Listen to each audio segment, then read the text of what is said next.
60 FPS, even though my monitor is 2560 by 1440.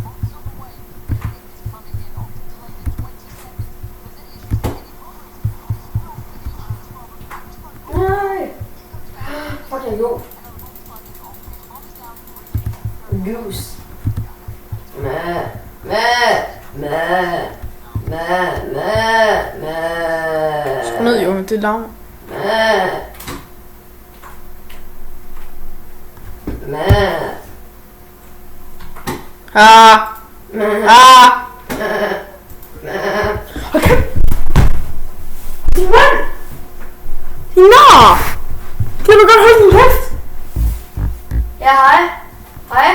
Hej. Hej. Her, hej. Hej. Hallo. Hallo.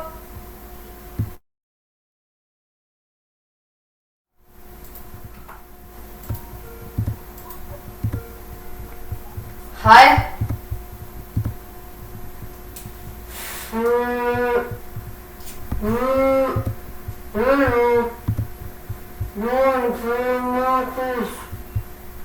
What the fuck?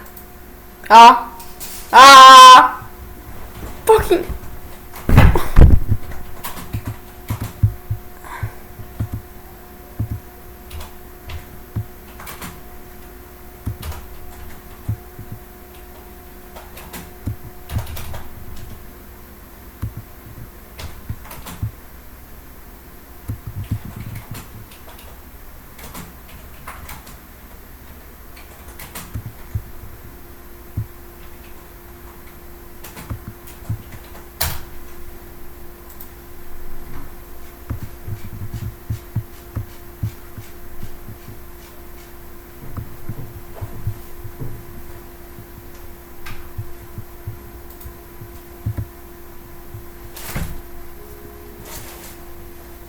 Hallo? Hej?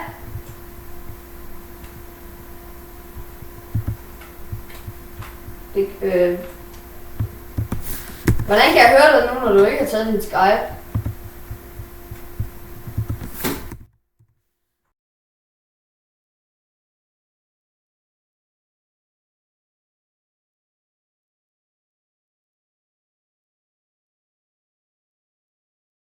Det er fordi,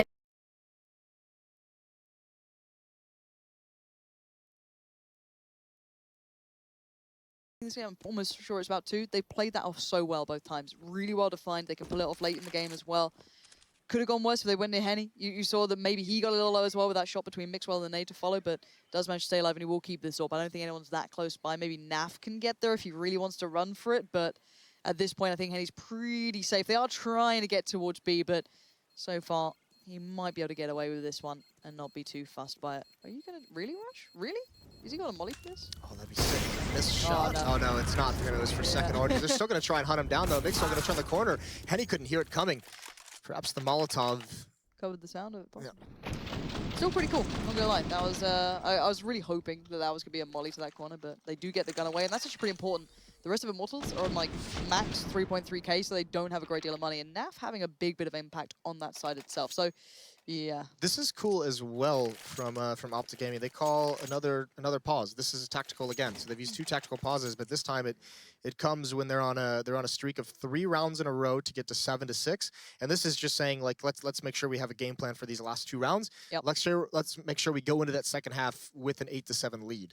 They would love to have that. Should mention as well, this is not a bad T side for someone like Naf, who is a new in-game leader. And you can see Peacemaker, has had a lot of success as a coach, and he's one of probably the top, coaches in terms of his reputation, but he's having a lot of conversation with NAF right now, those two going back and forth about what exactly the game plan is going to be. Yeah, and it's a map that needs it as well. It's an incredibly tactical map on occasion. You're just dying to cause rotations everywhere, hit those perfect executes, find those flaws, have that good approach, close out those last couple of rounds of this half and go into the second half with that brilliant start behind you and the right mentality. Let's get back underway because we are into this one. CT side, we said it before, the money is dire. Bad times for those boys. And, well, we're going to see if they stack out somewhere, and it is. They're going to go for the B stack. perfectly fine. Why not put a gamble somewhere, try and make something happen?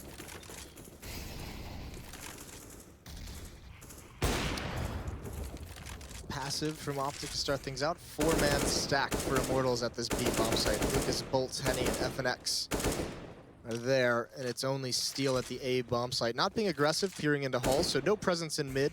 That's not a bad call from the Immortals side because, you know, we've seen, you know, Optic has usually chosen either take over Halls or take over Banana early on in rounds, so letting him have mid. No information coming quite yet. If they go to this B bomb site, this stack could be pretty dangerous. Yeah, we'll see if this one actually works out for them. I'm hoping they don't do it in a kind of shoddy way. I want to see that really robust hit coming through because Henny could be played into this one. We'll see because they're about to cross right about now just below you.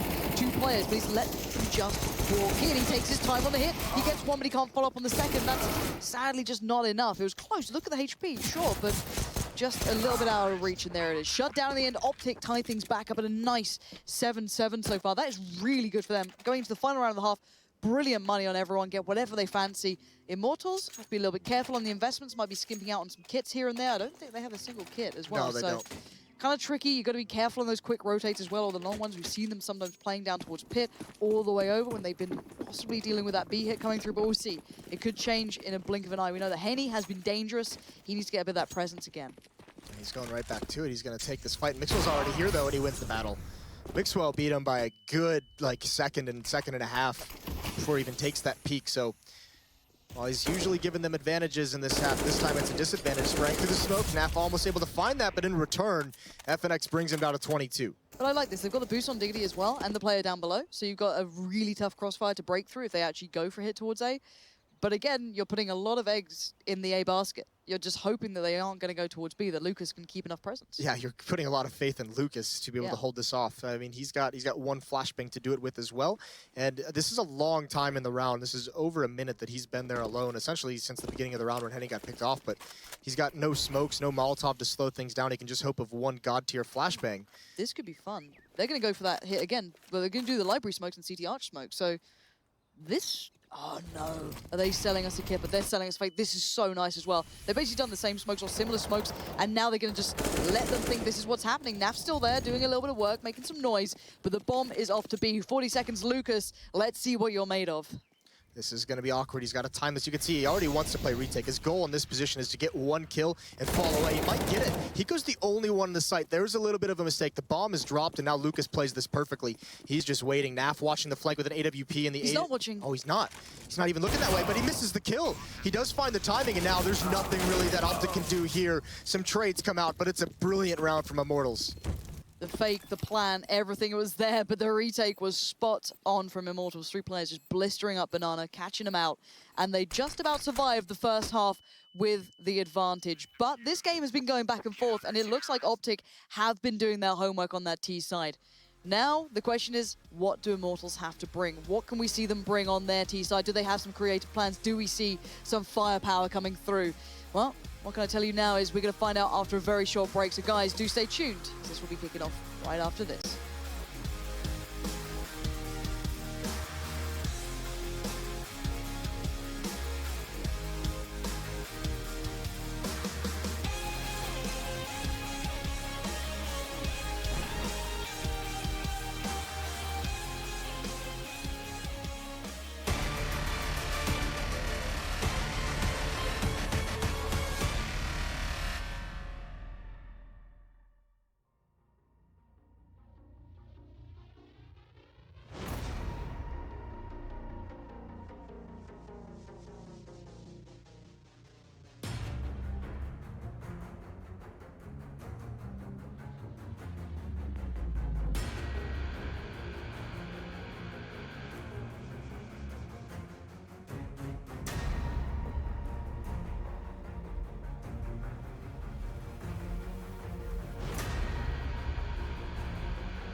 Optic Gaming at the end of that half had some real murderous intent. Just let that final round slip between their fingers, and Immortals brought back the advantage. They sit at 8-7 so far, but it's their turn on the T side. Let's see what they have to bring to this game. 7 hard-fought rounds for Optic, and I mean, it comes losing the pistol as well.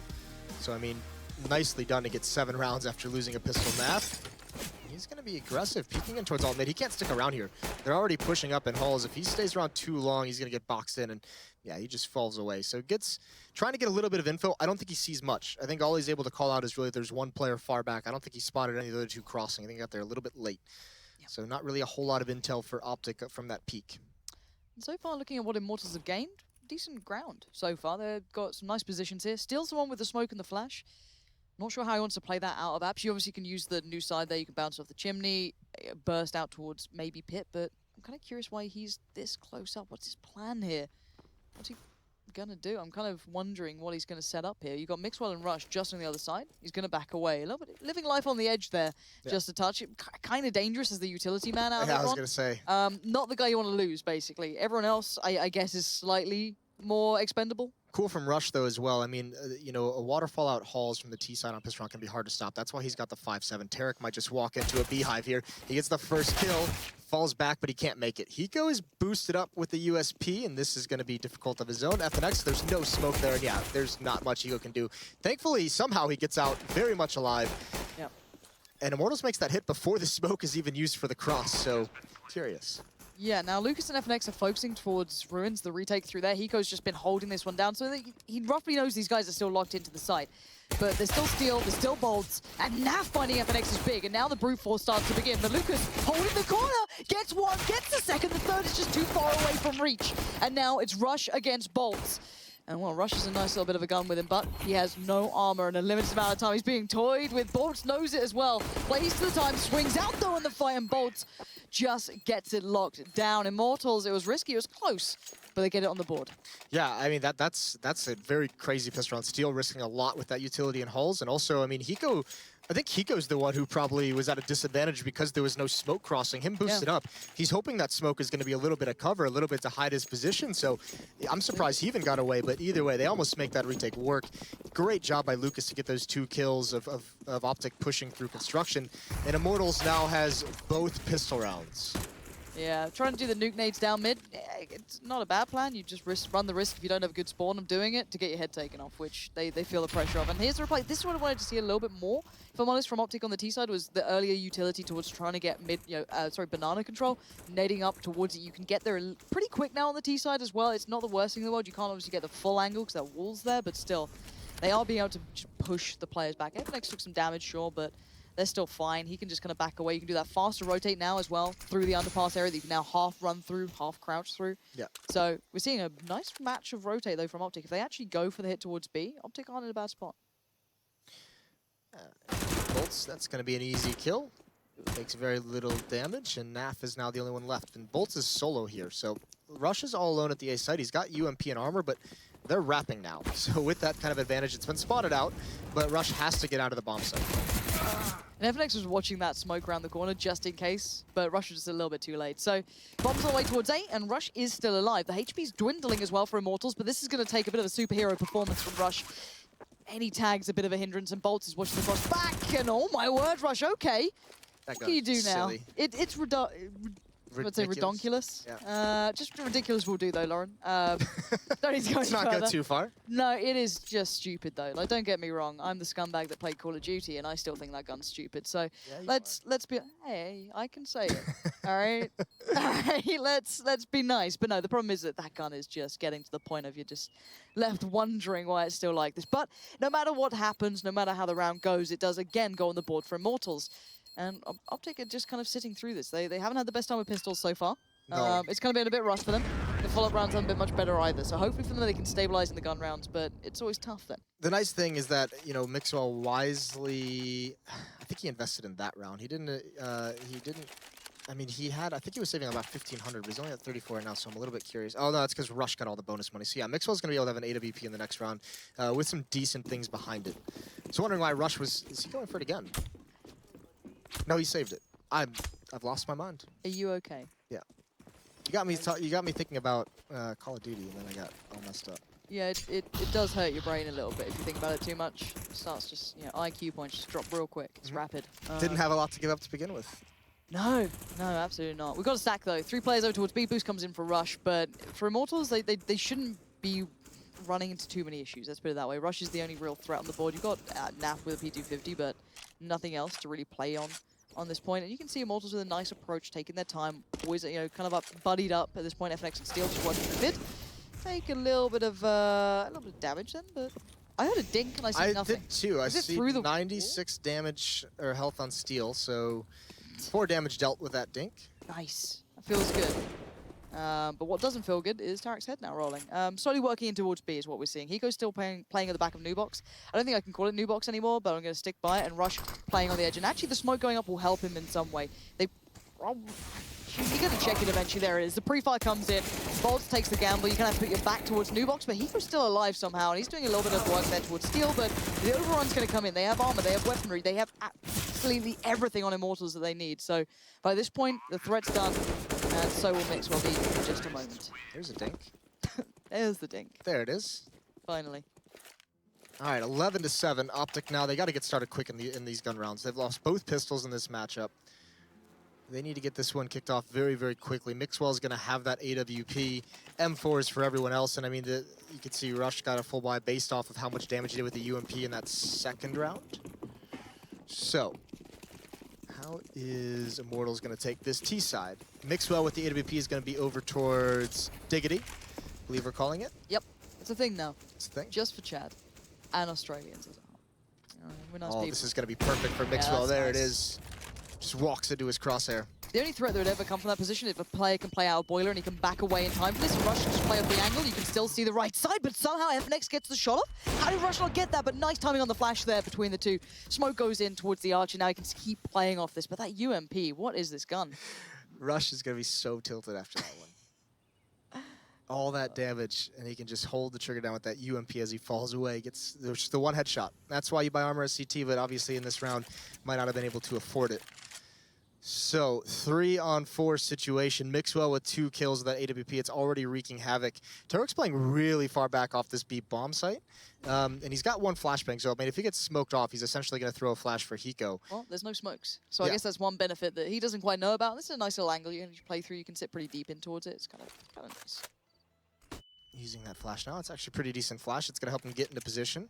He's going to wrap around. It's got to be quick, though, because there's no indication this is coming. Immortal's just kind of walking in. Hiko's not going to know that one player got there. Tarek has got to play contact, but Hiko, that Molotov is going to force him out. Oh, nicely done with the smoke.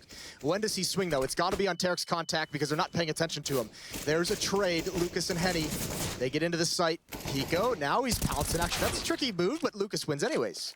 It's a 2v2 now. Bomb can be kind of tough to plant it purely safely. You have to take a gamble somewhere. He chooses Ruins. He's just going to make his mind go, all right, that's the best I've got. Now, FNX, unable to hold the cross yet. He's still keeping an eye towards the banana push. Are they saving? Yeah, on a 2v2. Why is this happening? All right, so Optic playing extremely... Do they think it's A? No, sure. Oh my god, they do. Well, now you have to save. What? Oh, what a blunder. What? Do they not know how far you can and can't hear the bomb, or...? I guess, I'm not sure, but there was no reason for them to save that early, so they obviously thought it was A. Yeah, you could see, and Mixwell just not even moving anymore, yeah. What? Oh my god. I don't know who made that call, but that's unfortunate. Optic, they just give one up. Oh, there was a retake to be played, and if you're Immortal, you're going, right, I don't know how that happened.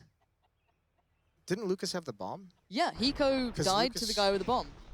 Yeah, there was no way they could have even made it back to the A bomb site. Oh, this is that kill on a rush. Oh, lovely. It was through smoke as well. That's really nice. It, make it on Reddit. Let's go. Oh, that's just so satisfying to see raw skill in, in such a beautiful moment. But Mixwell's got a spawn now. He might have a point to prove, but no, he's going to take his time. He can flash himself over in if he wants to. The one thing I've been enjoying recently is the CT-sided aggression we're seeing out from certain teams, but not right now from Optic. They're kind of being held back at the moment. They haven't had that many buys to really do it with. Quick smoke towards CT. Don't need to necessarily play it off with it, but they forced Optic back now. Nice nade, good damage onto FNX. This time, though, they're not benefited. No one's going to be walking into Mixwell's crosshair. This is, Mortals only have one player over towards A. That's Lucas. He's pushed up right outside the T entrance to Halls, and that's it. And it seems like this would be eventually a B hit for Immortals, where Lucas is just watching for some kind of a push on this side of the map, and then eventually maybe lurks, maybe meets up with them eventually, but at the moment they have no map control towards A whatsoever. Yeah, FNX is working through T-Apps now as well. He's going to maybe get in towards that, see if he can find anything. Maybe just take up the position of what Lucas was doing, just purely off the basis of HP. He can just kind of watch the back here really comfortably. You get a nice spot towards the balcony ledge, and you get to watch the push down from mid. Lucas gets the bomb, so he's going to bring that one up towards B, I can imagine, but this is well read so far by Optic. We've got Mixwell here, Hiko, and Tarek, and Mixwell has kicked off with a bang. Steel goes down, and Henny is looking for a reply, and no response seen just yet, though.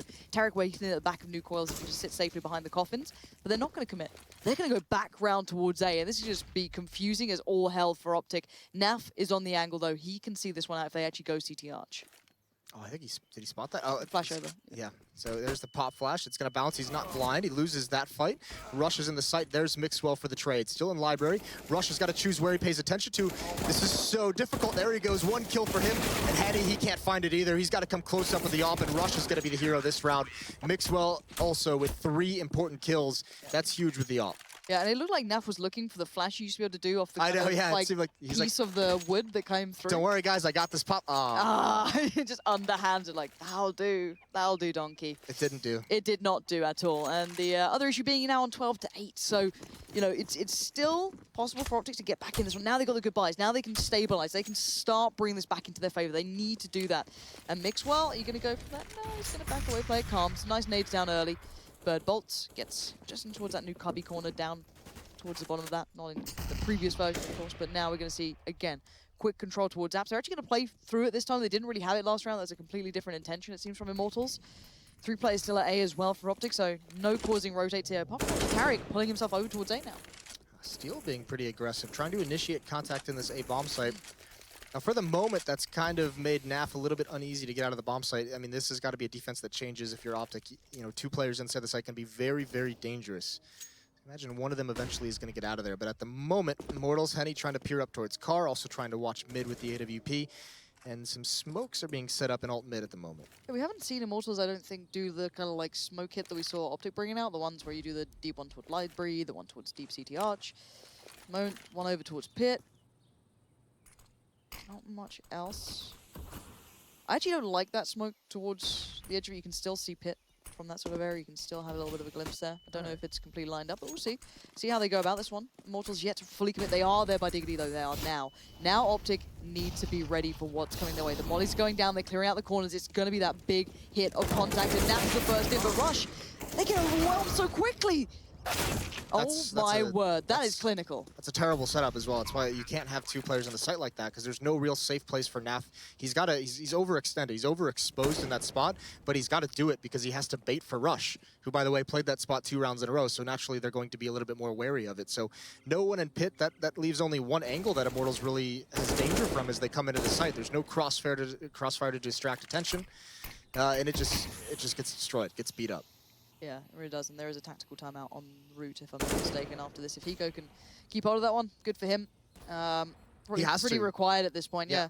Money is tight, so Hiko, good luck. You're kind of surrounded. You've got Lucas Bolts behind you, you've got Henny, and it'll look there. Steel's checking out T-spawn in case no one's there. So Hiko manages to keep hold of this for now, and he is fine. So here comes a pause. This is purely a tactical one from Optic, just to keep this in mind. And look at this instantly checking it. Instantly kept that in mind. Well, and I mean, we saw it from NAF's POV originally. I mean, Mixwell also having to come through smoke to try and support them, but we saw it from NAF's POV originally, and he was kind of shoulder peeking back and forth, right? Because, I mean, that's how he's choosing to peek it. So when he actually goes behind the pillar, the timing of it isn't with them. That's when the hit comes up. That's when that first player crosses. Yeah. So he doesn't have that vision, and that player doesn't see him at all either. So he's not paying attention to him whatsoever. So he's actually still safe to just clear Rush's spot.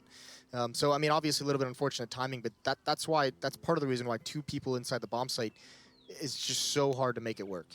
I would say the one thing with Optic, at least, they do actually go through their pauses. They actually utilize these a lot. We saw in like the earlier games today, not particularly using many of the pauses.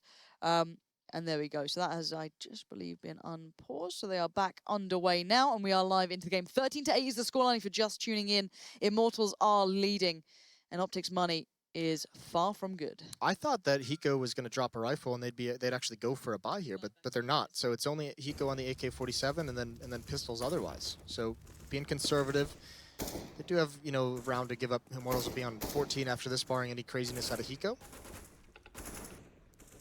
That's right, he's only got the whole of the B site to lock down. He's fine. Yeah, no big deal.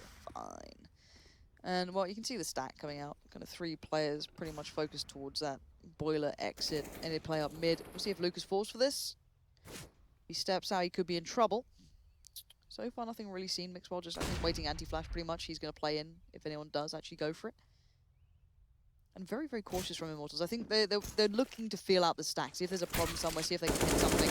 And that's lovely timing from Steel. Just makes the play when he needs to, and they've completely demolished the stack, regardless of being in a good place or not. And now, well, you got to know where Hiko is. Yeah, he spotted the player at Boiler. Rush was watching for the Palace, but when his teammate spots Boiler, watching Apartment, sorry. And when he spots the player in Boiler, he just looks away. So nice timing from Steel. We've seen him get aggressive in holes a couple times now. Yep. That's really the first time it's panned out. It is just an anti-eco, but it's very nice from him. Gets the 1 kill, then he's able to clear out lane safely for his teammates. So 14-8. Optic now have to go on a massive run. They've only won 1 round in this second half. Yeah, this is really rough, actually, for Optic. Yep. I thought the pistol might have been just a bit of an initial problem, but this is actually seeming to extend. But the mollies come out. They're going to try and get control, and they get denied. There's smoke's been put in to respond. So not ideal. Bolt is actually in between, so he knows no one's pushed down. He might have to clear out Car and the sandbag eventually, but look at Lucas straight away, trying to get up here close, but he can't make it. The smoke goes in. So be careful. You can still spam through that kind of wall just to the left of the window as such that's there, so you've got to be a little cautious, but he's going to back away from that. And now looking at this, what does Optic have to bring? Yeah, I mean, they're playing very, very passive. They've got the utility for it. I mean, they got 1 more smoke on Mixwell. He's in the A site, though. They're not really a great place he can use it. Actually, just uses it in halls now. So now he's going to push up towards Diggity, just holding the off angle, though, towards Boiler, which gets its own smoke. So the op is getting neutralized by the nade usage from Immortals. No real options of where he can find an impact early on in this round, but it looks like they're going to keep him sticking around this A bomb site. And Optic have so little info at the moment. You've got Yeah. Eco and Tarek playing super passive, so they have no idea if anyone's on Banana. They've rotated Naf over. Maybe it's a feeling, and it's a wrong feeling right now. You've got Mixwell, and you've got pretty much Rush to keep control of A if they actually make this hit, which it looks like they're going to. Mixwell's going to be magnificent. He gets 1 kill. Steel's ready to pounce towards Apartment. Mixwell is looking for it. He hasn't come out yet, but now they've got Rap side to contend with. Rush in the pit almost needs to watch that form, but he gets dropped. Mixwell on the site now with an AWP, the worst weapon for it, and there's Steel lurking out of Apartment so nicely. The timing is well constructed. The plays together, perfect. Optic are being outdone here, and the bomb's down now. It's Naf and Hiko on the retake. The tag towards Hiko. He's bleeding internally, and Naf slowly encroaching, but there's still Lucas over in Graveyard. Spots the angle. He knows where he is, but minimal HP, but eyes will turn, and that's enough. As now Hiko, 16 HP, and he is out of there. Yeah, it seems like Optic has just been a little bit out of this ever since that call for the fake. They thought it was planted at A, but since then, I mean, they haven't really gotten back in any kind of a groove. They never even really found one on the CT side, to be fair. So Immortals outplaying them now down the stretch of this match. That round with a cheated rotation over towards A or towards B, and it's not going to pan out. So easy for Immortals. They're at 15-8. A big score line for the Brazilians. Gotta feel for Optic in a way. They just never seem to get off the starting blocks in this half. It felt like they had a really competitive first half. It looked good. I was kind of hoping that we'd see the work being transferred over towards the CT side, but so far, that solemn clap is about all you can really give them at this point, which is provided by Alex Machine Richardson. And yeah, you can tell when the game's about to wind up when the analysis guys just go back out to this. You're like, ooh, this is getting tough. But we'll see. Maybe they can at least make this look respectable, maybe a bit more competitive. I want to see something because so far they've just been so outplayed.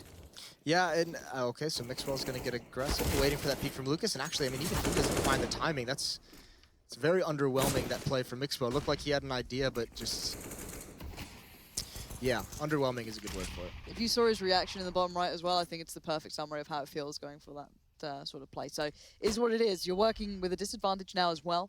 UMPs, okay, don't worry, they are broken, but maybe not to this extent at this point. You still got the smokes up for the T side, so they can pretty much play this however they want. Bomb is a little committed towards second mid, but that can be picked up and moved in a second. Hiko's the only one at the B bomb site, so now with the man advantage, Bolts is sent back just to kind of probe this, apply a little bit of pressure. Flashbang's going to force him off. I'm not sure if Hiko spotted him. We didn't see from his POV. Either way, Bolts is going to just walk back in, and he's going to catch Tarek. If this timing is with him and he turns, there's actually smoke there. Naf gets 1 kill with the UMP, but Bolts is in great position. Now he's calling all of his teammates to rotate back. And Henny waiting for that peek from Hiko, spots him out. Bolts is so close up, and I think Hiko gets around the corner, but he's got to know it's coming. Meanwhile, Optic players are falling. Bolts is going to come right through, finds Hiko as well. This is the last round, and Immortals is going to have it. They've outplayed Optic throughout this entire half, and it's just going to be out of their reach. Naf coming over, and he knows he's got no chance. Aggression to pick him off in CT spawn, and that is a stellar performance on Inferno for the Immortals, guys. Both pistol rounds, and every single gun round essentially for the Immortals. Yeah, the T side looked robust. Everything was working well for them. And, well, Immortals bring the fire to Inferno, I've got to say right now. Looking very strong. And Optic back to the drawing board, that CT side. I've got to say, it was just underwhelming for me. Sadly, their T side looked good. They had a couple of pieces that certainly got our attention. But beyond that, it did seem to fall to pieces there. Individually, a good game all around as well for Immortals. So they can be pleased with this one going forward. Optic, though, need to get a win on that board. So guys, we're going to take a break, and the announce test will give you their thoughts.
The Battle of North versus South, won out by the Brazilian side. Immortals actually making Optic sweat, despite meeting relatively recently online. Offline is a different story and a convincing win for Immortals. Here for us to break down, I have myself, Chad Birchall, and Johan Alepanen.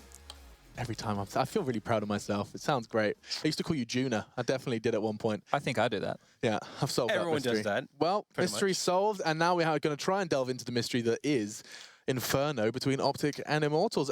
We did start by actually expecting Optic to pick this one up, right? I mean, the only result we had to go by was Vegas, where we did see them pick up that result versus North, and I presume that that was where the basis of your judgment was made, Yona. Yeah, and to start things off, I felt like T-side, they were elaborate enough for me to believe that this was going to be their map. They had some nice set executes, and the way they were running them too was on point. But then CT side as well, I felt like, okay, they'll get into their rhythm until that round happened, where that weird call was made in a 5-on-3 that turned into eventually a 2-on-2. A bomb was planted at B. Mixwell, or I can't remember who it was with, made a call. Hiko, I think. The plan was on towards Either A. way, Hiko looked. I mean, we saw the cameras, Yeah, that's what right? we're talking about. The way that Hiko looked at Mixer, like, what? But everyone's done it, right? Everyone's Yeah, made that it's call. been They've there. over-communicated, and then it's like, it's really, it's Awkward. not ended well. No, and We get to watch it as well. It's intriguing to see like what info they were gathering, like how close they were to the site. First of all, this round should never have fallen apart in this way. That was a 4v3 going into the B site. This is, Awkward. that's no good right there. That's unfortunate. And then it's just fallen apart from here. And obviously because he's planted so far back from the site, I think that he hasn't heard the plant noise. So he's assumed that it's been the A bomb site, which is crazy to me because, you know, you at least want to go in and clear the B bomb site before you rotate away. And didn't Lucas have the bomb on him when he peeked out? I mean, if someone wants to show up. prove the science, just go and try this on an empty server. Planting the bomb, how close you need to be. How far away was he from hearing that bomb plant? It could have been a step or two, couldn't it? I mean, that's so brutal. And I'm sure that if anything would shatter Optic morale, it's probably that. You can overcome, we've seen them overcome comebacks, or deficits rather, in the past, but that's going to be 2 or 3 rounds where you're sitting there, especially if you're Mixwell going, what did I do? That one's really going to sting going forward for these guys in the group because that's one of the wins that you would expect to pick up if you were Optic, if you wanted any chance of getting out. But Immortals have done what we said, you know, they have that best of 1 upset potential. Yep. And I was really happy with Inferno. We got to see a lot of executes. Immortals had some really good ones. But I've got one that I've highlighted here from Optic. So if we just jump on over to the telestrator. Basically, to set up this clip, it's an old strat that we used to see in many iterations of Inferno. We called it eyeballers back in the day. I think me and Natu did the same thing. Basically, what you do is you want to, once you get banana control, you throw a wall of smokes along here, and then the T's push through and they fight and go through to connector or ruins or construction, whatever you want to call it. And I think this is a really good way to deal with this pesky boost, right? We haven't seen how teams are going to deal with that just yet. You did mention an Astralis Molotov, but this is a good way to do it because you isolate the bomb site with smokes, so you only have to focus on the CT player. And if you use your flash as well, if we play the clip here, we can see that they didn't actually have a very good timing on doing it. One of the smokes was late. They didn't go in on their flashes, so Henny was able to turn around and then turn back and still pick up some kills. But if you do this strategy properly, you'll be able to isolate that guy, either get him with his back turned or get him completely flashed, make your way in. You can either plant in the smoke or go for the full construction control. You see that smoke landing a little bit late just there, yeah. So he's able to get 2 kills, but they're able to capitalize on the territory they have and win the round. But they're able to deal with him once they finally get in there. Interesting. I mean, so, and you call that eyeballers for some retro. Who are eyeballers to these Swedish team back in the days. A long time ago. I like that. Yeah, but that's a staple, and we actually, you see that in Anders' Theorycraft. He has actually a better wall of smokes in his video if you want to check that out. All right, there you go. Giving a plug to the other Dane, who will be seeing more of. In fact, Astralis are up next. But with that said, there's evidence of homework done by Immortals, and I mean this is a prime example of what we've been talking about, and it's been insinuated by many, is that if you are a team in the tier that Immortals find themselves in, getting good at Inferno ASAP is a must, right, Yuna? Yeah, I mean, obviously you're coming in. There's going to be maps around you that better teams are going to be just purely better than you. So you definitely have to be the early adapter of these units. I completely agree with that. It's not like a nuke as well. Inferno is one that everybody, the general basis of Inferno, it's the same as the old map. And you can play it the same way with just a few new ideas. And that A bomb site now, I think, is much easier for the Ts. There's less angles to check and clear. There's less places for the CTs to hide. And if you use your utility properly and you have good spacings and timings and the lines you run into sites, you can draw those CTs to have so many issues. Like we saw, I think it was Optic were playing 2 players in that bomb site, right? Yeah, and they were able to jiggle peek and bait out where the 2 players were and then just take them down with ease. So, I mean, our general summation of this one was not good enough from Optic. And actually not good enough. I'm just going to bring that scoreboard up because I wanted to clarify it. Pretty bad stuff again from Hiko. You know how this is a proving ground, right, for Hiko. It was not necessarily a guarantee whether he's staying with the roster. So I think for him and Peacemaker, it's like a trial period, right? See if it fits. So worst LAN event he's ever attended in Vegas. A couple of weeks pass, or a week or so, he now finds himself here, and I mean, now 2 games in, he again finds himself throwing a couple of 4 rounds away. I guess, like, from his perspective, you look at it, his confidence has definitely been shot in the sense of getting dropped from Liquid. That would really suck, right? Like, yeah, and he's always been a player that's really just fits into a team really easily. We've seen him, like, back in 2015, he did a stunt for Flipside, for example. He was straight in there, having an impact. So he's definitely having a rough time. I don't think he's lost his edge, like in the long term. I feel like he can definitely come back, but right now he is struggling for sure. Sorry, Alex. Just someone who when we used to play against him a lot in North America in Pro League, when he was in like a 1v3 situation versus us or versus anybody, you always would expect him to get that down to a 1v1, if not win that round. It was just very intimidating. And that was probably the mental edge he had maybe over a team like us back then, that he might not have over these other teams now as time's progressed. And time is about to progress here on the broadcast as well. We're going to take a quick one. When we do return, though, we are back on track. We have got everything back up to scratch. If you want to stay up to date with how the groups are looking, 2 teams undefeated currently. Astralis, after a quad overtime slog, did pick up the victory. And you can go ahead and check all those results out over on the Score Esports application. It's there.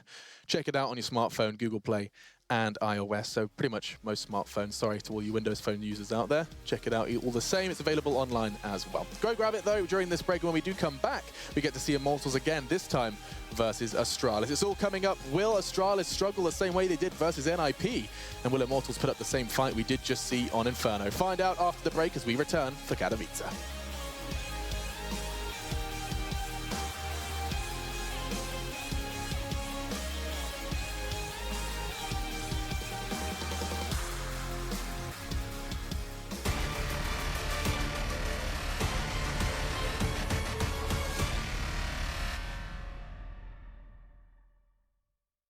Do you want to feel like a pro gamer?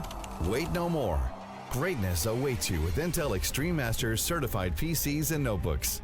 When you see unique IEM certified stickers on the outside, you will find high-grade components with Intel Core i5 and Core i7 processors inside. Every purchase includes in-game content and supports the total prize purse of Intel Extreme Masters World Championship. Feel like a pro.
Start your esports career now at play.eslgaming.com.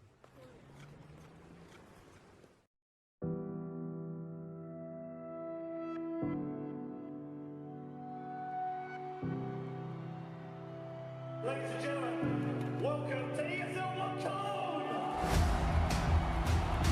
2 headshots in a row. FNX about to bring it back now. All on Nico. Trying to see if they can get the defuse and Nico. Oh no, FNX! Has to keep Virtus Pro alive. Taco once closer. AW. He's looking for a third. He's gonna get a hit by headshot again. Oh my god.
We have ourselves defending world champions from the major Astralis. Undefeated so far here in Katowice, but about to be tested by the ever-successful Immortals. We did just see them over on Inferno besting North American side Optic, and now they have an even tougher opponent. The Great Danes stand in their way from getting another win under their belt, and I do have some great analysts joining me as well. Got myself, Janko Paunovic, back. You enjoy your break? Have some nibbles? Have some nibbles, had some food, just relaxed. Kicked back and watched Inferno. I'm presuming at the moment for you, any Inferno game is enjoyable too. Do you know the definition of break, Alex? You must have. I have no doubt you watched I watched a little bit, yeah. I watched a little bit. So I think at the moment everyone's just enjoying any Inferno that does crop up, as every CS fan should. And Chad is joining us as well. So I think we probably should start with the team we did just witness. We watched Immortals. I'll of course focus primarily with Chad, given that you were enjoying and had your feet up. So Chad, we were just kind of closing thoughts on Immortals and their performance. It does seem like this is a team that's capable of doing the grind. You know how you talked about Kingwin over in Pro League when we were in Cologne, saying that the teams that don't have as many responsibilities and as many events can prep more? Do you think that applies to Immortals? Yeah, I think so. Being from the North American region as well, that helps because they're not practicing against these European teams. Sure. So that's also something which bolsters the way that they can come into these events and surprise, and they even said that in the interview. They've bounced back well, which is important. You know, if they were mentally out of it, that would have been a really bad thing for these guys going forward in today's group. Something which I quite liked was when they weren't particularly bothered, when Optic weren't able to like pressure them or take an early frag, they had some good executes, and when they did the executes, they were running the correct lines. And what I mean by that was everybody knew what their job was to clear, and that way, if a player does die when you're going into a bomb site like that, you immediately know if you're the next in line where you need to look, what angle he's died from. So they've done their dry runs, right, which is a huge part of the homework to have done, and that means they're not just relying on people to get frags or be individually brilliant. I do like this as well regarding FNX. He is actually a two-time IEM winner. It was back in the days though, 2008 and over in 2010, but some people thought that FNX was kind of plucked out of nowhere. He's certainly been around the block. Go back all the way to 2006 and he won the ESWC with Made in Brazil, so definitely been here for a while, FNX. He has, yes indeed, and here he still stands on the international stage doing his best and representing Brazil. So far we haven't seen too much from him, admittedly. He's kind of in middle of the pack in both of these games. Bolt's actually being the standout individual as you do cast your eyes down those names, which I don't think is a surprise to many. I think you'll agree, Chad, that Bolt's, there was a general consensus that Bolt's, away from the what was LG, now SK, seemed to thrive. Yeah, it seems to be a common theme, you know, as these players, they get put into roles or they might get pigeonholed and start doing things that you can't see them like flourish in it and do really well. In this team, he has a lot more freedom in the way that he can approach the game. I think Lucas is more of the support player, so Boltz is able to be a bit more of a star or pick places that he likes to hold. So he is, you know, up and down though, he's not consistent. I think that goes for everybody in this team. You know that all these players are able to frag and frag well, it's just who's going to do it. And that's an issue because you need to have consistency, and the best way to fix that is by having really, I guess, stringent strategies. Right. But that also, you fall into a hole if you're not loose enough, then if that's not working, where do you go? You need to have a bit of everything. So these guys need to have more consistent fraggers, but they've clearly got the strategies. Strategies locked down. I'm looking forward to seeing how they do cope versus what we know, a team that is one of the most well-rounded currently competing in Counter-Strike Global Offensive. Their opponents are Astralis. Interestingly enough, they've already had a marathon of Counter-Strike today. Taking a look at the round difference, so for Immortals, they sit on 1 win, 1 loss, the same amount of games Astralis have played. 22 round wins, 24 lost. Then you look at Astralis, and they have close to that in just 1 round. 46 played rounds for Immortals, Astralis have won 44. And yet they both have only played 2 games of Counter-Strike. Boy. It's already been a long day for Astralis, and they're not even halfway through. So they're really gonna need, they really have to show, you know, being able to grind it out today because they still have some tough games ahead. You know, they still have to play the likes of FaZe. So definitely need to keep the concentration up, keep the focus up. I mean, we know they're one of those mentally strong teams, not necessarily historically, but as of late, that's been one of the key points of praise we've hailed towards them. Yeah, as you know, Anders likes to point out, we're probably the most well-run organization at this point, known the sports psychologists that they brought in to help the team with those mental obstacles that they've had, and they've completely overcome it. The best example is grand finals of the E-League major. You know, not just that they won that game, it's the manner in which they won it. They really, like, when it was a very, very close game, they had the, you know, the balls to go to do what it takes. They didn't play not to lose, they really played to win, and that's what got them the win. I think you can attest to that as well, Chad. The comeback in that third map on Train was probably where a lot of people felt like that title was earned. in terms of world champion. Yeah, we were saying in the green room that it was like Glaive played a big role in that, having the balls to make the aggressive calls. You know, like let's rush. You know, let's stop this slow stuff. Let's actually have a change of pace, and that's kind of, you need to be able to do that in pressure situations, because if you shut down as an in-game leader and you start just going with what's not working, and you kind of grind out a loss in that's not what you want. Absolutely not what we want. But I'll tell you what I do want is I want to have an opportune time, Yenko, for you to go ahead and do some Telestrator magic. What was it that you were planning on demonstrating regarding Astralis for us here? So basically, you guys will see the difference between Astralis with Glaive in the team and before Glaive was in the lineup. So we can start playing it. What the Astralis is known nowadays for being very, very slow and methodical on the T side. It's very difficult to, you know, pick them off initially. And if you let them just do their default and then move into an execute, you're really going to have a tough time stopping them from doing exactly that. So just hold on one second. I want to make sure we have that visual for everyone. I don't want this fantastic analysis to be wasted. It's not an issue, Alex. This is a longer clip, so great. At some point we can jump in. We'll get the good stuff. We can at least pause it now on the Telestrator. Okay, there we go. Now it's here. So you missed a little bit of it, but never mind. This is the Astralis of last year. You can see Cage and Kerrigan still in the lineup, and this is an execute towards A on Overpass, one of their strongest maps in general. So now we can start playing it. You will see Flasha is playing a bit far forward. That's really important. You need to disrupt Astralis if you can in their executes. So this is when they try to pinch the bomb site. We can pause it here. So this is very important. Olofmeister is in the bomb site, and he has the ability to peek both sides, because they only had one player towards long who already died. It was Device, and that's going to prove to be a big issue as we can play out the rest of the clip. You can see how Olofmeister is just able to swing between these two positions and get multiple kills. Now we go to the E-League Major.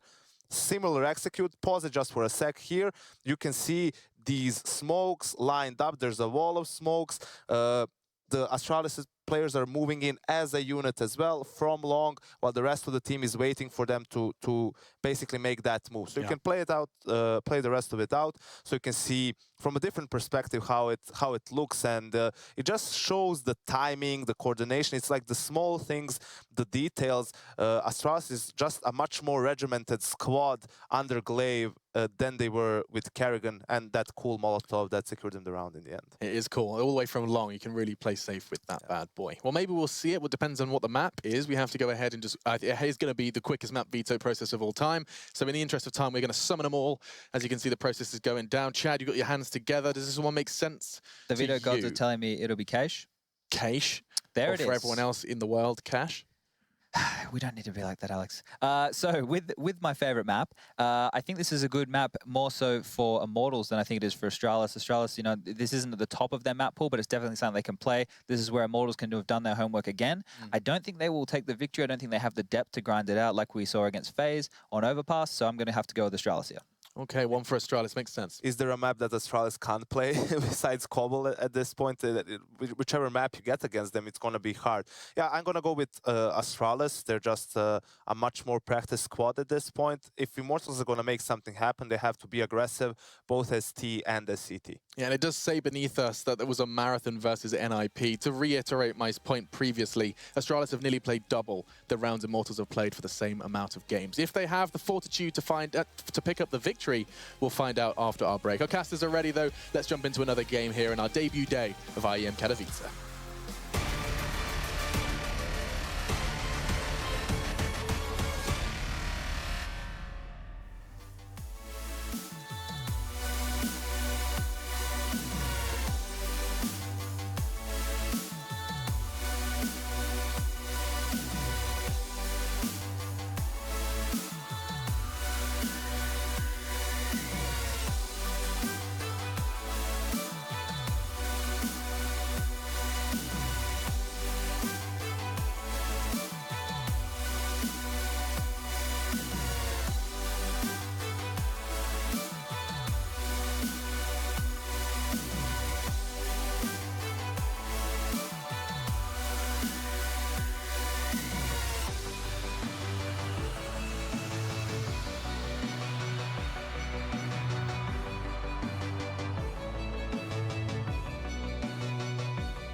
Welcome everyone, it's time. It's Immortals, it's Astralis, it's IEM Katowice. It's a legendary event. 11 years of IEM events starting in 2017. This one's been around for a while. Astralis last year had a run into the playoffs, got beat out by then Fnatic, the last team, or I should say, the last event they won, the defending champions, but now they go against Immortals, who are trying to make amends for all the losses and struggles they've had this year. They're trying to finally hit that breakthrough, Henry. Well, we're going to kick things off in cash, though. Astralis, 5 sets of armor. And we'll have a look at the CT buy quickly as well. They're actually going to be primarily focused towards B, just to point that out quickly. 4 sets of armor with them, and Steel, he's got their smoke, and the diffuse kit as well. That's going to be FNX. He takes a headshot to kick things off there. Very passive hold from Astralis. They're waiting for the aggression to come in from the CTs. They found it, and they've managed to get a headshot in as well. So they've got that information to work with, and the problem is to get towards a bomb site here, that's going to be a bit of a trouble for them, because, as you can see, no grenades into the site. Going to have to rely purely on grouping up and using the Glocks in a close range capacity. Try to use them in a close range capacity indeed. FNX tagged 2 HP, though has to play truck, so outside of the A site itself. We know the retake's very common in that position. Steel has the kit. He's toward Heaven at B. But it's Bolts that plays quad. It's the slight variation of not having any further mid control. They give up Highway. Device, Glaive already inside of that position as well. Yeah, this is where it's going to be ending up with it as well. The A split will be coming in, like you said, Device and Glaive ready to go. Teammates will be striking from Squeaky Door and A main. Just Bolts on the A side now. He's towards quad. If he picks up a couple of kills, they can do this. FNX, like we said, low HP towards car. Bolts have a lot to do here. They're going to go very aggressive toward that truck, finding FNX already. This bodes well for them because it takes down the closest point of access and information. Glaive can continue to hold off rotations, get information as they head in towards Z connector.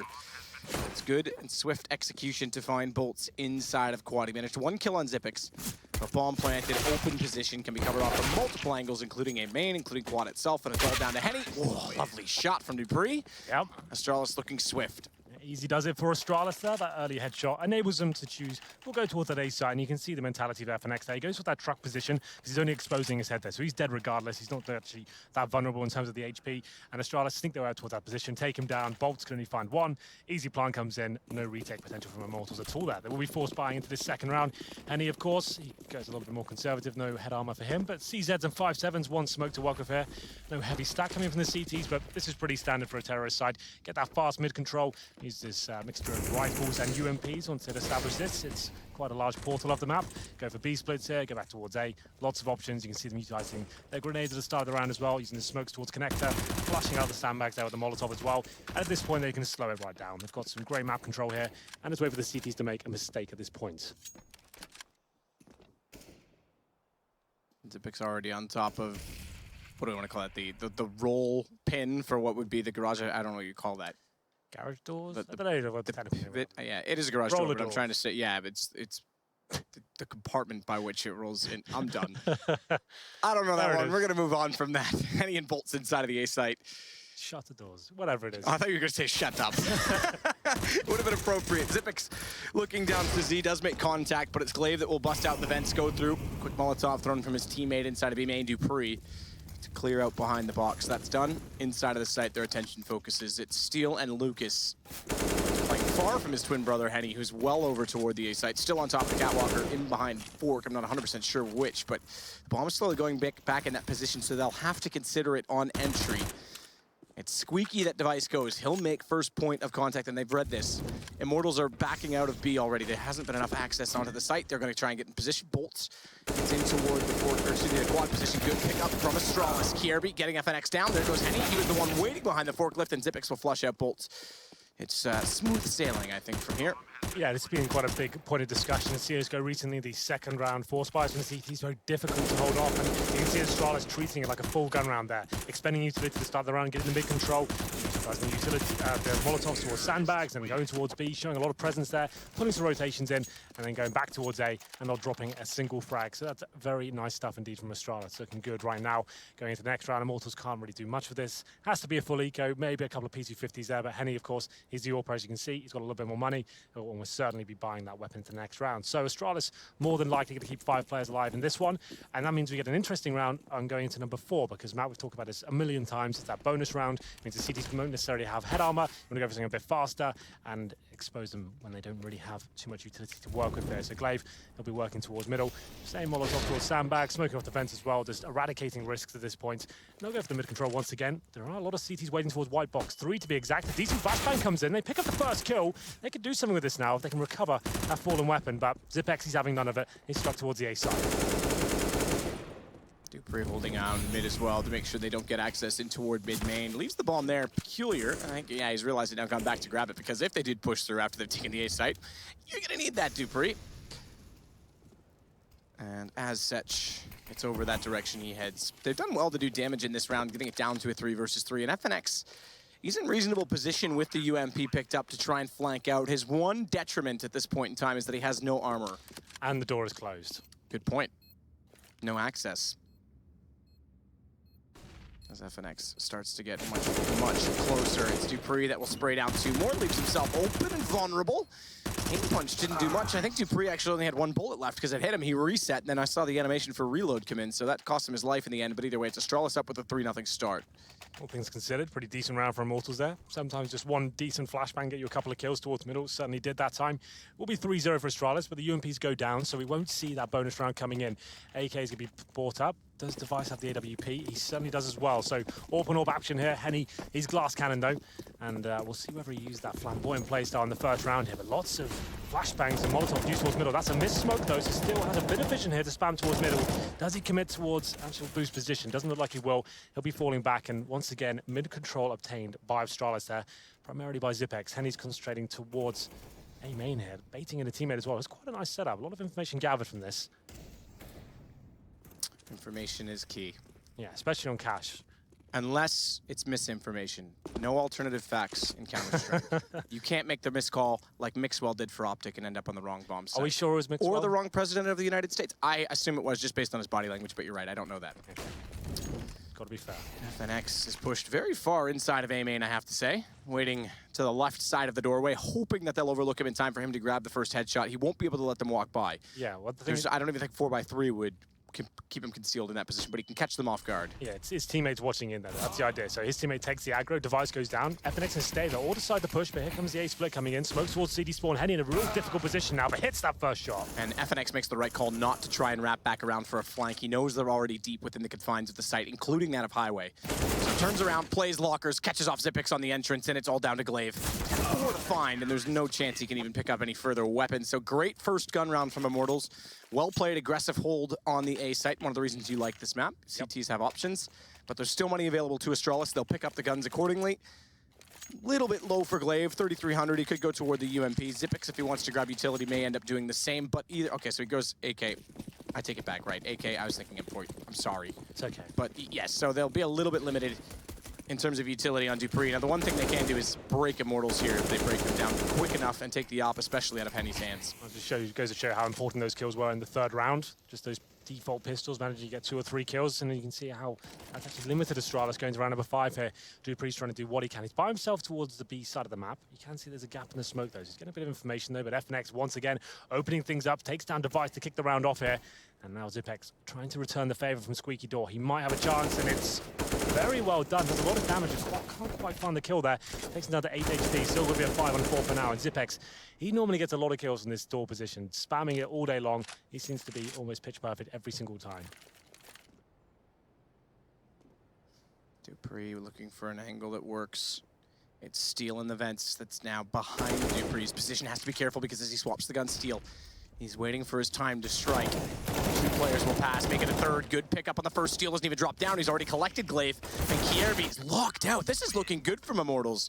Both sites impenetrable now that the weapons are up. And never mind breaking them, they've now worn down the economy of Astralis. Absolutely. Looking very confident indeed. We always talk about Immortals being quite a flamboyant side. When Zeus was part of the lineup, they looked a little bit caged, a little bit too regimented. I like it when they're actually aggressive and using their star players like Henny, and now, of course, FNX as well, to their absolute full potential. FNX kicked things off there towards Squeaky Door, found that first frag, and now, like you said, Astralis have been broken down. They won't be investing too much into this one. It'll be Desert Eagles, 2 of them to be exact, a couple of P250s, but no grenades. So the Astralis boys are known to be very proficient with the Desert Eagles. They'll be boosting up towards middle and seeing if they can find a cheeky little 1-dig there. FNX and Bolts waiting on the other side, but for now, slowing things down, leading the CTs out a little bit here. And now Glaive, he's going for that first shot. He's got it lined up for white box. FNX playing below that, though. He's actually peeking it from the right side, his perspective. A new addition to this team. Knocked off SK. They brought Phelps in. He replaced Phelps. A Brazilian family, 2 teams, North American presence, all with good experience. It means that not only Bolts and Steel have now played with that SK lineup, FNX has as well, so they've all got a taste of it. The only 2 that haven't are the Twins. And that's why I say Immortals is very much looking for their breakthrough.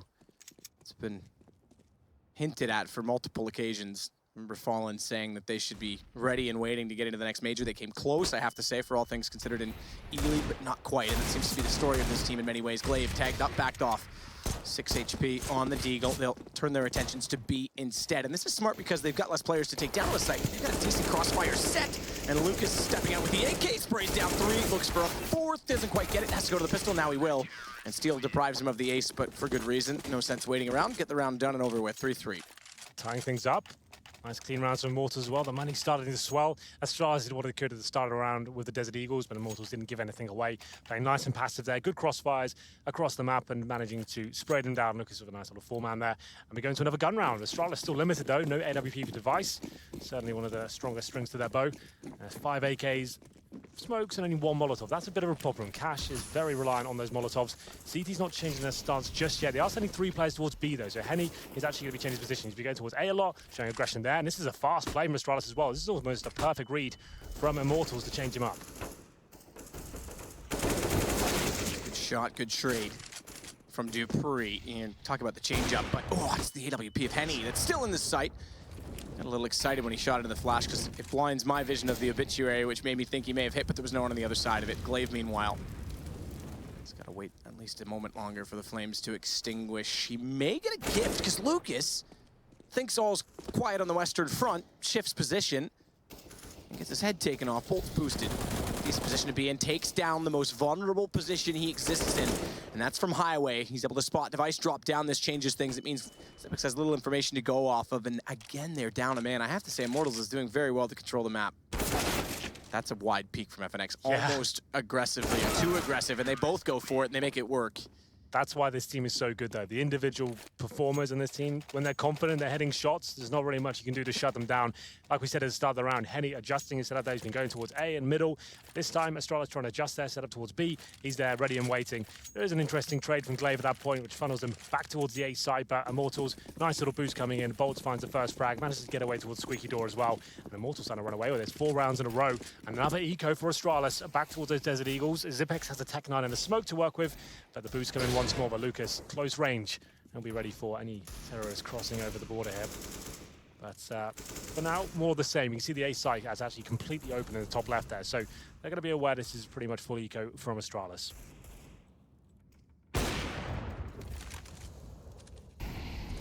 Trying to find an opening as Lucas that catches Kierby inside his sight already. Dupree knows he's there, tries to wait it out with pistol, but flashing through, Dupree turns his back, and oh, I thought his back would be savaged at that point. Not quite, and it's Dupree on an Eagle. Gets Lucas down, backs off slightly, knows there's aggression from Steel inside of the site, but how close does he realize he is because the reload comes in and Steel able to capitalize. Bolts with an 8 kill immediately before, leaves Device to catch FNX, but it's a 1 versus 2. Take that back, 3, sorry. Steel's name blended in so well with the colors of the backdrop, I thought it was just part of the camera. It's not. There's 3 players, Henry. That's how it'll end. There it is. Astralis managed to get 2 kills there with the Desert Eagles, but now they do have a nice, healthy buy going forward. They don't have the AWP once again, but look at the economy for Immortals, getting very strong now. Henny, he's at $10,000. That's a great situation to be in as the AWP player. And the great thing about this map is so fun to play as an AWP, especially when you get decent spawns as you got right now. Just changing position up every single time, being a thorn in their side. Any sort of tactics they're trying to present to you. Looking at that first pick, he goes back towards A this time. I wouldn't be surprised if it was Squeaky Door. He did have that decent spawn, and it looks like indeed he is. This is going to be exciting. A player on the other side nails the shot, takes down Zipex. Great way to open things up. Immortals looking fantastic right now. FNX, he's able to take down Dupree. Kierby will back off. To follow up on the story I said earlier as well, Bolts and Steel now FNX. They all played on the North American version of what was the LG and then SK roster, or Kaboom in some cases. But if you go back to Kaboom's days in Brazil, Lucas and Henny were part of that as well. So every single player, I think this was posted recently online, on Immortals has played or been cut by Fallen at some point in time. Well, for now, Immortals are looking very good indeed, I have to say. After that first pick with the AWP as well, most teams did fall back in that 5-4. Henny takes down another one, but FNX just relentless, pushing in towards A main, and 2 more frags coming in as well. Astralis looking a little bit shut down here ever since the 3-0 came in their favor. Yeah, they've got nothing rolling. Not even opening picks, not even map control. Everywhere they're getting shut down. This may be grounds for a timeout early to try and reset the pace as well, because this is confidence brewing for Immortals. Absolutely. Well, I think the pause comes in. Good call, Matthew. Thank you. I am a tactical mastermind sometimes, Henry. That's what I thought. Well, in terms of the actual AWP situation, that's been a problem for them. Henny's is having his complete control of the map this time. He's just going wherever he wants, starts trying to squeaky doors in the B before, middle, and that's what you want to be doing. If he's hitting shots as well, that's such a good position to be in. And Astralis, once again, cannot buy the AWP. They can't shut him down. The economy is just not got itself to a situation they can actually counter this right now. I would say at this point, let's go with the full execution. We'll be very passive at the start, wait for his aggression, use our flashbangs to force him back to a bomb site. Maybe full wall of smoke towards the A side of the map, lock them out, Molotov towards MBK, focus on forklift. That might just be the call that gets them back into this. You're absolutely right. The defaults aren't working out for them right now. They're getting picked off at the very start of every single round, and that's 6 rounds in a row for Immortals. This is what we've come to expect them. When they're in good form, this kind of play style works very well for them indeed. So the unpause comes in. In terms of the buy device, he's just down to a Tech 9 for now. They have 6 kills as a team over the last 6 rounds. You can see what they're doing. Device keeps $2,000 in the bank. He realizes now, I need to start getting this AWP out. So regardless of this round, I don't want to fully invest and get the AK out. I'll put myself down to a Tech 9. We have maximum loss bonus. If we win this, great. We managed to get the AWP in the next one. That's one of the interesting things about this team in terms of skill as well, because in cases like Simple previously, or maybe even in Liquid days, not so much maybe in Navi days, Nico, Mouse Sports, you'd say, give him the gun, get him the gun. Even if he wants to save someone, drop him their gun. And this team, everyone's capable with an AK, so he's just going to take the Tech 9 himself. Does take a little bit of friendly fire. Takes him down to 63. I think there was a bit of a nade exchange as well. I didn't quite catch it, but either way, 63 is where he sits. Irrelevant for the fact that he goes into the site.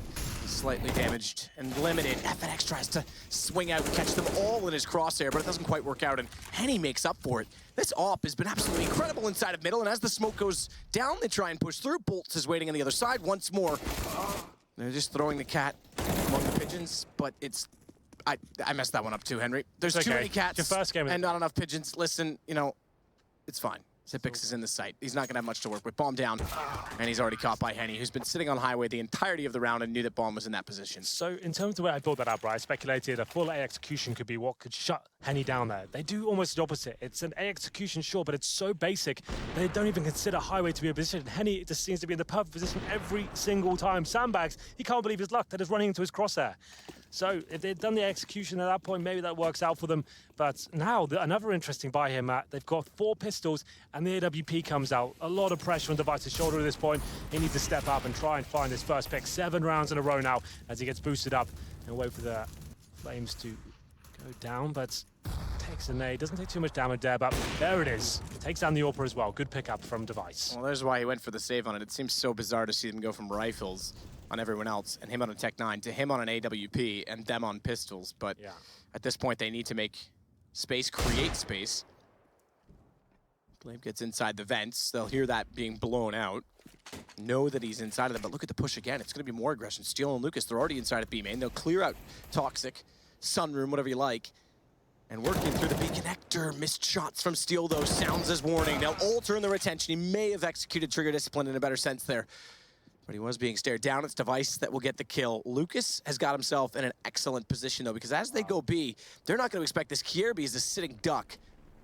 He's looked back toward main to try and cover off the flank, and it just happens that he wouldn't have expected Lucas from the right, but he's looking in the right direction. Just comes down to milliseconds there. Lucas, so unlucky. He played it to perfection, but unfortunately, timings do not work in his favor. Now just FNX with the AWP. They've got a ton of money here. They know every kill they can get will be valuable. And this is the thing for Astralis. You pick up that single op, look what happens when they get one pick, the first pick.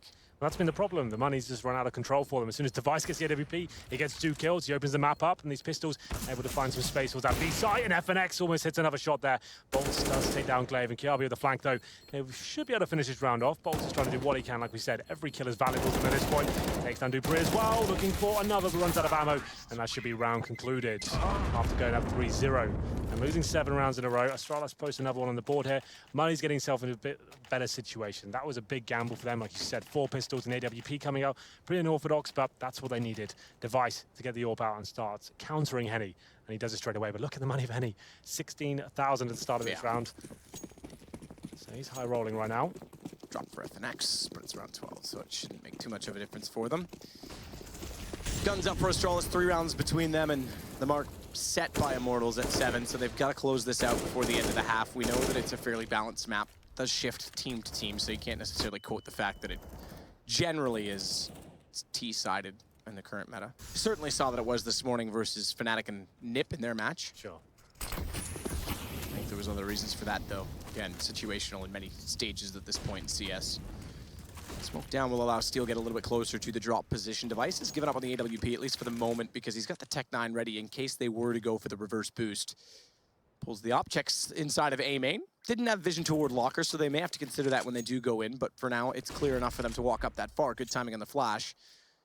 Kirby has to back off. No action with that flash, though, so just preemptive at that point in time.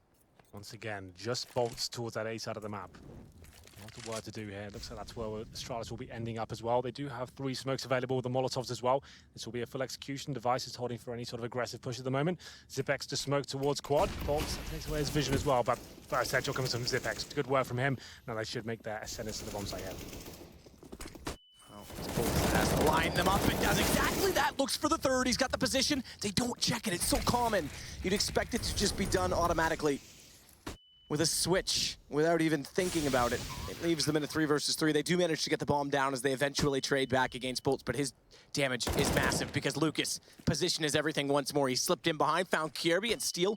Top Highway is going to start to put pressure onto Device from the left, as he does manage to line up Henny before he's shown. Good play from Zipex, but now it's down to the one-on-one Steel Device. And Steel knows exactly where Device is, which means he's gonna hold this. Device knows that he's gotta get close. He's got the Tech 9 out, that pulls him off the ball, but there's time enough, and Steel goes for the fight. Device had to commit because of the plant, but Steel plays it to perfection, 8-4. Yeah, Steel's got so many options in that situation. He goes to the full defuse, he's gonna bail on the foot at that point. Device has to give away his position as well. You're right, Bolt did so well there. That smoke was designed to actually take him out of the round, and it actually works in his favor. They boost up on towards the bomb site itself, sprays 2 down, and he's playing it by himself. That's job done at that point. And Astralis, after winning 1 round, not getting the, well, I did get the bomb down there, but still money not in a situation where they can buy. It's gonna be around 3,500 per player. The Eagles come out once again. Immortals looking very good right now. Round number 13. Astralis need to start waking up here, but see what they can do with the Eagles. We'll be boosting up towards middle once again. Very common position to try and get these initial kills, but what's Device made of? Can he get this first pick on towards Henny? Quite Henny to hit Device, but still the question that you've asked. Try and get a Deagle shot toward Henny. So much damage done from FNX. As he throws the nade in. It's not Glaive up close. I was going to say could have been enough. It's 12 damage onto Kirby instead. Smoked off now as well. Deagle's not going to be able to land a shot toward the white box, but half Immortals has had. So much composure as a team and so much control. They stay more passive at this point in the half because they know they're up against pistols. Yeah, it's been perfect so far in terms of the setups and the way they're moving their AWP around as well. Lovely Counter-Strike to watch. Well, for now, Astralis, they'll be heading towards the B side of the map, taking a lot of damage here. You can see Glaive under 10 HP, Zipex not far behind on 35. Kiavi's made it towards Checkers, just trying to work out if there's any CD presence towards those vent areas as well. But someone needs to find an opening kill. Device might just get it here. FNX a little bit confused. He gets down, and now a chance to go towards B is Kiabi looking for the next 1D here. The next 1D. You make it sound like he's like the next great one. As he tries to walk in behind it. Nearly did. Snap to his left. Couldn't find Lucas either. That kill goes the way of Immortals as well. As soon as the flash allow Steel to take down Dupree. Swings back out. Clothesline, Zipex, and Device. And Henny's there to get Glaive.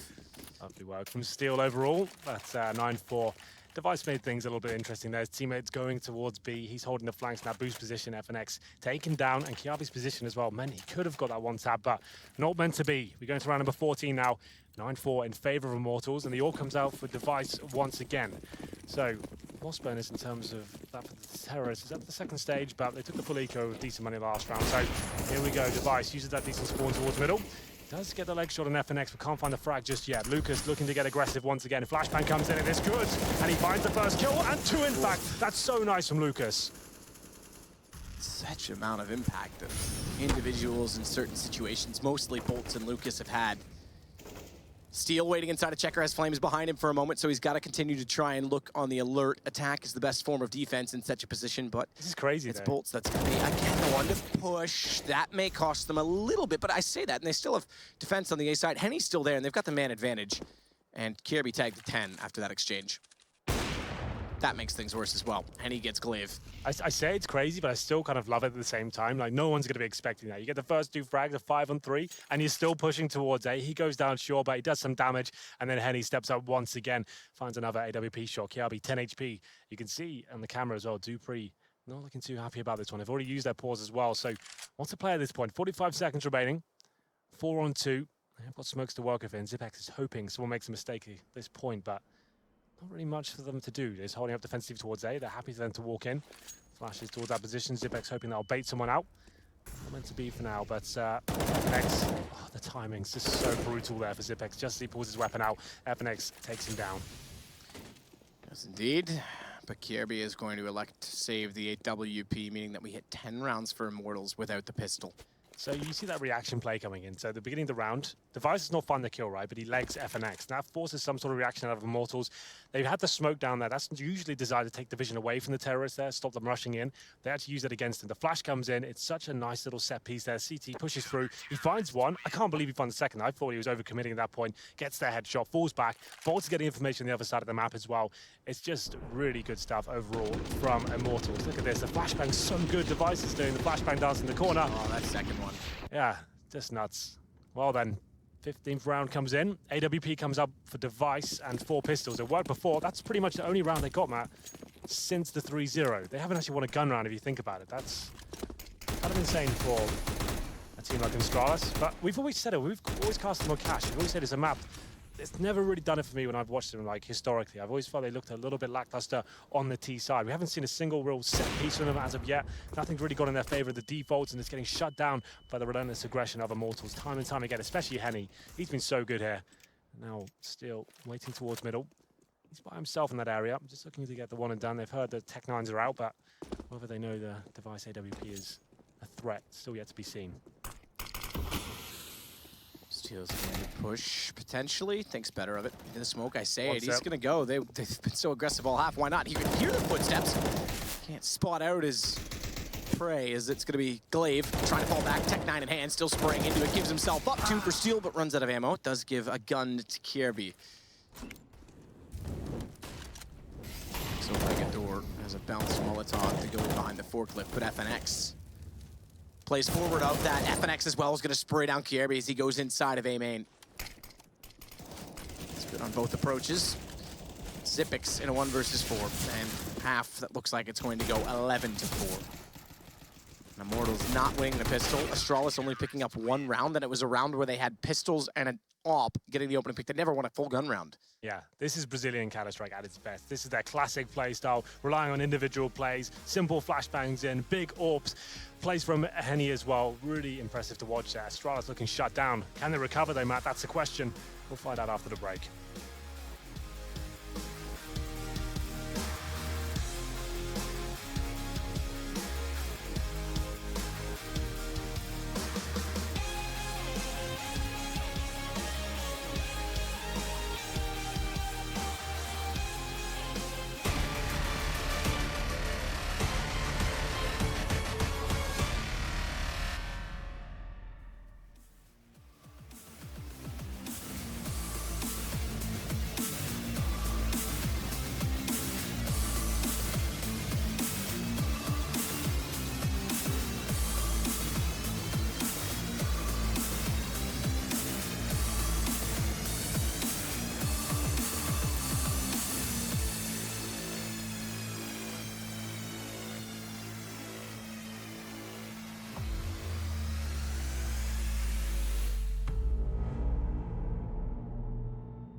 Well, despite some evidence to the contrary, remember, those are alternative facts. It is not a Mexican sombrero, it is the Spodek Arena. It is a saucer, and it is designed to sustain itself among tremors from the coal mines in the area. And that's where IEM exists this weekend. And speaking of existing right now, it's 11 rounds to Immortals.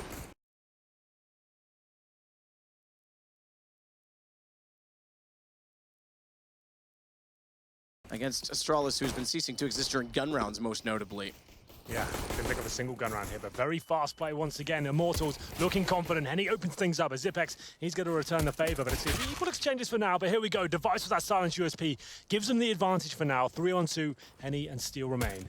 Oh, as I say that though, what a shot from Device to take him down. It makes it 2-1 versus 3. Low HP on 2. Device, Dupree, they've got a chance.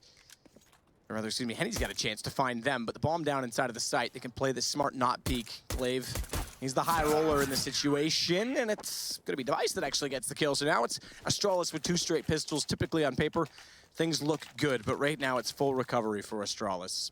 Absolutely. That pistol round was certainly required as we go into round number 2. Immortals not getting the bomb down, the pistols there, very fast approaching them, just looking to shut it down as quickly as possible. They will be forced by in the second round here, so a full array of Tech 9s, 1 smoke, a couple of flashbangs. Always good to have a bit of utility on these rounds, having no smokes. I always just wonder how the hell you're starting to win this round and nothing at all. An aggressive play from the CTs though towards B storage. They're fighting fire with fire, pushing into that area and finding 3 kills to kick things off, completely shutting down this force fight from Immortals, and it's looking very good indeed. And they should be able to fall back at this point. They've dropped the smoke. They don't want to give anything away, but you know what, Glaive, he wants a bit more. Through the smoke, he finds Steel. And he again, the last of which to survive. He's on 28. He'll rotate around to mid. He's greeted by, once again, Device, who closes out 2 consecutive rounds for Astralis on UMPs as well. So they'll put up a little bit of bank. They've got the 1 M4 now in the hands of Device, who did get a kill. And he'll buy a little bit of utility, still with the 1 kit. There we go. Kirby, thank you very much. I'd like to see 2 in these rounds, because if things get out of control, you don't want to have the situation of leaving them present. Bomb waits toward T-spawn at this point in time. Yeah, well, the good thing... Lucas and FNX are just talking things out, hashing it out perhaps, waiting to see if there'll be any aggression. I'm not exactly sure what they're doing at this point. Let's have a little chat. It's fine. So just wanted to point out, the good thing about that thing from Astralis that round is they're pushing 3 towards the B storage, right? So if you find the terrorists, you've got the weaponry to take them down. If you don't, you get a lot of information. You can wrap behind them very quickly indeed. That's actually a really interesting anti-force fire approach, I guess. And we'll have a look here. Glock's still in T-spawn.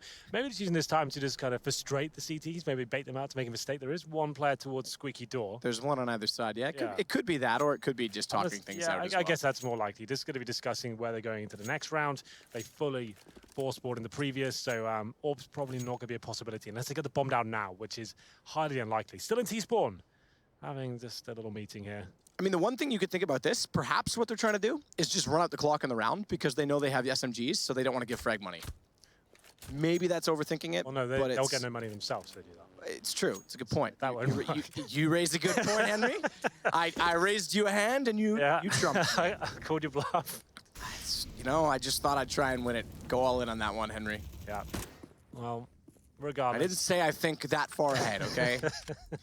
It was one of those, as I was thinking, I was speaking things. I'll try and refrain from doing so. There used to be an interesting thing in that. In the beginning of CSGO, you could type kill at the start of the round. Yes. Let's say that's what you're going with. Like, that's what you used to Don't try and save me, Henry. That's what you used to do, and Valve patched is you can't type kill in competitive games anymore. So a lot of teams were doing that at the start of the game just to do exactly what you said, deny that fragment in the second round. But here we go then. AK-47s as we go to round number 19, 5 AKs, and interesting one for Astralis. They're going to keep 4 UMPs here. With the bonus round, they win this one. They're in a fantastic position going forward, but I would say the favor stacked towards Immortals. Just trying to keep the money strong for Astralis here. Something aggressive should be coming in towards Squeaky Door. We go 2 players as well, and they're going to be not finding any conflict as of yet. So they're getting a lot of map control for nothing here. Zipex going to leave himself in this position. I would say his teammate wants to fall back. Henny has no idea, but he might check this corner. I'm not sure. I'm not sure I would. And he, meanwhile, he's going to walk directly into it. AK upgrade. You just don't see that coming at all. It's good positioning. FNX, meanwhile, already inside of A main, has Steel inside of the site. So Kirby and Zipex are locked off toward that Squeaky Door. The problem is Bomb's still inside of middle. has to be scooped up by Bolts and Lucas, and in doing so, Kierby, I can't quite see from his perspective. I don't think he's got line of sight, but he is still holding the squeaky position. Xyp9x tries to get ground back inside of the site itself. He's smoked and caught by FNX. This becomes a problem because Kierby has no access. So they do stay forward. You're right. It works to catch out Henny, but they lock themselves out of their own plan. Yeah, it could have been an idea just to fall back there, use the man advantage considering they have this lesser weaponry here, but still, the round is viable. They have a kit and an M4 in the hands of Device as well, one of the world's best players here. Glaive flashes through, tries to make something happen, but his teammate drops at the same time. Comes down to Glaive now pretty much. He needs to find something out of this. They know exactly where he is. He gets a headshot, but that's the end of his round. Just give you Device, saving the M4A4, and like I said, you have to favor Immortals going into that one. Astralis go for something towards that squeaky door area. It works out very nicely. They get the first kill, upgrade to an AK, but I agree, maybe just fall back at that point, use the AK to your advantage, and try and use the power of numbers. But unfortunately, Immortals take them down one by one using the AK-47s. But still, we're in a great position for Astralis. But don't get me wrong, this is absolutely fine. You can see the money on the scoreboard right now. They get more going into the next round, another 1,400 on top of this. So there it is. Kierby, he manages to get almost 10 grand there. So they've got plenty of money. They could have double orbs if they want to. Don't normally see Astralis do that, to be fair. Kierby will be the one dropping over the AWP to Device, presumably. There it is. Device has got a 6 spawn as well. So he could start having some fun here, like we saw in the first half from Henny. Question is, does he go for the drop B? We haven't exactly seen enough out of Immortals or gun rounds, especially in the last where it was quite early exchange on A to know if they'll go that direction or not. He's thinking of it. Quick flash out. As always, that was misthrown though, so he doesn't get the angle. It, thankfully, for that sense, didn't present itself either way. But Bolt is going to put a Molotov in front of the Device. He's going to hold station, and if he goes out toward Toxic, he will eventually get the shot. Meanwhile, elsewhere on the map, it's holding and all steady, because FNX is boosted. He'll wait, not yet peeked out toward middle. He does a quick check toward white box, but that's all he's done thus far. Nothing given away so far from Immortals. Gonna be holding up. Molotov's coming in to counter the boost there. I'd say that's a little bit misthrown. You normally want to drop it a little bit deeper, but it's all fine. You can see that's why I got a little bit close there. But FNX can hold position for now. He'll be smoking connector now.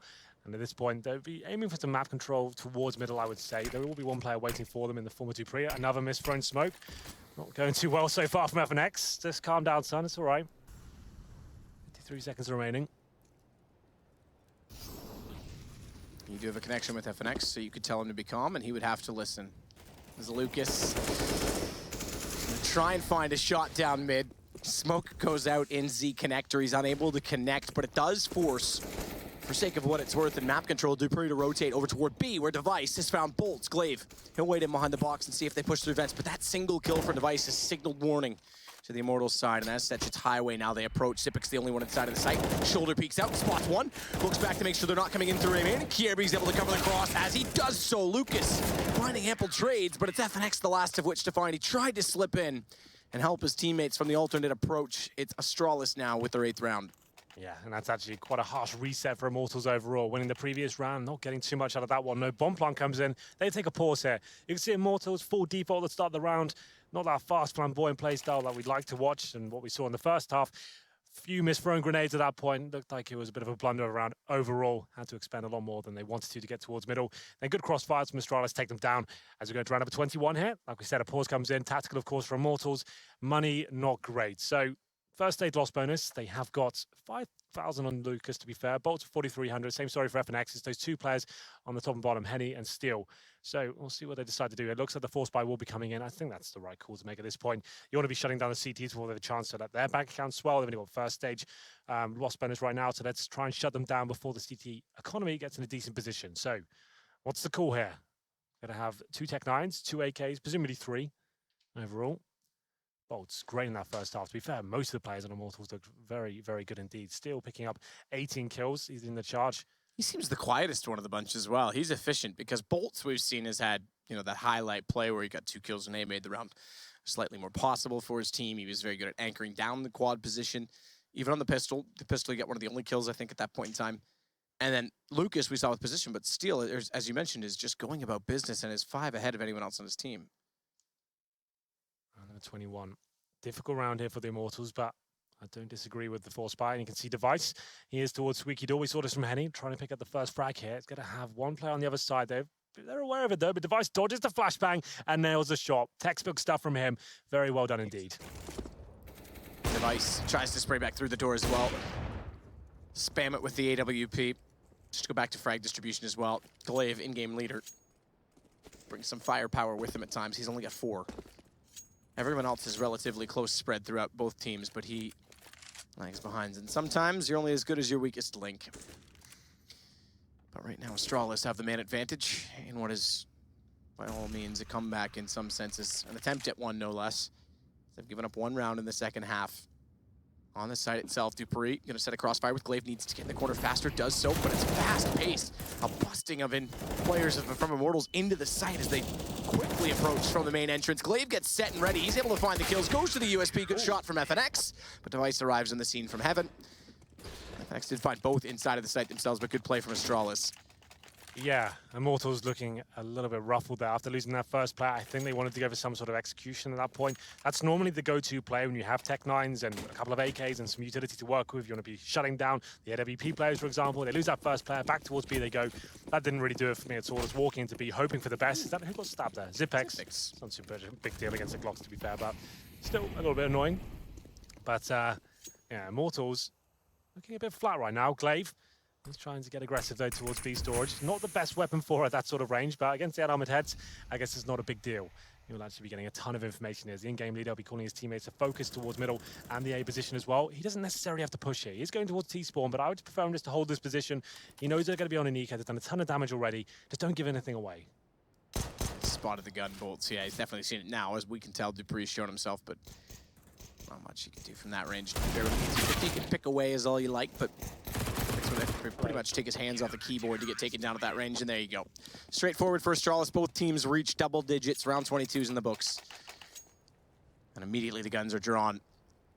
On the Immortals side, no AWP available to them. That becomes a bit of an issue on Cash, I have to say. Absolutely. This is what happened to Astralis. The economy ran away from itself on the T side. Henny, very good with that first half of the AWP. Hasn't had too much impact here in the second half. Look how limited they are, Matt. They have got smokes and head armor, sure, but only 1 Molotov, next to no flashbangs whatsoever. This would be a real rough round. They need one of the superstars of the team to step up here. Device looking to get aggro once again. This time not pushing towards Squeaky Door, focusing on A main. CTs, though, allowing mid to be open relatively. We have got Kiabi there just holding quite a passive angle towards the short box there, but it comes out the Device. I feel like he's going to strike first here. Both AWPers on the CT side, shining brightly for their sides there. And towards A, this would, to me, look like they have 3 smokes, right? So they're looking for A control. They're hoping a CT makes a mistake at this stage. We have seen a lot of aggression in the CTs. They're holding right back, hoping something works in their favor. If it doesn't, maybe just a basic execution towards A. The bomb's still down at T-spawn, so can't really speculate too much at the moment. Still, maybe looking to challenge here, but he'll be walking into the crosshair Device if he goes any more further forward. He's got the lineup, though, for anyone who dare walk in toward A main, unsuspectingly so. Well, they've used 1 smoke right now towards Highway. That's one of the 3 they had gone. They've not really done much with it. Zipix is going to try and play beside that smoke as well to watch towards Squeaky Door. 2 smokes remain. It's enough for a fast execution out of the site. I say execution, it's more of really a rush play. If they try and bounce one toward the red crate top highway, that exact smoke, the second one potentially then could cover off quad if they can dislodge the AWP player, which they've done. So the fast play may work. Zipix in the corner tries to line up, can't quite do it, and Henny's there to capitalize, but it's Kierby above on Catwalk that does the damage, and he'll drop the bomb. It's on the inside of the said smoke, but Bolts, timely as ever, is able to walk out from middle and find the man guarding it. Glaive now has to watch from afar as the bomb is grabbed, picked up, planted. And he's unsure of exactly where Bolts has gone because he's already considering Z connect to the flash.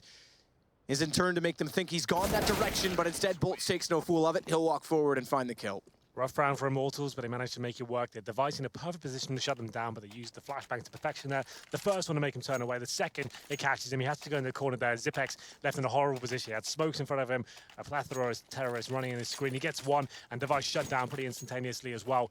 And Immortals extend that lead to 13-10 here, but once again, that loss bonus, that's going to be a problem. They need to win this round. If they go down here with no bomb and all 5 players dying, this could be the end of the game in terms of their money. So see what happens as we go into round number 24. AWP Device still. It's time towards B. It's a more comfortable position for him. Has a tiny gap in the smoke to work with here. He'll be pushing in quite aggressively towards the T-spawn area of the map. Let's see whether he can find the frag. Bolt's waiting for him. It'll be a tough shot for him to hit, but there it is. It's going to be Device opening things up and takes down Bolts. Henny checks quickly toward the little bit of the drop that he can see. He can definitely see it all now, so they should be fairly confident that no one is in that position. A Prime and Molotov to go toward. Now the question is, does this go quad bounce off fence first or bounce off quad 2 fence? Goes in between the two. That should reach Zipix. Not quite, but he goes forward anyway, and it will burn him alive. He managed to take Henny down before doing so, so it was a trade 1-for-1, man for man. But it's going to be all Astralis in the end because Kierby still inside of the site, pops out 13-11. They're hanging on at this point in time, and they've limited the economy once more of the Brazilian side. Yeah, this is actually very promising now for Astralis in terms of the comeback. 13-11, you can see the money on the screen right now. Just Glocks available, really. Can't really actually bring much more than that. The force spike comes in. Immortals only going to get $1,900 in the next round. I guess it would have been a double eco regardless, but there still would have been a buy there. They would have had AKs. They had about 2K each at that point. They could have got AKs, but they're going for a little bit of a Hail Mary here. Let's see what happens for them with the Tech 9s. Smoke grenades, Molotovs as well. Deagles to try and work some magic here. Device, he knows the situation. He won't be overcommitting at this point. He's holding a tight angle here, hoping that the terrorist walks into his crosshair. And towards middle we go. Shot smokes enabled, flashes as well. Still looking to get this first pick, and they'll be dropping a Molotov towards Sandbag as well. Just need to find an opening here any way they can, but Astralis reading the situation very nicely indeed. Middle, it's fine. It's not a bomb site, right? You can allow them to have it, especially when they've only got pistols. Not really much you can do with it, especially now they have no grenades. But a misplay from Astralis to go for the boost, and Bolts takes that player down. Device has to move fast. He knows he's going to be pitched out from middle, tries to smoke himself off. But he'll be to no avail. He does manage one before going down, which is decent, but good position again from Lucas to find Kierby, and it's down to a 2 versus 2. Bomb is peculiar in this because Steel doesn't want to cross over at Tree without utility to do so, and as such, he'll post up, wait for his teammate to get in a better position. But Astralis starts to play on their mind slightly. Where do they wish to approach? Dupree's going to go up middle. Zipix is backing off. Are they going to be 100% certain this is still on the B site? And Dupree should lead the way through the vents. Zipix is sure to follow, but on 20 HP, would have to be an immediate trade. Thankfully, no one facing directly into the vents themselves as Dupree starts the way in. M4 in hand, there is an op down beside them, but stick to the rifles at this point. Steel tagged on 61. It's beneficial to the M4s themselves, as both will be wielding them. 3 out of the 4 are. The only with an AK is Lucas. Dupree in first. High HP, remember, Zipix has to try and get information to trade, but they're both left side, which means he won't be able to swing out instantly. And down to 20 HP, he's got it all to do. A fast peek could end him now, and they've already bought enough time. Immortals will find 14, and that is a heartbreak for Astralis. Absolutely a heartbreak. That's a massive round for them to drop, and it all comes down to that boost as well. They've established that it's a pistol round for Immortals. They've got mid-control, sure, but that was such a risk to go for that boost. You're so exposed. I guess it comes down to that tight timing there from Immortals. They face the Desert Eagle at the perfect time, taking down Glaive as they're going for the risky play. Like I said, mid, you can really allow them to have it. They've got no grenades to work at that point. Hold the crossfires on the site, you'll be absolutely fine. And now Astralis find themselves a breaking point here. They have the AWP, 2M4, sure, but no kits. And 2 players with pistols as well. Very limited in terms of the grenades. So Device, he needs to work hard once again going to round number 26 here. Pushing aggressively to Squeaky Door this time. Not even waiting for that first kit pick. He's going to actually try and make it happen himself. And he gets it. Just what Astralis needed. Exactly what they needed. As you would say, Henry, it's exactly what the doctor ordered. Indeed. Shot of penicillin. Bolts rotates back through toward mid. He's got the AK in hand. Henny, meanwhile, will at least Molotov off behind the box, hold station, have to tap from that range in the UMP, but as you've mentioned multiple times, and I think most of the statistics at this point insinuate you can tap with that weapon at range. Against unarmored heads of Astralis as well, he'll be very effective indeed. So, yeah, do not discount him in this round. Still, a 5-on-4 Device goes down to 48 HP. He'll be changing his position a little bit more passive this time towards CT spawn. It's up to Terrace now. 1 smoke, 1 Molotov. This is so tight. This round could be anyone's, but towards A we go. And I'm presuming it'll give you that 1 smoke towards Highway potentially, or maybe quad, depending on what the player is with it. It's Henny, so he'll try and open up and get it towards Highway. Flashbang comes in as well. It's a risky smoke to throw, but he gets away with it. Device now to strike towards main. He's got vision. Can't quite land it, though. He does go back for more. Means that Zipix has to step up with the pistol. They didn't act fast enough to take away that opportunity from Device. They knew the op was there. They heard it the first time around, but FNX will hold for a moment. Patience pays off. Zipix speaks back out to find more information. He's greeted in the most cruel way. It's a man down, but equalized now from Immortals as Henny will pick up Kierby. Glaive, not a lot to work with in this. Neither of them have kits. Neither the three of them, in fact, have the kits, and they've got to try and get aggressive toward it. Oh, HP on Henny nearly gets caught out. Does this time. Glaive, that's too much to ask for. And they set the cross that find FNX. It's all Lucas. Does manage one. AK's got a chance in this as well. Dupree's only got 2 HP. He needs to be the first to go down. He needs to find a way to get Device an opportunity in the off as well. Up close. And Dupree's done it alone. He looks for Device first, and Dupree finds the opening. 2 HP, stays alive, and they've got enough for the defuse. Like we said. Only just so they could have enough for that defuse. They had to act so quickly there. Not a single kit going into that round. Astralis, of course, it's the force buy. They were a breaking point. Device had to step up. Aggressive towards Squeaky Door. Not even waiting for that first pick, though. He goes all the way around the corner there, nails the shot, falls back to CD spawn as well. I have to say, though, Bolt's decision, after they ascertain the devices towards CD spawn, right, he's at that truck area, they've got past him, he's missed a couple of shots, and they go back for more. They try and take him down. I would say leave him, get the bomb down there, let's force him to come towards us. And they give him a bit too much to work with there, and Dupree doing a good job there with 2 HP. I'm surprised he didn't go down in that situation, but that was the last moment to defuse there, and it works out. This has been so back and forth here. No one looking too comfortable right now, even after winning that round. Astralis don't look too happy about it. As we go into number 27 here. Another pause for Immortals, 2 remaining. But Impulse comes in. This will be an eco this stage, I think. Just 1 Tech 9 purchased. FNX with the Desert Eagle and body armor as well. And they get $1,900 into next round. So this is a similar situation before. They did force up the last time they had this, but didn't really work out. Well, actually, that was the round that did work out for them, to be fair. But it was the time I said they could get AKs, and it's a similar story here going forward. And aggressive once again against these anti-eco. Zipex Molotoving in, gives him some position control to push it and try and isolate this player ahead. He can't do anything about it. He goes full panic, just spraying as well, which gave himself away before they even walked into A main. Lost full vision. Good find. Steal when he opened up Squeaky. Answered out. Zipex with 1 kill, KRB with the other was tagged down to 3, but it's only 3 left to find. Long range from Glaive. He has to be careful here. Didn't even hit anyone. Nope. All bullets missed, and he goes down. It's now a 3 versus 3 with bomb planted in the B site. Armor on bolts with a Tech 9, including that of a helmet. This isn't necessarily a done deal. Absolutely not. KRB 3 HP as well. FNX holding the flanks towards Vent. He could actually get this kill for 3 if he nails it. He does indeed. FNX finds Zipex. Now it's a 3-on-2. KRB low as well. This is looking promising. Another eco victory for Immortals. Looks the wrong way as well. There's the high HP down. It's gone. It's done. They give up too much on the B site.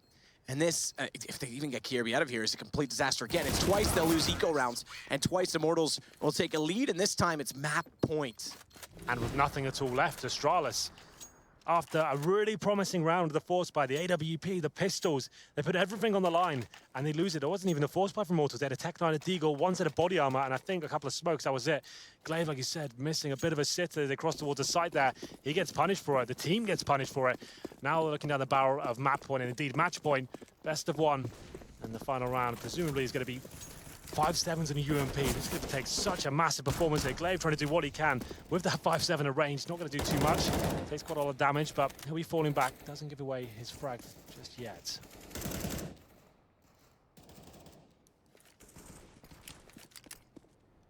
Bomb dropped by Bolts intentionally. B connector position. Lucas nearby, but it's a push out from Glaive and Dupree. They've got to make something happen. This is their attempt to do so. Look what's waiting. AK in the corner. Thank you very much. It's over. That's done. This is Immortals. This is going to be taking Astralis, who went to overtime against NIP. They've been struggling in this group. This round-robin format as well, so everyone plays everyone. It's not like there's a lineup of misfortune. It's just simply whoever's on form is going to make it through, and right now Astralis is looking off. I have to laugh a little bit as well about the... not laugh, but you know, people are saying this is the Astralis era. I'm sorry, era insinuates a much longer time frame. This is Astralis' chance to create an era, but they're certainly struggling back in this tournament. And it's Immortals that do step forward, as we say. They want their breakout. They did well in multiple tournaments last year around this time. They've got to do it again here. This is a great start. Super impressive CT side there. Dynamic, aggressive, flamboyant. Any other adjectives you want to throw in there, you can feel free to do so. But the T side a little bit flat there. But Astralis, it didn't really feel like they showed up to this game at all. Didn't pick up a single gun round in their T half. CT was better, but overall, I have to say, Immortals are the stronger team.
top of the shed. They're able to chuck onto some damage, but they're certainly not going to be able to stop the plan. It's not even that big of a deal. They let them escape with it. It's a much bigger deal if they still clean this up and are able to build their economy consistently over these next few rounds, and that's what they're aiming to do here by doing this. However, the swing up from Freiburg is nice, as he's not only going to net the kill on Nico, but he grabs Rain too. Now it's down to 3. We're just now getting the rotate over here, and oh, they get caught at Truck. There's 2 more kills for Forest, and then Exist comes in with the last one. Somehow NIP upsets in that round, and now they're on the board.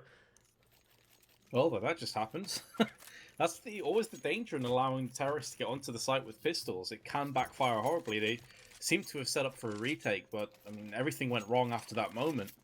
So Nip, in a round that really didn't expect them to get much more than a bomb plant out of, they actually end up winning. And now FaZe with a double AWP in play, they've gone through all of their funds. If they lose this, they are flat out broke onto an eco, and Nip have a gateway back into this one. The rest of NIP, again, split into just your usual default here again, so nothing crazy happening at the beginning of the round. Kio's just going to take an aggressive position this time in the one-and-done corner out to the left from the mid-garage here, as NIP still tries to gauge how exactly they want to play their aggression. Alu also, I don't think, no, he's not boosted up into the vents, so he's not going to be able to play it from that position, just sitting down below, waiting to see if he's going to get any action from the B halls, and then can promptly fall back further into the site if needed. But there's a lot of shuffling going on for FaZe, a lot of change-ups of the position, like again, Rain falling back here, helping out in mid now. Kio's still stuck in that corner, but this has left the A site open, and that isn't really something that you'd seem to want to let them do after what happened in the previous round with just P250s and Tech 9s for the most part. Now they have full guns, and again, they seem to be kind of letting them in. Rain with a good lineup, though, does catch Pit through the smoke, so they're going to get the early advantage, but the trade rolls in from Freiburg. He gets boosted up to Shroud. More kills rolling out for NIP. I got Ray picks up a second one, and they almost basically guarantee to have a third there, as they do take down Rain. It's 2 left up and running for FaZe, and it's not looking good for a retake. Especially when you consider that Rain got the first kill in this confrontation, so Nip were actually a player behind, and then it all went the way of the Ninjas. It's pretty unbelievable. Alu is setting up for some exit frags, but there's no real hope of him getting onto the site and clutching this round alongside Kiyoshima. He was going to be buddy systeming with his teammate to make sure they can get their hands on this second AWP, which Keo is so close. It's tantalizingly close. He goes out into the open. I don't think he can reach it unless he goes onto the other side of the car. And I realizes it's not really possible. I think it's stuck. He can I probably try to get it a second. To explode. The bomb might move it, yeah. No, just jiggled it a little bit. It's stuck down there. I don't think he can get it. Trolled. So he's not going to be able to pick it up. So that's unfortunate. And they'll just have to work with one up for right now. Did a nice pick as well, having 2 ups in a round like this. But he got CSGO'd pretty hard. UMP does get drops and a couple of pistols, so not a terrible buy-up, but of course not as much as FaZe would like in this scenario. Flashes and nades just outside of A main. Bomb dropped out in Garage Declaration of Attempt. We're not going to see any early shenanigans in this round. It's going to be more of a slower pace round. Probably another set play onto A again. Yeah, that seems to have been the commonplace. It's working out well for them. And oh, Forrest! Instant correction there onto Alu. Trying to catch him there on the boost-up position. So knocking him out really quickly. And again, it's NIP that are actually going to find themselves with the advantage here. Get right chiming in for another one here back in the B halls. And that's actually an open site, so they may be able to hold up here on trying to execute. You can see the bomb rotating over. If Get Right gets the knee to push back into that B bomb site, it is wide open for the taking right now, as FaZe went all in on their defense on A after obviously underestimating it in the past 2 rounds.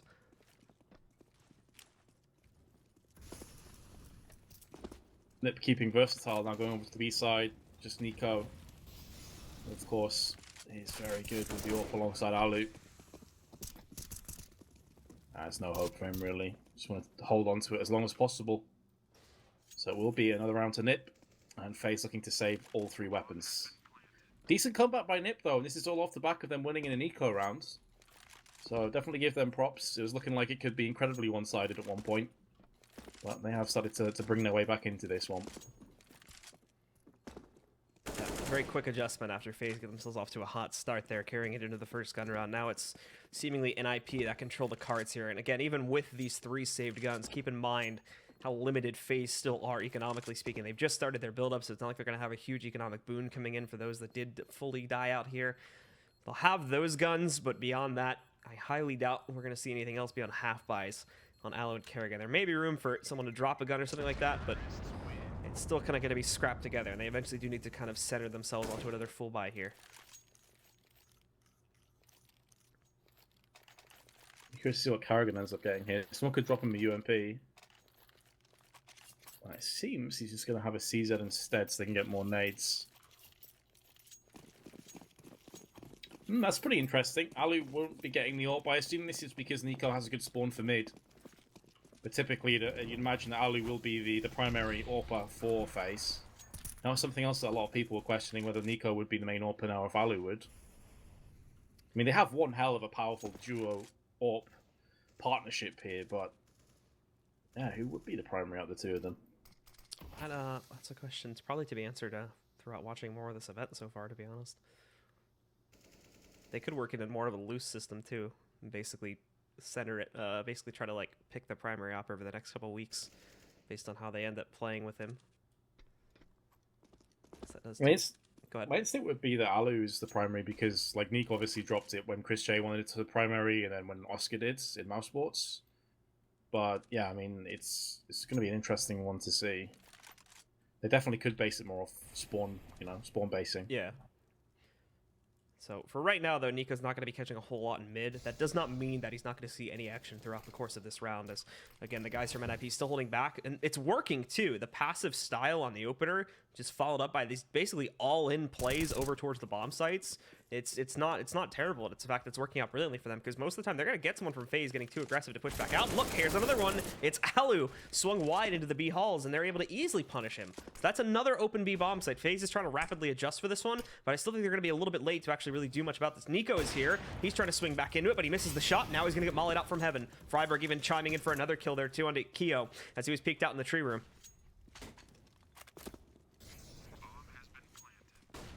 And another save. NIP in fine form to take a 4th round in a row after FaZe put up 4. Nico missed out on that opportunity. Could cost him his life. Get Right's also going to be lurking through highway. They have such good economy right now that they can afford to throw some weapons away. But Nico with another 2. He is so set on saving the AWP. Finally, Get Right does get him from the side.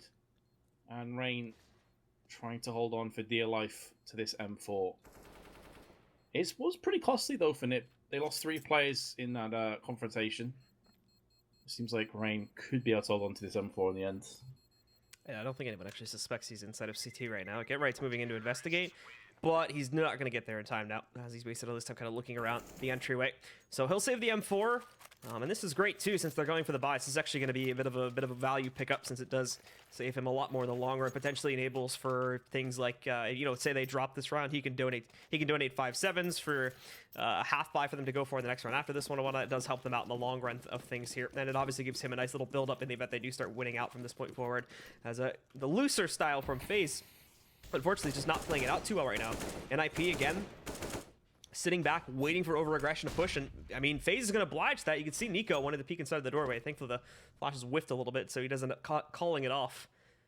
But still, if they continue to play aggressively and NIP continue to get, early 1 or 2 man advantages off of that one, then they can just continue to go for these direct site plays, as they're always going to have themselves an easier time of getting into the site with those 1 or 2 kills going in their direction at the beginning of the round. Absolutely. If they get the opening picks, then NIP have such a good chance of just forcing their way through onto the sites and getting those rounds that we've already seen. It's typically been A that's yielded the most for them thus far. I haven't really seen them play B too many times. That could certainly change in the future. Flashes and mollies being exchanged out in mid, trying to take some mid control, give them some more avenues of aggression. 2 players will find their way on the B side, but mid is open. So now NIP can start to put pressure on the likes of Vent, put pressure on the likes of Connector as well. And speaking of Vent, Freiberg comes through, probably should have done better, but he will end up going down to the hands of Carrigan. More from NIP trying to rotate back in, but the damage being done from Alu and Carrigan here is massive. Finally, it's FaZe that get themselves the opening edge. Alu sits waiting over there, and we can see Forrest and Get Right trying to manage that. Forrest is on Alu duty right now, and it is going to work out, but the problem is you still have Carrigan up on the site, and now it's just Forrest alone in a 1v3. He'll try to push himself forward up to the site, but hello, here comes Nico from heaven to close things down before they can even challenge Carrigan further back there. Yeah, you can see that Forrest was trying to bait out the sound there so that Carrigan would peek him, but yeah, it's 3-on-1. He's living on borrowed time. Will get found out from the backside. So FaZe finally put a stop to the 4-round rots. Nip back in with an AK buy, and they could afford in the next round as well, considering a bunch of their players are on 2 to 3k. In actual fact, this is nearly on 4K right now, so there is going to be continued pressure applied. Kiyoshima again, very early on the round, getting dropped to dangerously low health. Just 39 remaining for him. We have Nico sitting back over here too, along with a couple of the members of FaZe, just getting ready for the eventual A hit that we have seen become common, but it's Get Right again! This is like 3 or 4 rounds, you know, almost in sequence here, where he's been able to get that opening kill in the B halls and make it much easier for his team if they want to go for a B hit to deploy into it. The problem is they have to avoid kind of falling into a pattern and becoming too obvious here. So I don't think they're going to follow through with the B play, as they have in some of the past rounds. They're still more than likely going to end up executing out onto A. Nico is going to answer back though. Kiyoshima, meanwhile, is up on boost. They haven't used this position just now, or just yet, I should say, from FaZe. Do any of the NIP members even check this? The flashes could very well deter them from checking up onto the boost. Kiyoshima's playing it very passively. There's the tap with the A1S. And the added beauty of that position is that with the A1S, you're not entirely sure where these scurrier bullets came from. Get right now through. That grenade could do a bit of damage. In fact, it just takes 3 off Rain. Just CS nade things. And Rain will return fire and pick the kill up. It was looking like it could do a chunk to Rain there, but nope. Yeah. So after that one, FaZe again are looking to take back some of the control that they lost a few of these rounds ago and are slowly breaking down the NIP bank. That's the other thing to account for too, is that they did build up quite a large amount to work off of, and now it's finally being whittled down here as we can see them going under, you know, sub 1K, which is finally getting to the breaking point here. FaZe themselves, this is the other problem here too, is that these still rather close rounds, so FaZe is never really being given a chance to build it up. It's still at a point where NIP, if they are able to swing even one victory without allowing for FaZe to save, then they can just immediately crush the CT economy and put them back onto ecos, which should allow NIP to try and tie things back up. But for right now, it's still very unstable for both teams, and no one really has a big advantage in this map currently. Absolutely not. This could be a 2-for-1. FaZe in a very similar position to what we saw Astralis under earlier, where they just couldn't build really anything up. Ali's on 3.2k, I mean, that's pretty solid for him, especially being an AWPer. But the rest of his team averaging probably between $200 and $300 each, so pretty rough times right now. Exist is going to be able to get through mid though, hopping across to the ledge. Nearly already in highway, 55 seconds left. Pop flash through for Carrigan, going to try and scout out B. Nothing's home just yet. Doesn't really give him a fair representation of any information. And Kishima's up on the boost again. Playing maybe the double bluff, saying, you don't expect me to be here twice in a row, but surprise, I am. And a spray from him claiming 2 kills. Nico with 2 of his own. Pit does come back with a frag, but his position's been compromised and his days are numbered. Yeah, Pit just has no way to safely get out from this doorway, unfortunately. So if he's going to go for it, you know, make an attempt at this. But if not, he's going to swing back and look to save now, because otherwise he's going to be dead right about now. So he'll just burn himself alive there at the hands of Kerrigan's Molly. FaZe get up to 7 now, and like I said before, this is bringing NIP to the breaking point. Most don't even have enough to buy up armor if they were to half buy right here, so more than likely we're just going to see the upgraded pistols, and that's it, unless they want to go all in. Yeah, the Eagles makes a lot more sense across the board. And equalize that economy a little bit. They've got 3 rounds of round loss bonus coming in, so they will be able to buy in the next round, especially if they get a bomb plant down. It'd be a nice juicy bonus. But FaZe, who were looking like maybe they would let this lead slip away, have now regained all that momentum that we saw them get earlier on. Forest down very early in the rounds, and Pit in squeaky once again. Yeah, we're looking for a path into the A-bomb site again. This was actually, keep in mind, this was a very crucial round where FaZe actually lost because they were playing so passively on A and they were kind of going to let them in. The good news is this time, NIP don't have a lick of utility to try and use to actually get onto that site safely. So players backed by car and highway have a much easier time of dispatching everyone from NIP. After we see Keo going down, that's pretty much it, and it's a clean sweep from FaZe from that point forward. So we've had the pendulum going back and forth 8-4, but 4 round sprees between the 2 teams. 4 for FaZe, 4 for NIP, and 4 for FaZe again. Can we continue the sequence? Are NIP going to start to bring this back in their favour? Of course, they can't take the next 4 and take it to 8 in this half, but they could very well take us 8-7 if they can start to pull it back. They have enough funds to do so here, Blue. They've got enough nades. Yeah, what's important to note, though, on these past 4 rounds specifically is that, you know, NiP has been denied plants for 4 rounds straight, too, so it has actually limited their money income to a certain degree, because before this, they were doing it, at least a very good job of trying to get up to the sites and whatnot, and it always came down to the wire with regards to the bomb getting planted, but as of the past couple, FaZe has been a great job of denying it, and now they're going to play close quarters again. Nico gets that 1 kill, but does a double take there. Rain actually chimes in for 2, now 3, I believe, at the end of that one, and Keo chiming in for 1 more as well. It's a shutdown from them, and they beautifully fend off an all-in attempt from NIP out the right lane.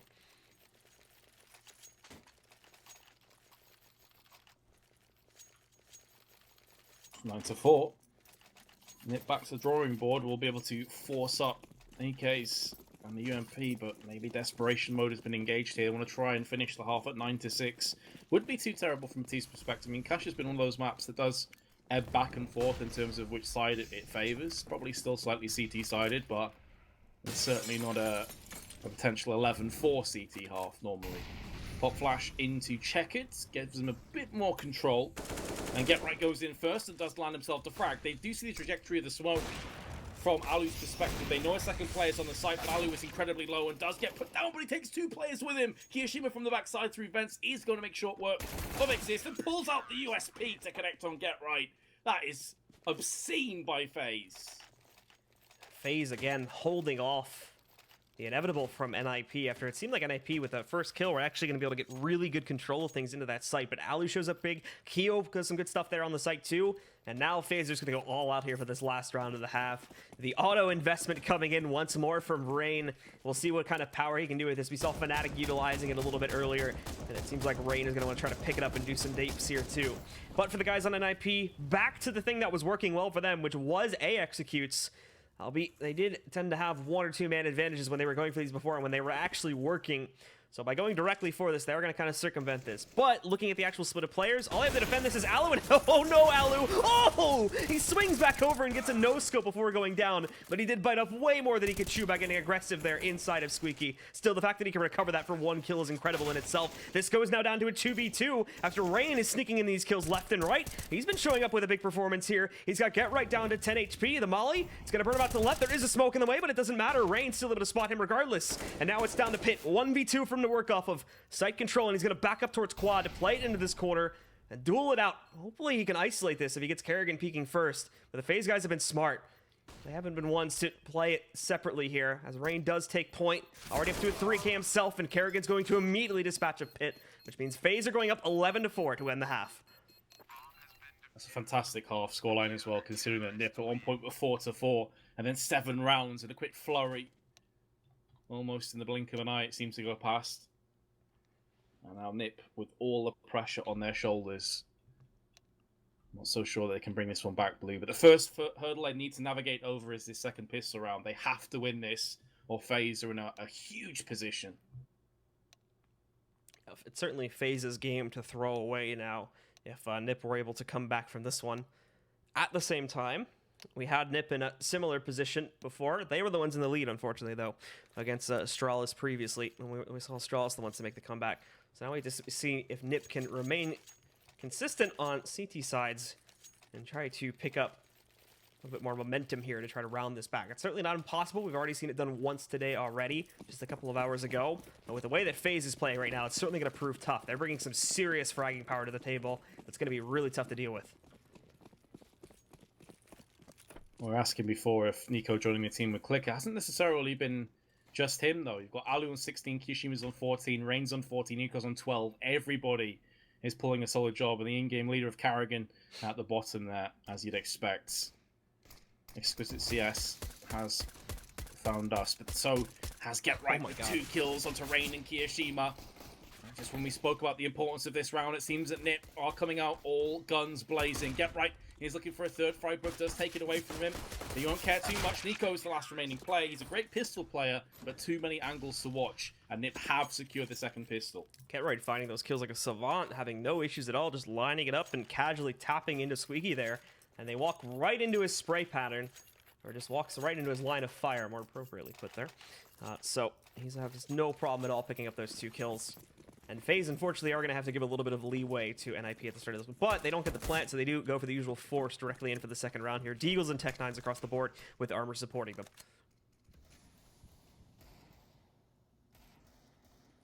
Again,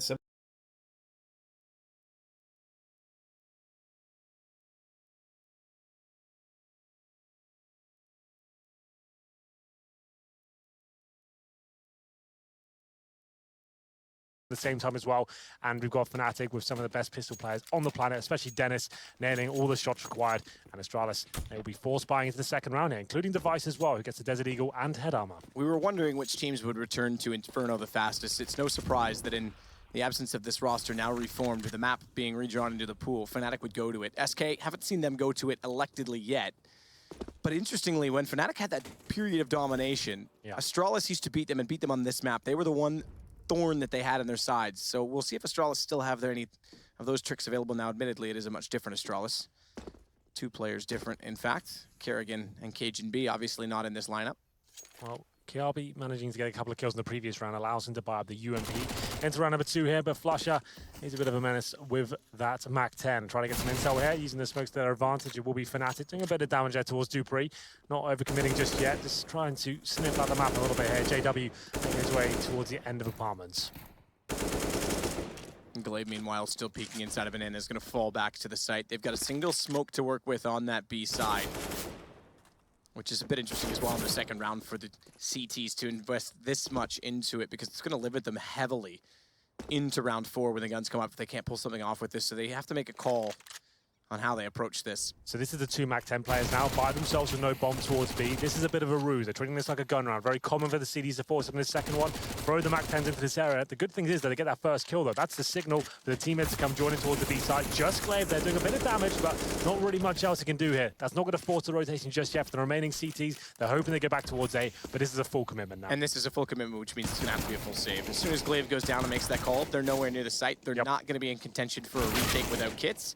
We just talked about that investment. The smoke from Glaive, the armor on everyone, the UMP as well for Kirby. They've got to sit on A. They've got to let this one go. That's really intelligent Counter-Strike. As I was building that one up, you could see exactly what they wanted to do. That wanted to be the fake towards the B side, but the fact they get that first kill without any real confrontation there, that's the call gate. Let's not overcommit towards A. We know this side's going to be clear. Go back in towards there together, and you can see, like you said, Astralis saving their weaponry here. That might look a bit strange on screen right now if you're not too familiar with CS, but the idea is this is actually meaning they won't be able to buy anything for the next round. So you get Desert Eagles, UMP, that's something to work with here. Establish some crossfires here on the A side of the map, and at this point, at least you can challenge a terrorist trying to hunt you down, maybe farm some extra cash, and if you don't, you manage to take this upgraded weaponry and the armor as well to the next round, you can give it another go. Fnatic is hunting. Obviously suspecting the fact that saving, even though good shot, that's giving some money to Astralis side from Device, but obviously suspecting the fact that if you're saving on the second round, you have invested something into it, and therefore, if they can chisel that out of them, force up reinvestment toward the next round or even the first gun, it's still valuable. The obviously downside, the detriment is they've invested a lot more and have more to lose. A chance though for Dupree. We talked about Owen Cash as well.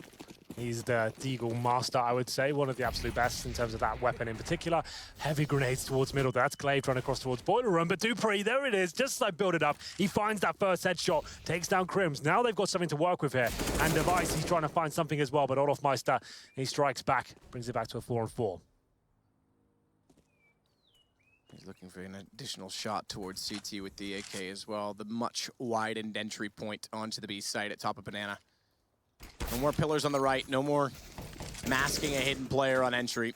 Good re-peek, I have to say, into Device, or excuse me, into Olof as he gets tagged down onto 14, but Glaive and Xyp9x are very weak. They've pulled Dupree over in this position as well. Smoked off at CT he may be, but he has his customary Deagle. Not boosted on the flower pots. Ooh. That window is extremely wallable. This is what I expected with the Deagle. So now Dupree's up. He's got some vision above the smoke. Can hit one shot and fall, but as he falls, neither does he hit a shot. He gets taken down by Flusher with a lovely placed bullet from an AK.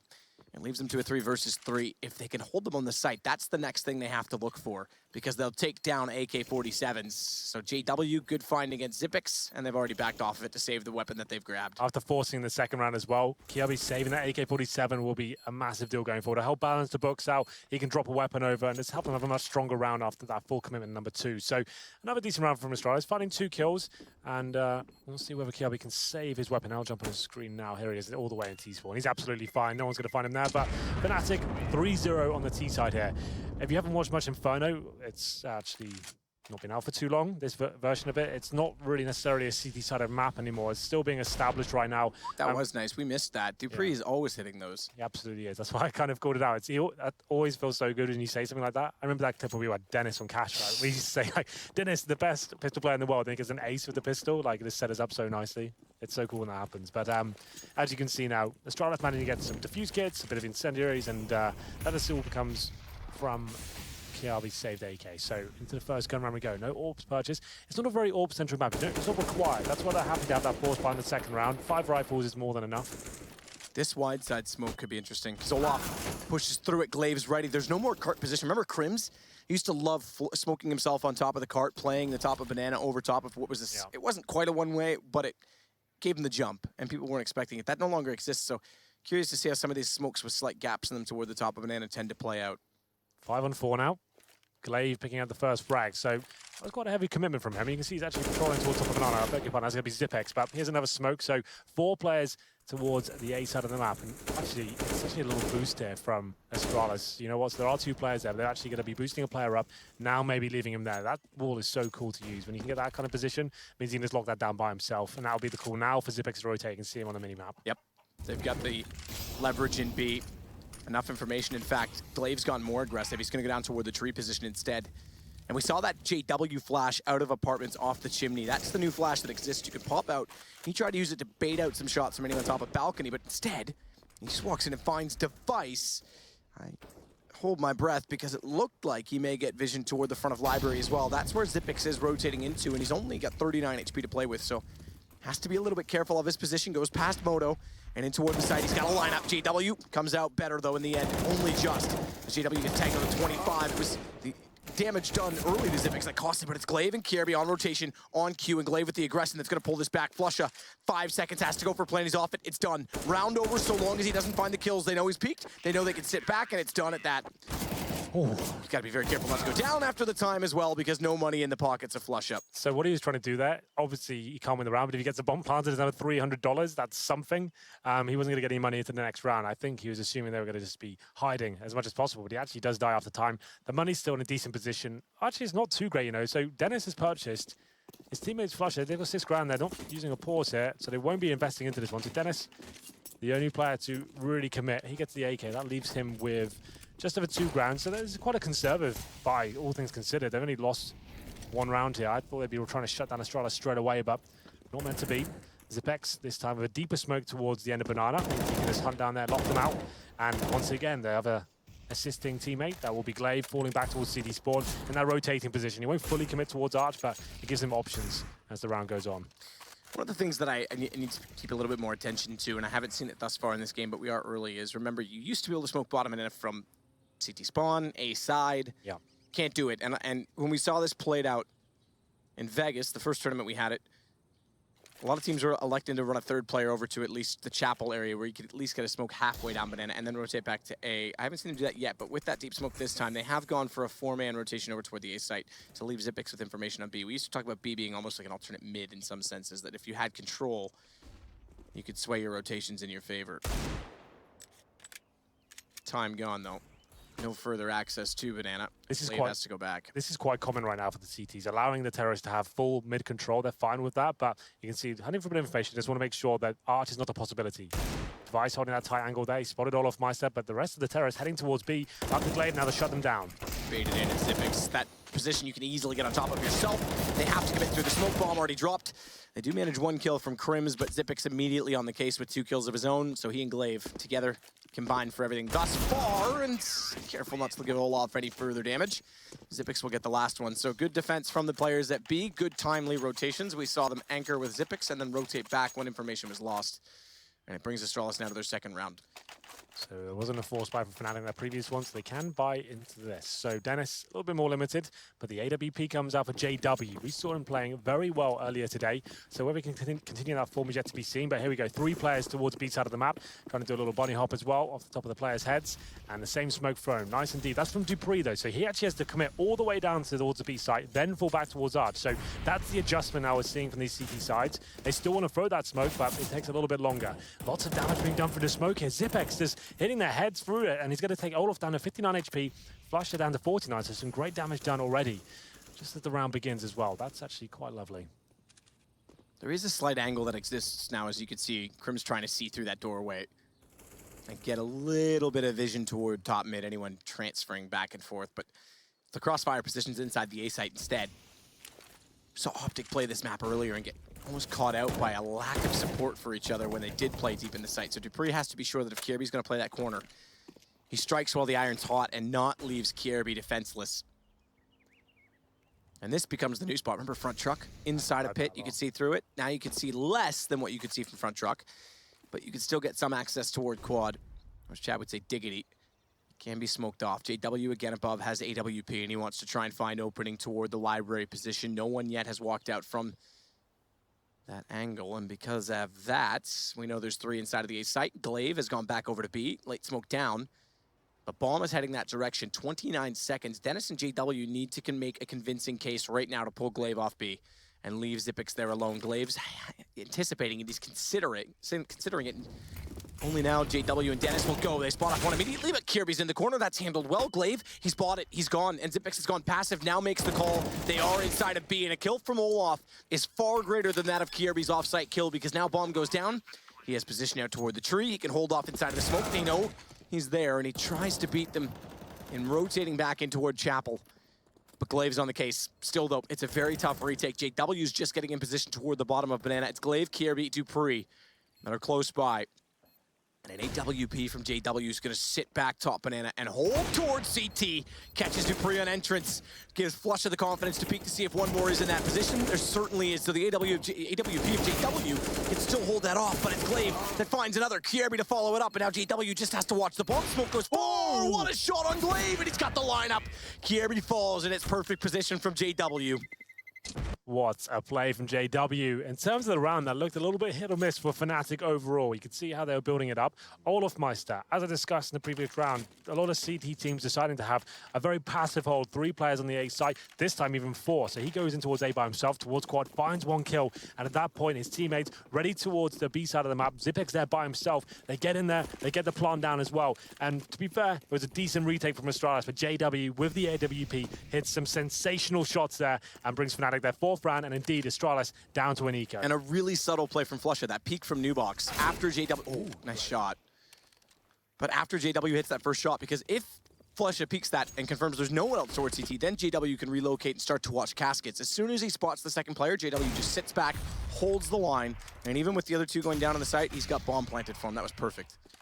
Really cool stuff. I'm so excited to see what Inferno brings to us in terms of the tactics. I think in terms of the tactical game, it allowed, just in terms of fakes, especially in the mind games you could play. We've seen so many historic games played on this map and so many amazing tactics, like the old Na'Vi. I used to love watching them on this.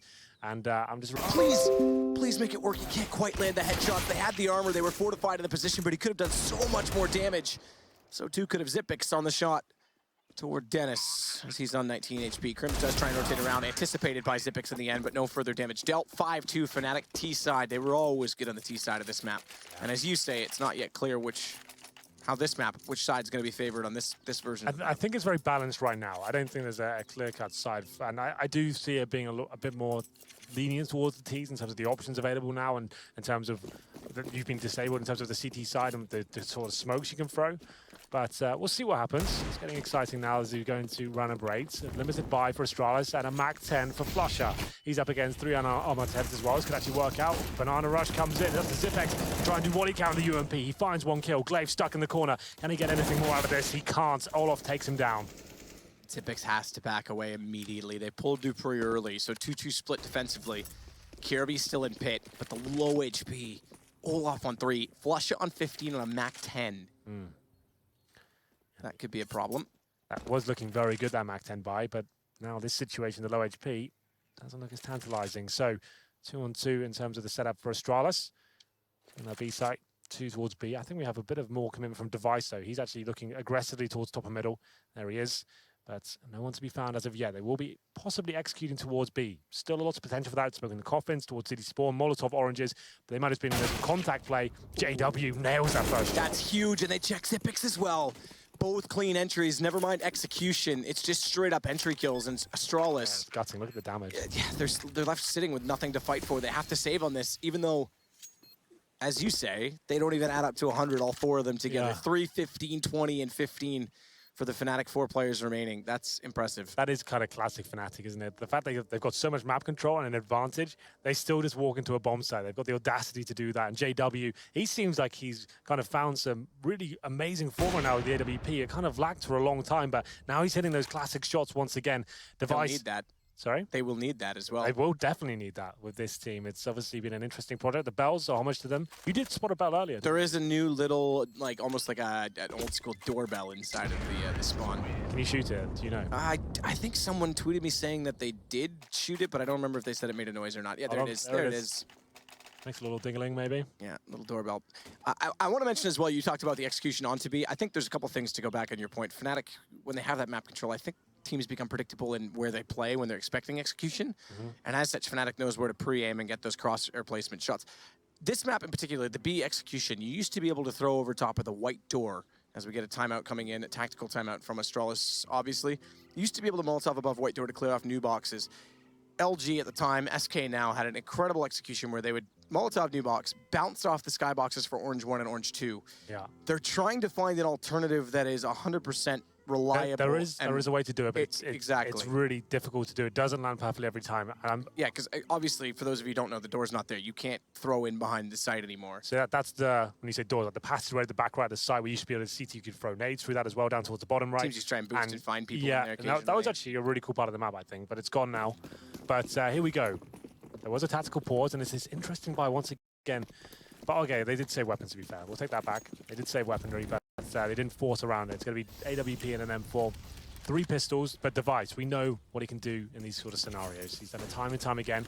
And maybe a little boost up in the smoke here. I'm not sure as Glaive tries to hunt up for something here. It's always that banana split once again, man. This is such a cool strategy. If you can make this work, the CDs have such a difficult time holding this off. And Astralis gave it to them, so as such, Zipix knows, and you're right, he's going to have such a difficult time. Flashes go in, that's far behind Zipix. Alert lands at his feet. By crosshair placement, look at Kirby!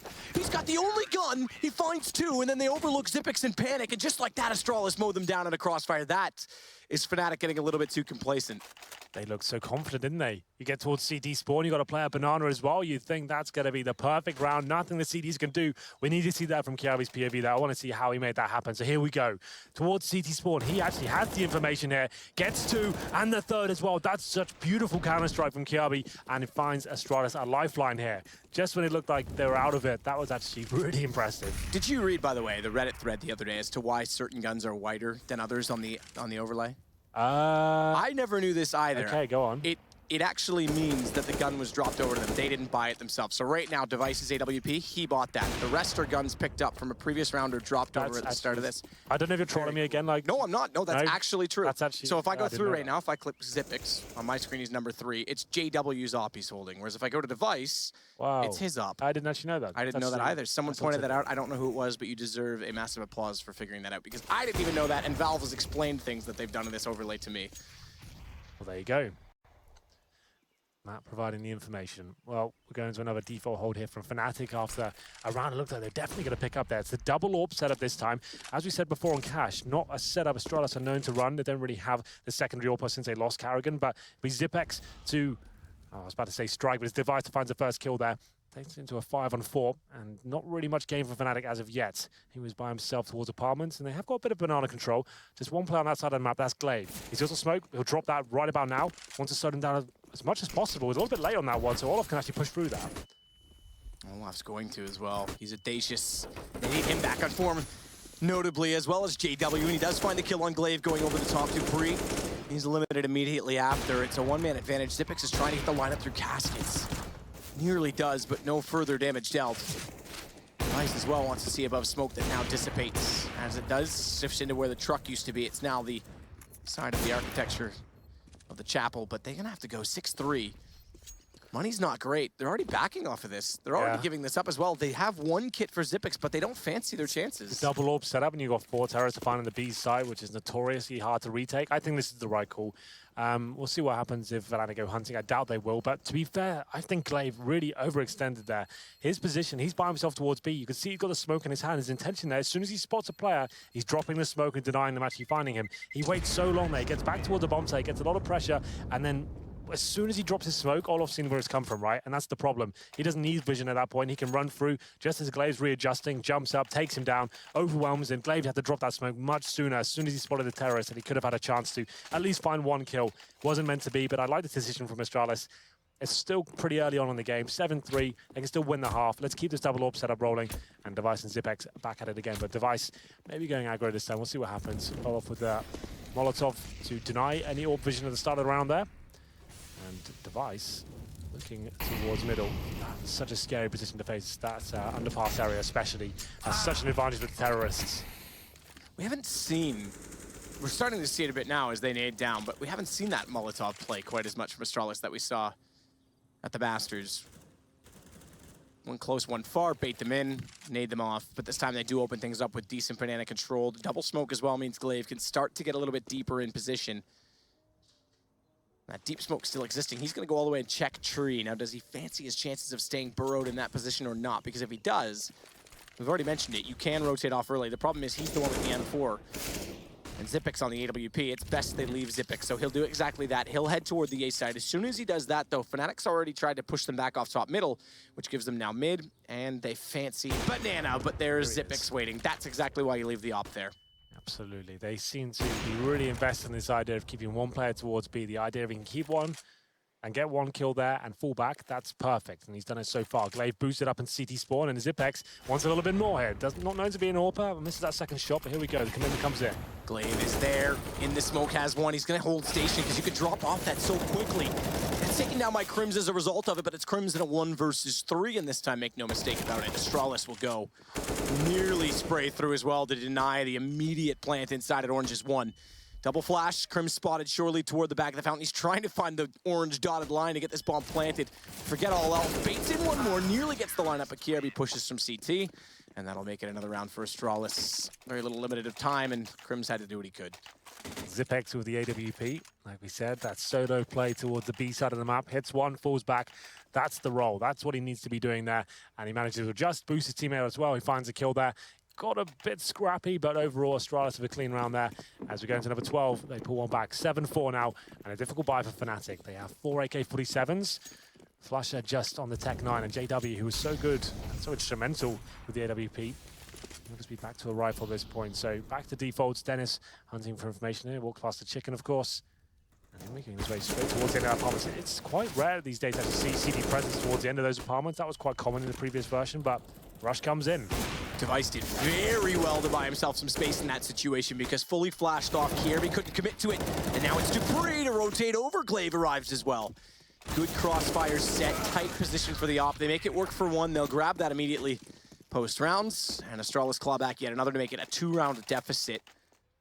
And have they done enough? They have to break the economy of Fnatic, so there's very little left for them to work with. Can't say I'm a massive fan of that round from Fnatic. We know Astralis are playing this crossfire setup and towards that A site. Running it at the tightest choke point in the map, the apartments, 1 by 1, not really much utility expended either. That's just easy pickings for Astralis. They'll be very happy at that round, and that's going to force Nico out of Fnatic at this stage. Desert Eagles, a couple of Glocks as well, double grenades. Oh, they're going to hurt a lot. Not too much AK. I was only flushed at that. I thought he was definitely going to be going down. That's such a deadly area to start the round. HE grenades so viable in this map, especially towards Banana. And the smoke comes in once again. The CTs will be patrolling towards the top of B. And they can probably afford to rotate one back eventually. They'll be dropping one smoke and then at that point, seeing what kind of guns are available for the terrorists.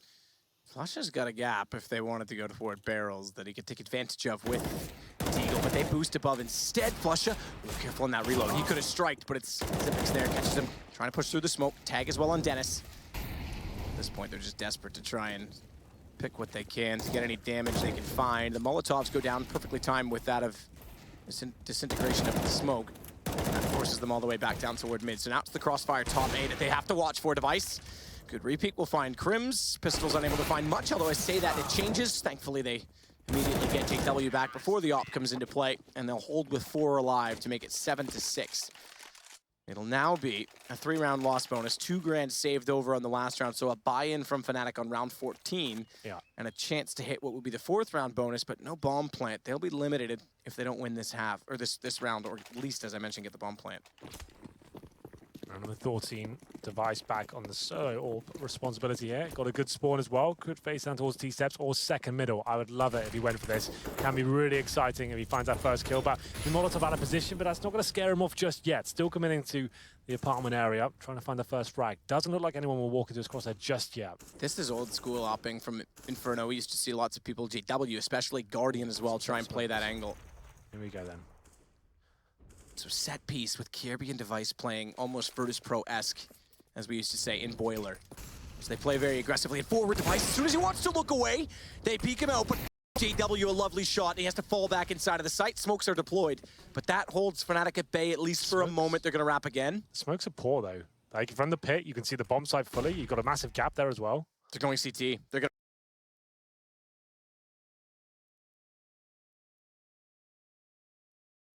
to wrap through. And he's already inside of Chapel. Crims is in position. I think we may have lost it, but they're going to hold at CT. As Olaf waits at the top of A, so they won't commit to it in completion because they don't have enough information, and Glaive's already anticipating this, knowing that Dupree is watching Library from inside of the site. They can't see the archway. So good information relayed from Astralis' side, but it's Device that waits as well with the AWP still inside of the apartments. Yeah, it's crossfire once again. It's going to work out nicely for Astralis here. Fnatic have expended pretty much everything they had. They have the man disadvantage as well. Someone needs to go wild here for the Swedes. We'll see what happens. Olaf starting to look from quad. That'll pull Kierby's attention. Might leave him exposed as well. Dupree going down. It's Device that has to hit shots because Kierby's gone.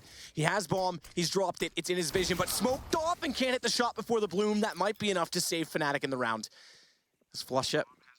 Doing the damage, allows his teammate to plant the bomb. Glaive's already arrived, and no smoke in front of Library because there isn't one available to the T side. Means he can try and take advantage early, but Zipix making noise at quad has Olaf trying to flank around behind from Boiler, so he needs to kill fast, and Flusha beats him to it from Graveyard. Glaive alone.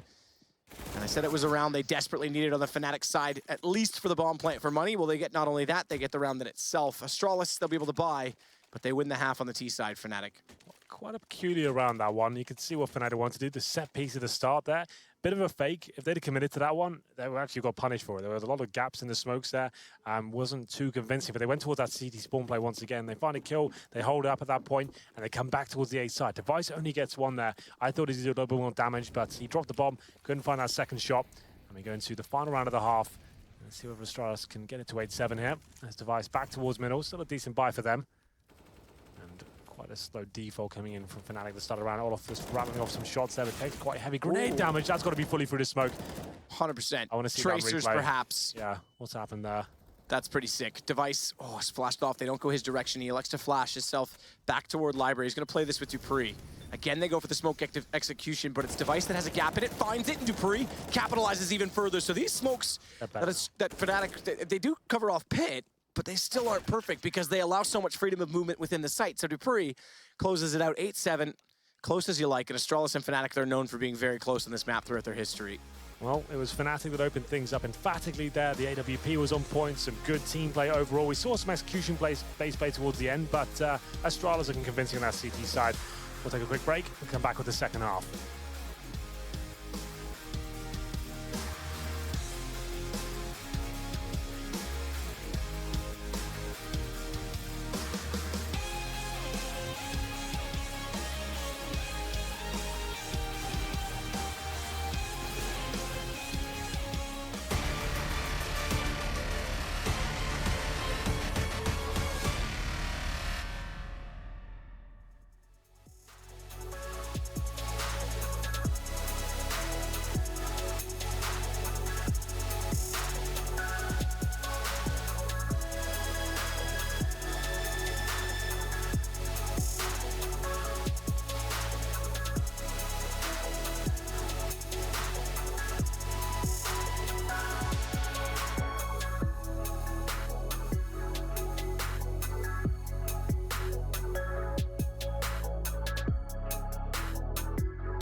It was a game of pace, as it was indeed Fnatic that started things off by picking up their respective rounds, their pistol round, but it came down to fast play, which led to them being, I think, ahead at 1.73, and then execution that was a bit sloppy, which allowed Astralis really back into it. There's one particular round I have to point out that really made the difference for Astralis. It was Kierby on the M4 on B. That was great. That was phenomenal play from him. But let's get into the second half, shall we?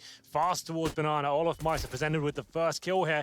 Can't hit his first shot, but Kierby should be taking him down here. Just about gets away with his life. Flash out, blinds 3 as Glaive tries to walk in behind them. They get their vision restored, and thankfully no one peeked in the meantime. Olaf, limited, Nubox, can't find shots, damage done, and already he's pushed back in. I was corrected during our halftime as well. These are coffins, not caskets, based on their shape. It's Dennis that's going to be placed inside of one, not before getting Device down, but watch JW trying to walk in from CT. He gets caught off, and it leaves Flusha and Crims damage further onto Glaive. He's on 4 HP. He's trying to play for information at this point in time. Bomb planted. And they've got a triangulated position upon it with no one walking up Banana, which means Dupree can start to look toward Flusha, puts his head down. He's so low on HP, he has to just stay alive. They found Glaive. That was inevitable, but that's what Dupree can do. Pops back up timely, takes Flusha out, knows Crims walking in from CT, and the crossfire set, has to switch guns! Nails it with 1 bullet, but Dupree's able to time the trade immediately. I said 1 bullet because Crims picked up that USP. It had 1 in the magazine. That was it. So he couldn't even win that round if he tried. He had to hit that first shot. Round was still over. That's really unfortunate, but pretty sick regardless. He saw that, made the best of a bad situation. And Astralis there with quite a simple B execution. Just running in towards there with 4 players at the start, swinging towards CT spawn. Got a little bit tight there, the low HP, but Dupree stepping up. We go into round number 2. A full force buy for Fnatic. 8-8. Looking to win this round. A little bit aggressive towards Banana here. Good grenades coming in. Reasonable damage towards Dupree. And they'll look for some banana, excuse me, banana control here. As Olaf Meister and Crims have to fall back. The Molotov thrown towards the corner. Okay, Olaf. That works. Certainly works. 1 and done. 100% accuracy in the rounds. Maybe we'll smoke that now. Okay, fall back. So UMPs plus an AK and a man down already. Armor on everyone on the Fnatic side. We know the UMP does have decent penetration, but the helmets specifically of Dennis and JW will thwart it to some extent. And they've got 1 further nade for Flusha still to deploy. As well as a flash for Crims. Meanwhile, Astralis still want to set inside of Banana. 4 players set and ready to go. Dupree and Kierby seem to want to lead the charge. Kierby's the one with the bomb as well. Very passive angle from Crims to play. Back toward Ruins. Olaf. Checking out toward his left at Nubox is going to be blinded, but finds another. Still with 100% accuracy. 2 1-digs. And he's got more heads to fire at. That one's a whiff, but not really. He's just trying to get information and a pre-fire in his device. Doesn't finally put him down, but it's Crims that's going to follow up. Flush has arrived on the scene, and it's down to Jazipix. They're overwhelmed. Fnatic steal away an eco on a brilliant 2 shots from Olaf. The old boys have still got it. How many rounds have he casted with Fnatic have made it happen on the CT side with just pistols? This one was nuts. You could see Glaive not even anticipating that to be a possibility. Gets his head blown off, and Fnatic pull one back with a force buy in the second round. Astralis, to be fair, what can you really do against that when Olaf's hitting shots like that? The one of the new box as well was very impressive indeed. We go into a force buy in return from Astralis. They've got Deagles as well. They don't start to do this weapon either, so they'll be looking to return the favor. But 3 players at the start of the round from Fnatic towards B, locking them out. That same smoke we saw in the first half. Glaive up on top of Coiler, has Dupree already inside. Deagle to work with. He's close to the wall to hug it. Needs to find responses. He's the Deagle master for the Astralis side, but it's not this time that he'll be able to work said magic. It's down to Dennis and Flusha to find the 2 opening kills. They manage it fine. Kierby on P250 has bomb once more, but it's Zipix that could try and do damage onto Dennis. He's given his position away. No immediate strike back from JW, who's waiting on top of the balcony, but he does get inside the doorway of apartments too. Det skimmer i molnen och glitter i sjön. Det Nyd øjeblikket med den 0-3. And FaZe going 3-0. Yeah, this is a real rough tournament for an IP. I just wanted to bring that up while we had a bit of a... I'm going to say it's the signaling of change. There has I said to that be. at Vegas as well. There has to be. I'm sorry. I know they're, you know, a core lineup. They're trying to stay together much like Virtus Pro have, make things work. It might be time to embark upon a different journey, perhaps, but that's neither here nor there, at least right now, because it's all Fnatic once more until Zipic steps up. He's got 2, but once again, that won't do because he's left to get 3. It would have been an ace, had to reload, jumped into the site, found by JW, and it makes it 10 for Fnatic. Indeed he does, and not really much Astralis can do with their round number 19 here. No bomb going down, means it could just be pistols, maybe nothing at all purchased. I think we just see 1 PT50, there it is, Zipex. He'll be the most equipped player on the T side here. No grenades purchased, try and get the bomb down if possible. Our classic used to be rush towards B, get the bomb of apartments, try and jump out, hope for the best. Doesn't look like they'll be going for any of those sort of antics. It's going to be holding up for any CT aggression and hope this defensive hold works out for the T side. But Crims gets himself in towards the old tree and smokes it off once again. That means B is pretty much shut down now. The T's just have to go towards A. There's nothing they can really do about this, especially when they know Crims is so far pushed down. Side of smoke at the apartments, though. It's JW that wants to hold him off. He does love his specialty weapons. I'd say his specialty is the AWP, but what I mean by that, obviously, is shotguns, sewing machines in this case. Occasionally, he'll use a soldering iron, and once in a while, a scalpel, if he really feels like being surgical. No? That's the next knife in the game. You didn't hear that from Valve? They're bringing the scalpel into it. Heard it here first. JW, meanwhile, though, with the MP9, does pick up second. That'll give him good money. Unfortunately, the headshot from Kirby will mean he's an innocent bystander for the rest of the round. He'll watch from the sidelines, but not for long because it's already done from Fnatic to make it 11. Pretty straightforward and clinical. Now the guns come up from Astralis. What should have been guns all along after winning the pistol. Yeah. Now become AKs. Never a foregone conclusion, though, you have to say, in CSGO, especially on a map like this. Waters haven't really been tested too much, and Fnatic known, especially back in the day, for being very good with the upgraded pistols on this map. We go into round number 20. It's 11-8. Fnatic have to lead for now, but like I said, the AKs come out once again. 3 players towards B. That seems to be the current trend. That deep smoke comes in. One of the CTs will fall back, allow the remaining to actually have a bit more time to work with here as we get into the 1 minute 30 mark as well. Terror's not really gaining anything right now. They're pretty much shut out the map. You see smoke down towards top of middle, smoke down bottom of banana. You just have to wait it out and try and work towards apartments maybe. That's what Dupree's doing right now as he starts to have a little look around. Device will fall down in the underpass. It's cleaned up. You can actually run through part of it now. You don't have to crouch the whole way. Yeah, a little bit. And there's no longer that collisionless box that you could fire up toward Monolith from. That was fun when someone discovered that that finally existed by looking at collisions in the map. Glaive, meanwhile, is already inside of Banana. I think actually that's one thing teams need to do more of, is going into their own server. Obviously they do this for smokes and sets, but using the collisions, oh, good peek from Device. I saw him slipping out. I didn't think Crims would be exposed. But running the collisions to see exact skyboxes, I'm sure some do. I know Gobby loves specifically to do that all the time. 5 and 4. Astralis have managed to get something in their favor here.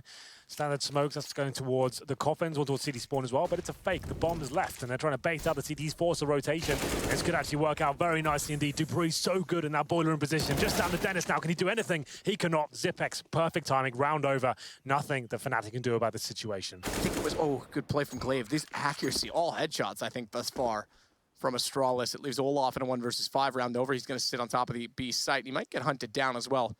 I think it was round 5, round 6, we talked about it with Fnatic. They set for execution toward the top of Banana, but then elected not to push in with the smokes. They just walked in and found clean executions. And what I'm, sorry, contradicting word. Executions meaning straight kills rather than tactical.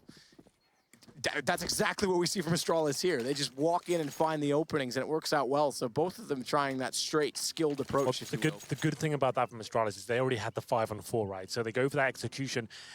Fnatic have to assume they have to take a risk. That's going to be the commitment. There's smokes towards CT spawn, coffins, flashbangs as well. They have to take a bit of a gamble there. They start rotating, and as soon as they do, Astralis, boiler room, that's where Dupree is known to be so powerful in the previous iteration of this map. Finds that first kill, and Zipex striping from apartments, just as Dennis is trying to adjust towards quad as well. It was quite beautiful to watch. Actually, a really nice round from Astralis overall. And we go into number 21 here. A little bit of a force by Fnatic. They have 1 UMP, not necessarily detrimental to a player like Flusher. He seems to be able to make that weapon sing whenever he wants. And they've got 1 kit to work with here, so still very possible. Device on towards the AWP now. So if you jump on top of the table, exactly this.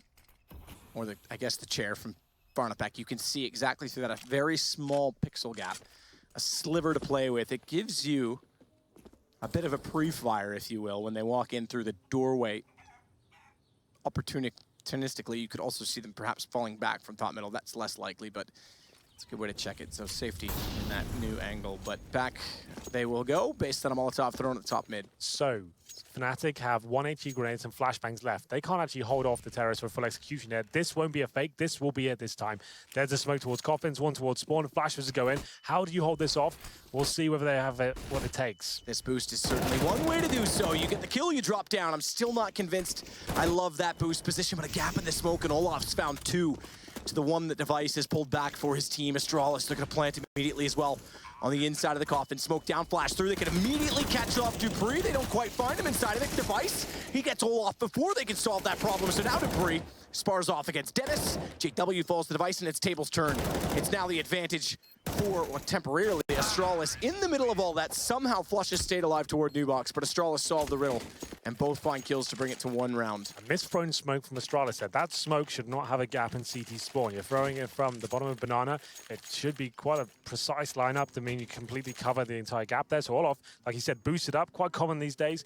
With the flashes are good, you can get 1 kill from it. The fact he drops down and gets 2, that's a problem. But Astralis managed to hold it together and hold off the retake, and it's going to be a full eco from Fnatic, who's going for number 22. Did Chad not say on the desk that it was Astralis that thought they'd found a Molotov to hit that boost?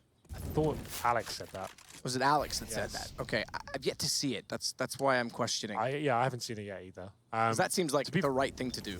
Yeah, that would make sense. But like in that kind of scenario, I think Olaf got a little bit more than he was granted. Like the fact Oh, for sure, the second kill through the gap, 100%. I'm just saying, for the very beginning of the play, that boost to me still seems like it has some benefits that are a little bit one-sided. Obviously, we're talking through this round, pistol straightforward. You all saw it, 11-11, Astralis, great, walk in. It's so easy to get 1 kill and drop down. So if you can negate that threat before you enter, especially if you're dealing with crossfires and the fact that there's 1 on that boost and there's 2 inside of the site, Nubox, Emo, Orange is 1, whatever it may be. Yeah. It does certainly help. It's less threat, less risk you have to take.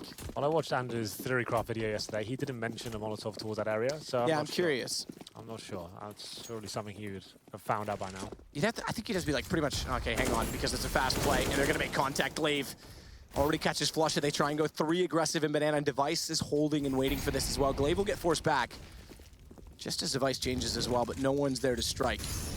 Double Molotov play this time, going out from Astralis. Does pinch them, but Crims has had enough. He'll go back through it. I think you'd have to be pretty much near where that B logo is on the way through the choke point to bounce it high enough off the wall and land back down on top of it. Unless it's a skybox bounce. Yet to be seen, but Astralis apparently are the ones who know how to do it. So, 5 on 4 though. They've got the advantage once again with a ton of time to work with here, and once more, Fnatic, Manda's advantage, only 1 smoke remaining, and they've got Device at the AWP as well. Astralis can use so much time here just to push up a little bit further and see if they can actually find another pick here. Dupree's on the other side of the map. He'll be joined by Zipex as well. This could be a fake towards the B side of the map this time. You can see those guys lining up some smokes maybe, and then here we go. So they're going to be showing some presence. Ooh, don't throw that one. Slightly off on the first flash bounce from that Zipex, or further from Dupree to support Zipex this time will be better. Catches Dennis, as we see from his perspective in Boiler, but he's now going to know there's no further aggression, and as he walks out to check that, he gets greeted by Dupree, who goes silent. The one thing that's changed all this, look at GW. Into the underpass, that's a big whiff. He doesn't even need to take that shot, truthfully. Now, he doesn't know that, but Zipex getting him back now gives them the A site. If he'd waited, bomb was immediately to his right in Banana. Either way, A site capitalized upon. Astralis will take a lead, 12-11, if things go according to plan. 5 versus 2, and that's certainly going to cement it. To be fair, it wouldn't have had that much impact on the round, but that's not really much worse feeling than CS than missing a 20-bullet spray in someone's back and they just turn around and belt you. So James Bardoff knows all about it. Does he? So right, yeah. Moses. Sorry. Good point. Well, 5 on 1 now. Crims can't really do much about this. He'll be holding up, cowering in towards that B site. I think he's at first orange. He's boosted up, okay, but he'll be taken down as well. That should be an eco now for Fnatic. They've lost 4 rounds in a row after winning the second round forced by as well. So since the gun rounds have started, Astralis have looked very convincing, especially in terms of getting that first man advantage as well.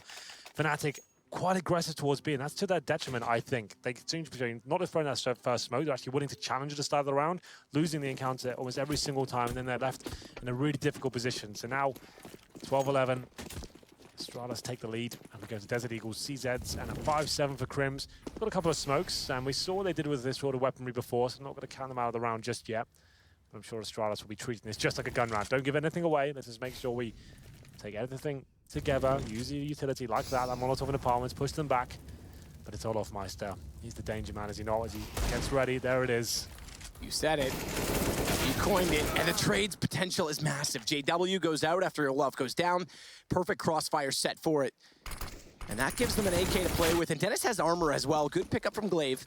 Takes down Crims. He's far removed from Dennis's position. We saw that on A. They're now on B. Bomb will go down from Glaive at Coffins. And it will be Flusha that closest to arrive. Tries to push in through Chapel, but he's only got a Deagle and no armor to work with. There's no kit in play, so if they can do economic damage to Astralis, that might be worth it in itself. Obviously, picking up the round would be lovely, but if they get these guns down, they'll start to chisel away at an economy that has swelled throughout the last 4. It's looking very promising for Astralis as they go to 13-11 here. These pistols can't do much, but they managed to get an AK. Could be interesting for Dennis. Flash timing doesn't blind anyone, and Kirby was waiting for him to push through. Dennis caught. And the other two, I think, are just going to wait. Flusha could do, again, damage economically, exactly that, but he'll go down with the blast. In terms of damage economically, you can see Glaives was $16,000. Kiabi, Dupree, and Zipex all above 11 as well, so... Exactly, it's not really worth it, but I'm trying to give them a silver lining. Yeah, it's true. It's just, I love this shot. I love the sounds in the replays. Slow-mo, yeah, it's actually pretty cool. Thunderous. Yeah. Well, double AWP setup, maybe the last resort for Fnatic here. Olaf Meister and JW on those aforementioned weapons. And like I said, lots of aggression so far. They haven't really allowed Astralis to come to them. That's what Astralis was presenting, a very default and kind of towards the A bomb side, making them come towards the A side. They haven't really done that. They're challenging everywhere. And they're not sending 3 players towards B this time. One of the AWPs presumably on that side of the map. Olaf, and he can actually spot Device there. The flames, actually, the incandescence of them blocking Device's vision. He gets taken down. And Crims now looking for more. Not just happy with one, it seems. Crims waiting with his back into the wall, or looking away rather from where the action was, anticipating a flash, won't have it arrive. So he'll fall back in the site. They're early to anticipate A as a strike, so it's Olaf that gets on Speedway, as it was formerly known. I'm sure it still is called that. They're trying to go for this boost. I asked you about this. Yeah, it's possible. Definitely possible. I have to look at that from an outside perspective. I'm wondering what they were clipping, if it was the door frame or not. But you get on that, then you can jump over. Yeah, it was the edge of the door frame. If you jump over onto the top of quad, so you can now approach that in a much different fashion. Flash is going both directions. Inside of the site, there's 2 to wait. And it's going to be Dennis finding the first. Flush is there as well. Flush is yet to peek. Does now. Takes down Kirby. And there's Zipex just remaining against 5. And I think the X-ray paints a quite vivid picture with Bomb already down. Finally, Fnatic recalibrate. They change the setup. The double AWP works out for them. Now Molotov at the top of Banana actually gives vision in favor of Olaf Meister. Takes down Device, funnels him towards A. And as I mentioned, they go back to a more passive hold there. Crossfires so prevalent on the CT side of this map and shut it down. So 13-12, tactical pause comes in, and it's caught by Kiabi as well. So this will be some time just to work out what's going on. Like we said, they've got plenty of money here. Bad news is Fnatic. They lose this round. Yes, that was quite a clean round for them, but Crims left on 1,400. A couple of players on sub 3K as well. Lose this, it'll be 14-12, and they'll be looking at a real difficult situation going forward. But still have the double AWP set up for now. That did work. We'll see whether they... I'm sure they'll stick that kind of mentality. Get Olaf set up towards the car or the corner, and then have an AWP towards A, waiting for the T's to commit. I think they've had enough of challenging now. Zipex out of spawn will be our bird's perspective. Lots of teammates bypasses, he sits for flash. That's Crims on the receiving and finds one. Remember, he likes to play aggressive on Banana in the former version. Very close for Glaive and more close indeed for Dupree. Both low on HP, but no longer a cart, no longer a one-way smoke to take advantage. It does slow Astralis considerably, and he's done better in the exchange given the HP for Astralis after all of that. Well, they've noticed there were no HE grenades in the previous rounds. They've gone for that fast Banana take. An equal exchange, but have taken a lot of damage. Not necessarily a big deal against these double AWPs. And Dupree, is he pushing through the smoke? I believe he is. JW actually nails a shot there, I think. Doesn't get the frag, but Olaf Meister helps him out. And the AWPs is lighting up Astralis here. Beautiful stuff from Olaf. Falls back tactically behind this smoke as well, as the bomb plant will be conceded. But double up. 2 AK, and now just one more to find. They need to play as a unit because of that double up setup. And Dupree, blinded off, finds one chance, nearly as they ran into his crosshair, but he can't catch the second kill. And then it's just a matter of numbers, I guess. Run him down as everyone attacked. And it'll give Fnatic their 13th to tie the game as well. In a late stage, we mentioned Astralis' money. It was fantastic. 16K, I think you said, for Glaive. Well, it's whittled down now to just 1 round in hand. I think it'll be 2. Yeah, so they'll still have 2 now that the round's conceded. I can see the money upgraded, but it's getting closer. This double orb setup seems to be working out very nicely indeed. So, here's one of the first kills coming in. Boom, Olofmeister. He actually been legged already, Zipex. JW took a shot, completely blind. Like, I think it was a no-scope as well. Hits it, doesn't find the kill, but Olofmeister comes in and cleans up. So this double orb setup has looked fantastic for Fnatic in the last couple of rounds. Double orb setup on the T side. This is kind of unorthodox. I spoke to these guys as this map was coming out. I said, you run an orb on the T side? I said, not too often. We're actually just when we need to. And now I guess now they're up against double orbs on the TP side. They feel like this is the counter, and we'll see whether it works out for them. As they're smoked out of banana once again, they'll change their concentration towards middle. Device waiting for anyone to overextend. A Dupree with the secondary orb. That's a interesting play. Like we said, they've lost Carrigan now. He would have been the secondary orb player. So now Dupree's having a go with it. He's in the boiler room. That's a nice little angle. I didn't know that was actually possible. Yep, that's the pixel gap I mentioned. With an AWP, it becomes far more apparent and actually a little bit more promising. Yeah, that's actually kind of cool. What I didn't know is that you could actually see it from the floor. I thought you had to be on top of the chair to see it. So that's a change in variation. But speaking of AWPs, it's Olaf that finds the first pick. And it's against none other than Device. So one of the 2 ops bought up, one of the 4 in the round overall, downed already. And without further ado, without any delay, and 51 seconds left on the clock, they'll give up Banana at least momentarily and consider A site altogether because Olaf, I think, is a bit of a threat they don't wish to engage upon. Indeed. It's Olaf finding that first frag and takes down a huge scalp in terms of Device, and JW given a chance there, can't quite land it, but he'll still be holding the line, and the flashbang will come in and force him to go back, but he still wants a little bit more, and he takes down Zipex in the process. Oh, he may get another. He's still got a lineup. Finally, a smoke blooms, and as it does, Glaive's looking the wrong way. They walk out from Library, and it's Dennis that's going to give Fnatic the upper hand and perhaps the round. And I think that's confirmed. Dupree heading for the hills to save the AWP. They don't yet need to fully save, but to keep an AWP up, I think they would, based on the economy. And now it becomes a problem. Fnatic had money left over. I thought he was going to get both. I thought he was going to keep himself alive. But Fnatic had money left over. This was neither breaking point for either team. So no matter who lost, he was going to be able to buy in the next.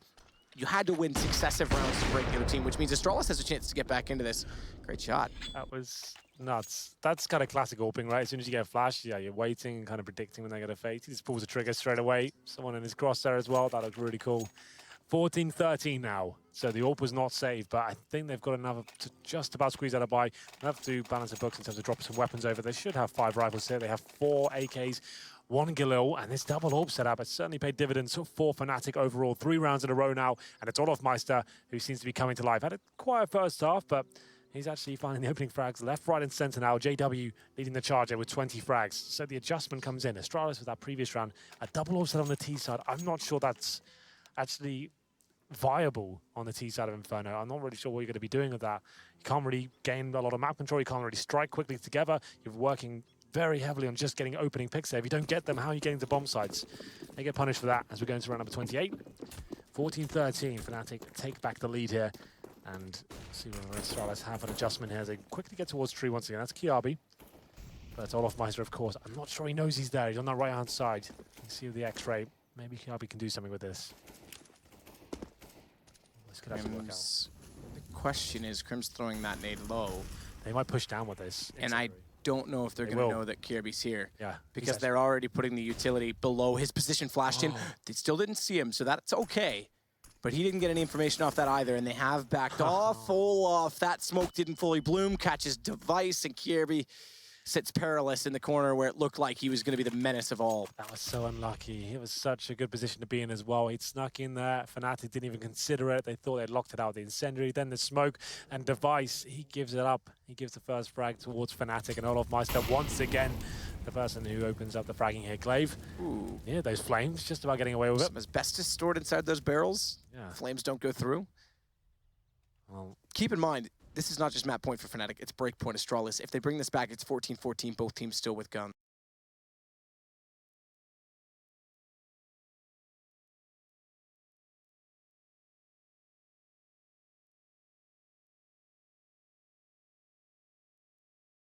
Bomb denied. 14 seconds. They have to go for it. He's got a Molotov on top as well. Dupree. He's going to be forced to oranges too, and Flash is going over. They have all the chance in the world to push on. Noob goes for utility after.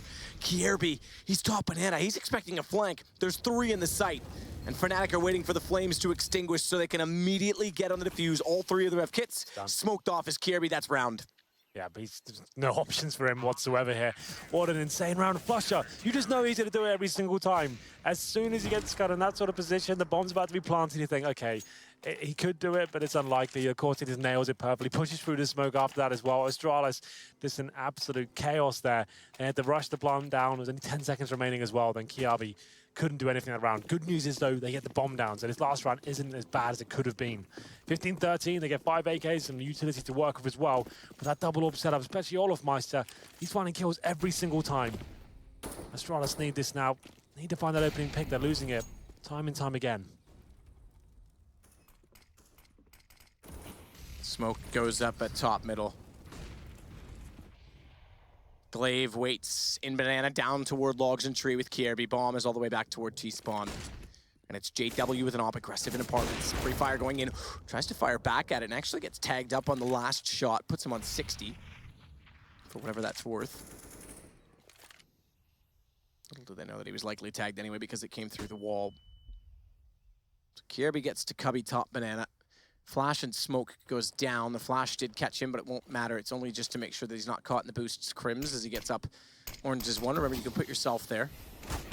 JW takes further damage, this time for a fraction. It's only 4 as it clips through the wall. That's a little bit greater. He's down to 30. He's got to stop getting aggressive at this point because he's getting picked apart by players he can't even see. Every bullet that's hit him has been through the edge of a wall. Crims, he gets Kierby, starting off perhaps the signaling of the end for Astralis, who have not had an easy day in groups thus far. Glaive, tempting fate, gets away with it. Molotov to library. JW setting for it though, finds Glaive on the way by. Open doorway, and you can read all the books you like, but you can't fool JW inside of one of them. He'll shut it upon you, and immediately outside the door looks for more. Device goes down. He did pick up a kill to give Xyp9x further chances, but a 1 versus 3. Tight angle to play on the site, AK in hand and looking toward top middle as JW positions. That'll lock him down.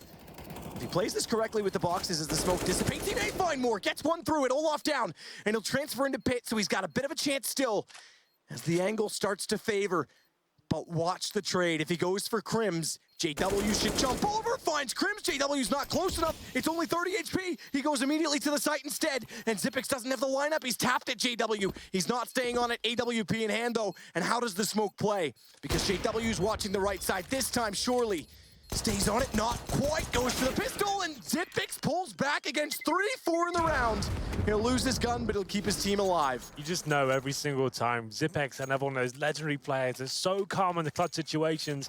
Any situation you can actually win. 1v3, and we're actually taking a tactical pause here for Astralis. That's interesting. They're taking it after winning that round. They'll probably have a little adrenaline running through their veins. Xyp9x needs some time to calm down. That was so beautiful from him after losing 4 rounds in a row. It looked like it was done. Fnatic had the 3 versus 1. Xyp9x got the plant down, but he played it to perfection. And there it is. We go into round number 30.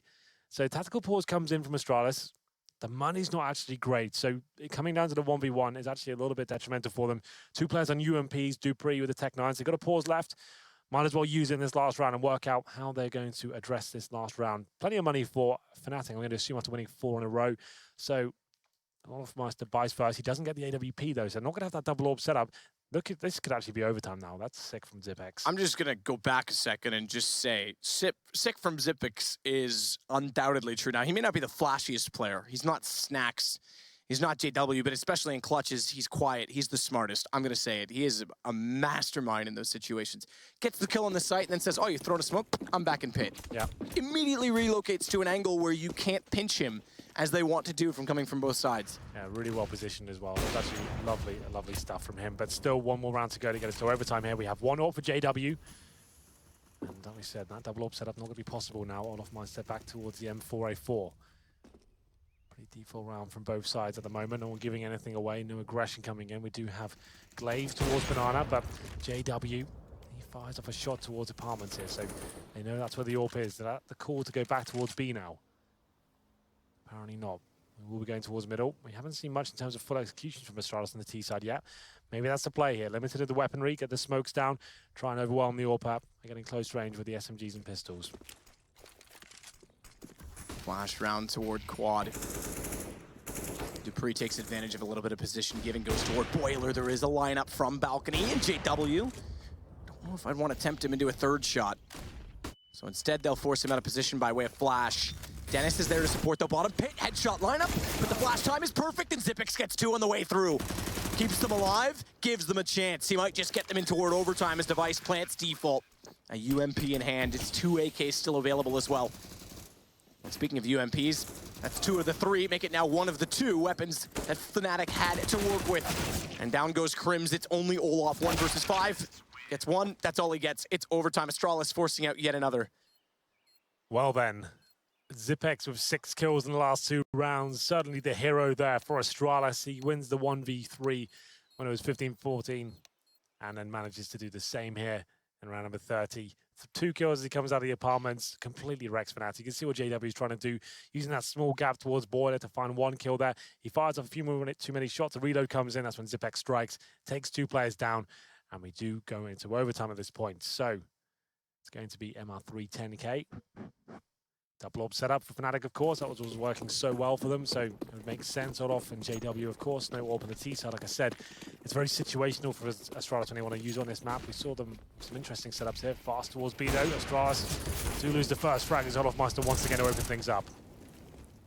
Crims finding yet another at top of Banana. Will fall in behind the bags. Flash goes out, but they can't strike yet. And smoked off. Crims now is. He's got Olaf in a position where he can capitalize should they round the corner toward him. And even when the Molotov goes down, they can't catch him in transition. Even a slight gap is enough for him to evade. Watch the nade. Xyp9x 14.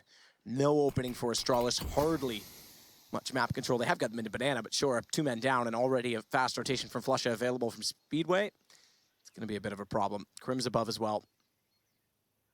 Might be able to spot them on the way through. They'll go for the boost to try and get Device in opening. Further tags and further damage to Olaf. Molotov, doesn't quite reach out far enough, excuse me, as he tries to go back on the AWP.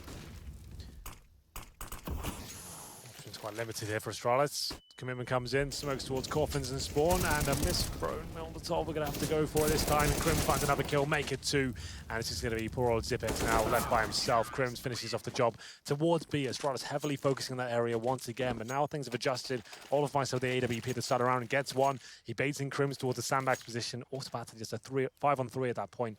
They hold up, and Astralis try to walk in towards the B site and can't really do much about it. Clean sweep for Fnatic, and they take the first round here of overtime. Flush up over toward mid. AWP in the hands of both Olaf and JW, but they aren't going for the fast pick. JW will set and wait at Arch for a crossfire potential at top of middle. It's going to be Dennis and Flusha that go over toward pit side. To pick some Dupree to put aggression onto that position. So very straightforward default thus far from Astralis 2 and Banana Device waiting at mid. It's not giving too much away once again, but getting towards that tree position, or logs I guess we should call it now. Will be Glaive holding up. They still have the utility to work with here. Olafmeister and Crims, they're still going to be a nuisance this side of the map. They have to use the flashbang to push them back and get further up in that position. Here comes the Molotov. Let's see where they can actually get towards the top of B here. Just clearing out the close range angles, and that's good. At least they've actually eradicated the risk of the Olaf AWP at the start of the round. Here's that smoke from Glaive towards the Arch side, and there should be an A-sided attack at this point. Tries to fire into the smoke, JW. Not successful. Nade does do a fraction of damage onto Glaive. And a Molotov to counter their movement as they had smoked off on the opposing side. A misstep from Glaive takes a bit further damage. But it's going to buy time. 32 seconds. Kierby, timing is everything.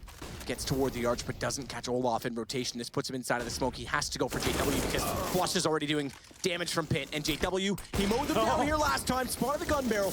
Can't hit it. Smoke will suffice for now. Get to the site. Get the bomb down, but JW pushes through. Catches Kierby immediately. Even when you think you've sorted him out, you certainly haven't. JW finds another. Glaive on the inside of the smoke, and this is classic at this point. as Device in another 1 versus 3. This time doesn't have the freedom of movement toward Pit, even if he should find the first pick because they cover off apartments. It's Olaf inside.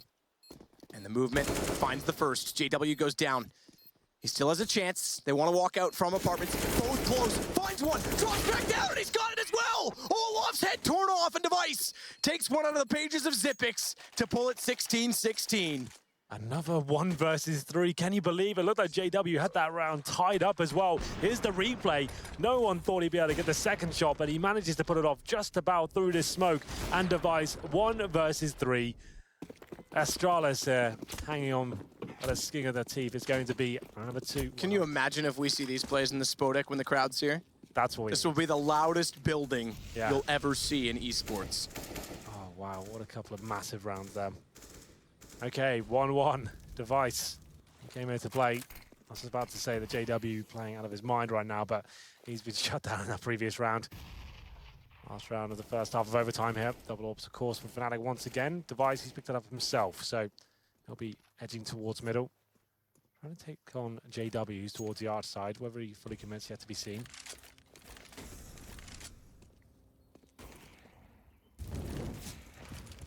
Olaf forced back early. Double up back in effect. Device onto his. Sit and wait as well. Bomb intentionally dropped. Again, a default from Astralis.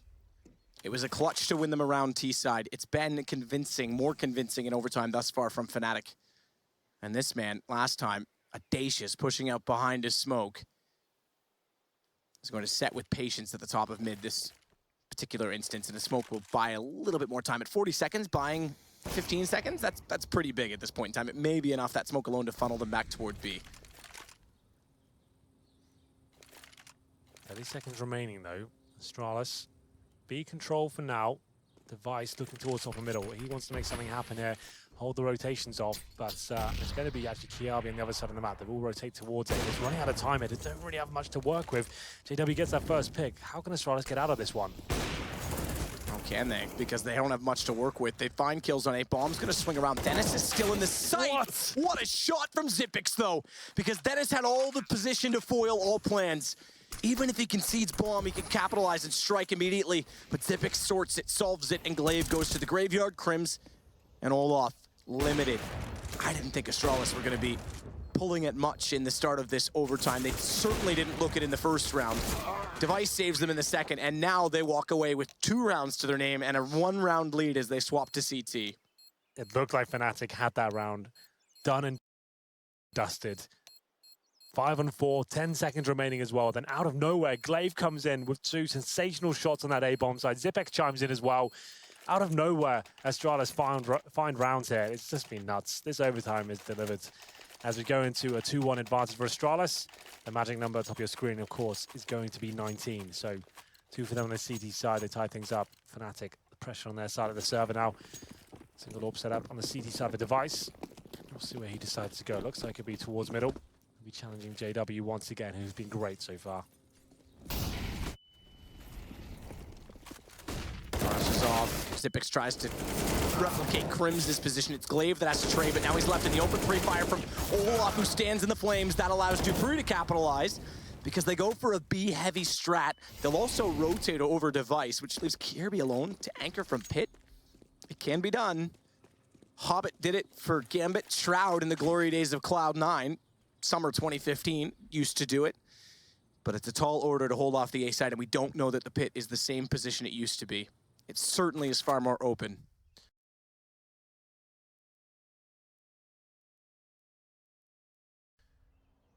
Well, after the brawl at the start of this round, it's a 3-on-3. Crims, he's alone towards the apartments area, trying to do what he can to even get a bit of information here. Kiabi's waiting from the other side, though, in that tight little corner.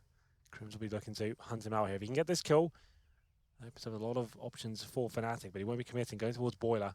He's checking out all these close-range quarters, and we'll see whether dupreeh and Kiabi on this side of the map can hold them off. It looks like that's where they'll be finishing up here, Fnatic.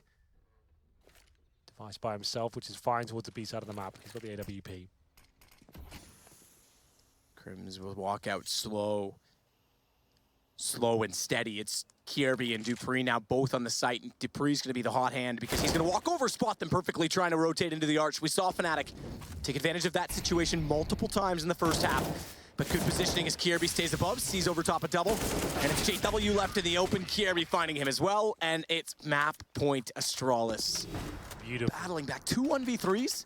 Fnatic's going to kick themselves. Beautiful, beautiful CS from Astralis there. Dupree, he knows time ticking down. He needs to hunt for a little bit of info there. Not only does he get the intel, he just hits a fantastic shot there on the outside. Falls back, drops a Molotov at the same time as well. Fnatic can't do anything about it. There's no time to rotate towards B. They're done in that 3-on-3. And now we do have, indeed, match point for Astralis. This has been a fantastic game. One of the best I've ever seen on Inferno. So much drama, and all of Meister has to fall back there. The incendiaries drop at his feet. Lucky to only get away with 7 damage there. Bomb still down in T spawn, so not giving too much away here. Zipex and Glaive hunting for information towards the bottom of Banani. So using that smoke once again. That seems to be very efficient, but Olaf Meister, that certainly is, and he takes a nade right to the feet there, down to 10 HP. And Device setting up the AWP now, so he can hold his position by himself. You can see the minimap, they'll be rotating the remaining 2 players that were already there back towards the A side of the map. This is looking promising now for Astralis. This could be the final round. Could be. Especially Olaf, 10 HP, way down toward T stairs. Device spotting down Banana. Even if he wants to cross over to join his team, now there's a smoke down. Okay, that changes a bit. He could have been caught by that. So Glaive with a boost on top of his teammate's head, trying to see into cross-peak potential from Fnatic's positions. Device waiting as well above barrels, has the op ready. They're lining into it. How does that miss? Don't know. Under one armpit, through the legs of another. You couldn't contort yourself enough to find an opening, I don't think, but somehow it goes between them all. And Device still can't line it up. Glaive misses shots. Are those misses going to be enough? Because they're on the site. And Device still can't find kills, does get one, and I think does damage onto Olaf as well. Flush at 10 HP, does get taken down. Eventually, Device had to start landing, and they were unable to take damage into him as he's pushed back. He still has 81. Can afford to go for the repeaks. 3 versus 3. Dennis watching Kierby trying to approach up. Banana does get the shot, but takes a ton of damage in return as he sits on 2. Means Dupree becomes more of a factor. They're all low except Crims. Dupree, overtime. He's gonna sit and wait for at least a moment longer. And he may just concede this. He wants to take guns down. Spots one, nearly does get Crims, low on 55, but they're going to back away, and it will be Fnatic getting a 17th and forcing us into our 6th round of overtime, our 36th round overall. And potentially go even further. Remember, Astralis against NIP, they already had, what, a triple overtime game today? Yeah. Or a double at least. Quadruple. There you go. Yeah, this has been a nuts game so far. I just can't believe that miss from Device. It looked dead on to me. Like, he had so many targets on his screen, and he misses 2 or 3 more. And I think that's the downfall there. Astralis had it in their grasp to actually win that round, but not meant to be. 3 towards B we go once again as we go into the final round here of the first set of overtime. Definitely has potential to go to double. Glaive and Zipex this time towards the B side of the map. Device will be patrolling middle of the AWP once again. No AWPs for Fnatic this time. After JW's been so great with it. That boost once again, though. Glaive, he opens things up, and they get that first man advantage once again. Quick taps out toward the door and Boiler. To no avail. Device does sit back to see if they'll walk down the stairs.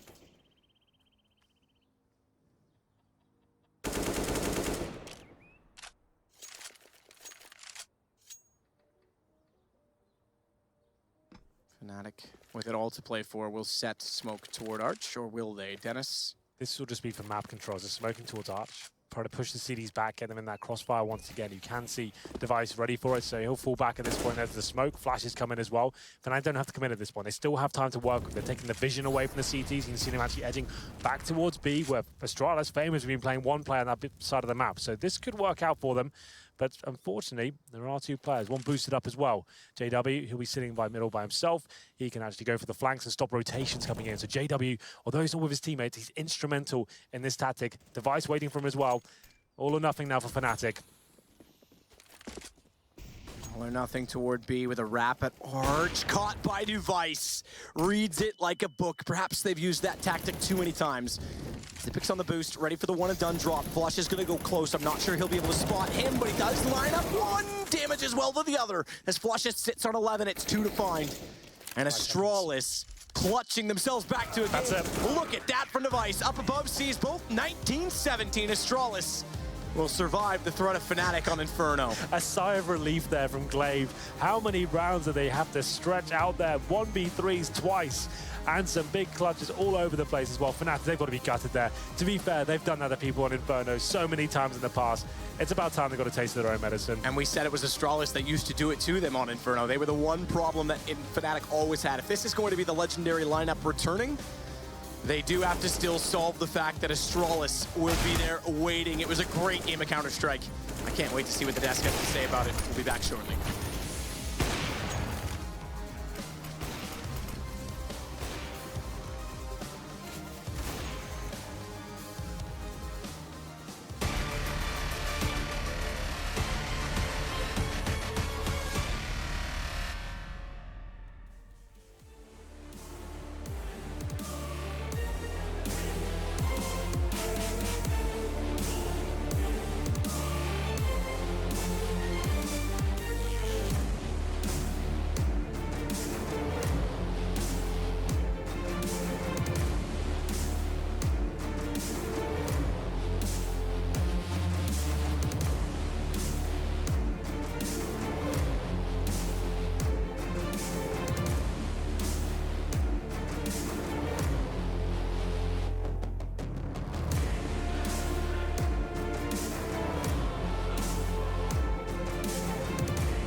Zitnix was the star that shone brightest for Astralis, as a fiery 1v3 on Inferno thrust us into overtime. Astralis, a trip and a stumble, but they do overcome the odds and claw back another victory. It did look dangerous at times. Gentlemen, of course, Yuna and Yanko joining me. This is going to be one that I'm sure Fnatic won't forget in a hurry.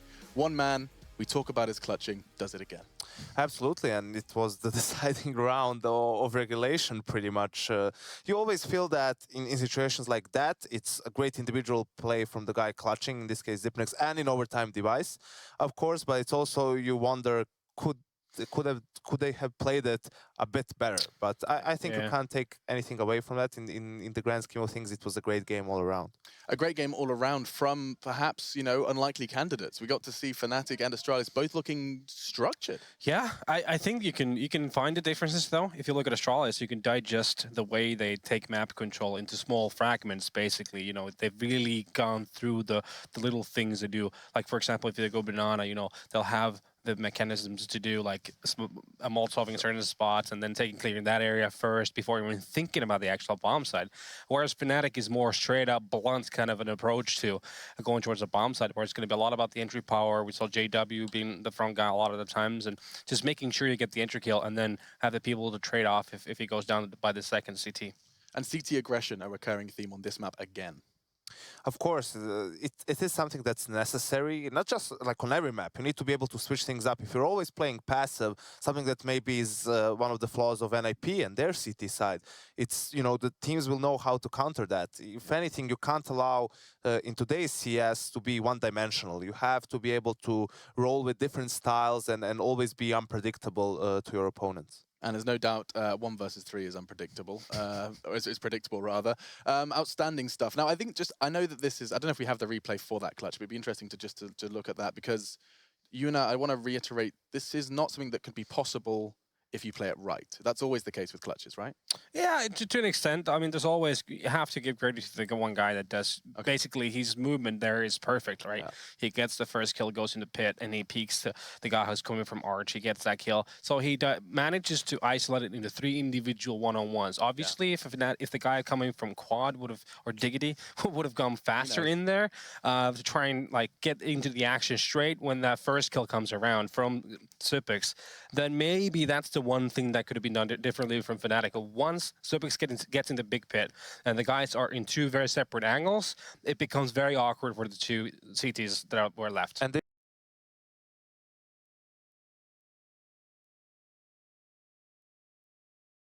so he's going to take down his own teammate to do it. That may end up working out, though, as they do clear out the site because of that one. Forest is pushed back behind the doorway. There's a smoke in the window, so we can't redeploy here. The flank from Freiburg has seemingly already been realized by Steel, as he's going to be waiting for it. But no, Freiburg gets the frag on Steel. Forrest tries to jump back in, but he's missed his chance to knock out FNX, and now he's positioned to stop Forrest from getting back in. The problem is, Bolts has him in the open, but both the Bolts and FNX will win their individual 1v1s, and it's Immortals that pick up the round and tie us again. Well, rip Nip's economy, and yeah, I feel for FNX. He pretty much had to go for that spray through his teammate, though, to just make sure the kill was gotten. If he decides to not go for that spray and they line up for the play that was outside drop, they could both die and not even get a trade. So I understand where he goes for that kill and then secures the round afterwards. Exist continues to be the top fragger for Nip, and the top fragger overall as well. He's 3 above FNX, who's the nearest player. 4-player stack with just a Deagle and a Flashbang to play with here, around 27 for the Swedes. There's going to be aggression. Brazilians looking good. Working its way out here towards Broken Wall. Now we can see NIP pushing forward. A little bit of team tagging going on there as Forrest kind of got caught in the way of Exist, so he gets brought down to 20 HP. Unsuccessful push, we should mention, there on towards Broken Wall. They get that damage on the Forest. Yeah, there's nothing traded out onto Immortals aside. They don't really get any useful intel or anything off of that either. It's just a waste of time. And now they have to try and move this kind of blob of NIP players around the map. Right now, sort of shifting them closer to A, but this plays right into the evil plans of the Immortals, as they're going to be able to freely push out onto B because of this.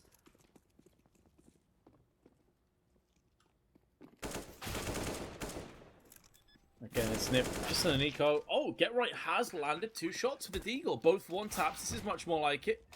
And he's still alive and kicking, has enough health to be a real nuisance. Gonna extinguish that Molly and allow him to stay around the rock. FNX playing aggro in the drop. Speaking of drop, he's about to be met by a CT player who's now coming around the back of him. It's going to be Forrest, gets caught but not finished off. Down to 2 health. Finally dies to the hands of FNX, leaving Get Right and his Deagle. Not for too much longer though, surely. Immortals will take the lead once again. Nip in all sorts of bother, but they will have a bye.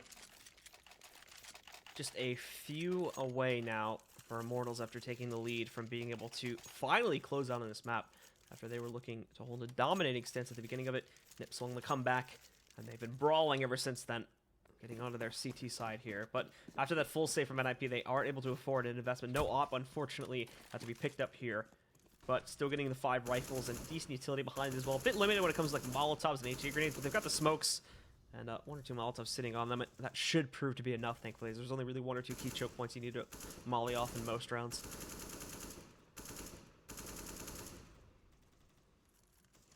So again, if you have just joined us, currently the standings between these 2 teams in Group A is that Nip is 0-3. They're pretty much out the event after the group stage, and Immortals are 2-1. And considering that Astralis just beat Fnatic in overtime, if Immortals were to win this, they would be in tied place for 2nd, leaving Fnatic behind them.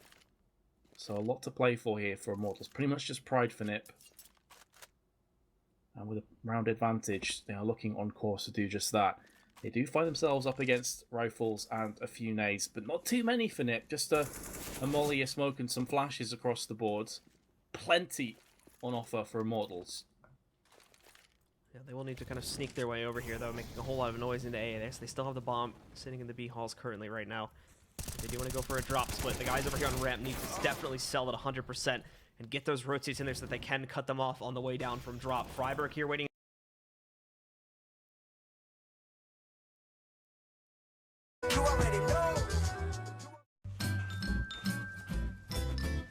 ready? Huh? Hey, boy, he's a good boy, huh? You ready? Huh?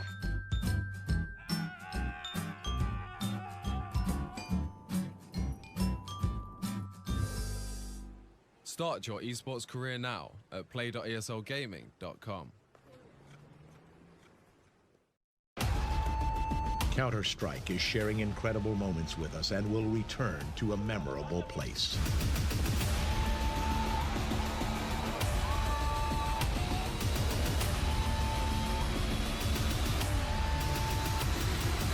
Get your tickets now at proleague.com/Dallas.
It's a Sadakist and Henry G story, top versus bottom. We're going to be finding out exactly how FaZe and Optic do clash now as we are preparing ourselves for another bout here in Katowice, day one, baby. Yanko, Natu, you're joining me to understand this one. And so far, it has been incredibly underwhelming for Optic, bottom of the table, Yanko. Is there anyone we have to be pointing fingers at within the Optic roster? I'm not really sure. We haven't seen that many of their games on stream. The one that we saw, Inferno, it's a new map. You know, on one hand, you could see some good things from them. On the other hand, it seemed like they are not really practiced enough on the map. The rotations weren't really as crisp as you would expect.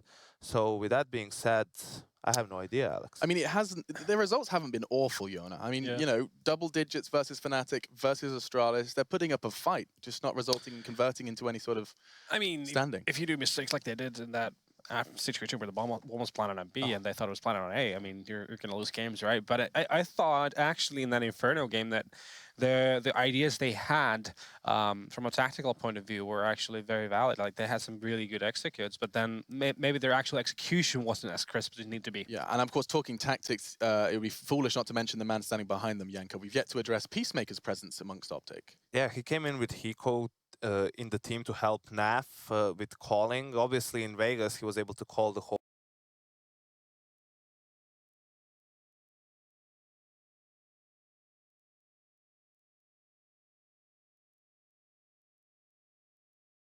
general game plan is there, the execution isn't as crisp. So it's like the small things that haven't been working out for them so far. Yeah, it's the small things that make a big difference too, right? I mean, you have the plan, but then once you have to actually commit to something, and you know, we saw that one example of that B wraparound where a flash comes in, but then it takes ages for the first guy to even peek the corner. So it's pretty easy for the guy that was boosted up to get that first kill, and there's not even a possibility for a trade. Yeah, I presume those flaws are something that can be ironed out over time. A recurring theme on this very analyst desk. Time is the healer of some of those tactical wounds. We do have to move on, though, to FaZe, their opponents who are doing fantastic work so far. Immortals, Fnatic, and NIP have all fallen by the wayside of FaZe in Group A so far. Will they add another scalp to the collection? Yes. We'll find out. Yes, that's a stern answer. Expecting your boy Nico to deliver. Yeah, everyone's been delivering. I mean, Alu was top fragging in that game against NIP that we didn't see on the mainstream. Nico has had good rounds. I think everyone has been performing just like they need to for this team to, you know, play well. I'm not sure if they already secured the spot out of the groups. I think so. Sure yeah. I think so, but you know, they have nothing to lose from this point on. They are just they're getting some live practice in until the playoffs start, basically. And interestingly enough, they've actually displayed some depth in their map pool as well. We've seen 3 different maps in their 3 different wins: Train, Overpass, and Cache. Yona, the map veto is about to begin. I presume, you know, we could even get another addition to that. That's depth we haven't always seen. Yeah, I mean, it's been simple enough. Like like we mentioned in one of the pre-shows, I think was the fact that the wolf pack alive, which is 3 guys going together somewhere, taking one area of the map, and then you'll have 2 individuals holding another 2 angles, and it's just like they've not trying to be too elaborate. Instead, you just kind of utilize the fact that you have all that firepower. You make sure you're just playing off each other well, and that's the way you go. I think it's going to be nuke or overpass. Okay. I'm just saying that right now. Well, let's. I mean, throw it out there. We can start those vetoes. It does look like they're already going down. Cobble is gone alongside Mirage. Cache is gone. So far, so good. What was it again? Keep going. Yeah, you said nuke. Keep it going. Yeah, nuke is very possible. Oh, close. FaZe choosing to remove Inferno. There goes nuke. Okay. We result in Train, but close enough. Job lost. Yeah. If only you'd have, you know, understood the stats better, Janko, you'd probably have done a better job there. Train it will be then. I agree. Train statistically a city-sided map, although when it comes to Tier 1 CS, when you look at teams like VP or Navi, they're capable of winning almost 67% of their T-sided rounds as well. So that's, one would say, there is a sort of a counter-correlation to the exposition of the anomaly. Wow. And of course, a quick reminder as well, another stat for you, 77% of statistics are made up on the spot. Prediction time now. And 100% of Serbians don't know how to speak English. Let's do some predictions. I love it already. Natu, what are you saying? Train, it has to be quick.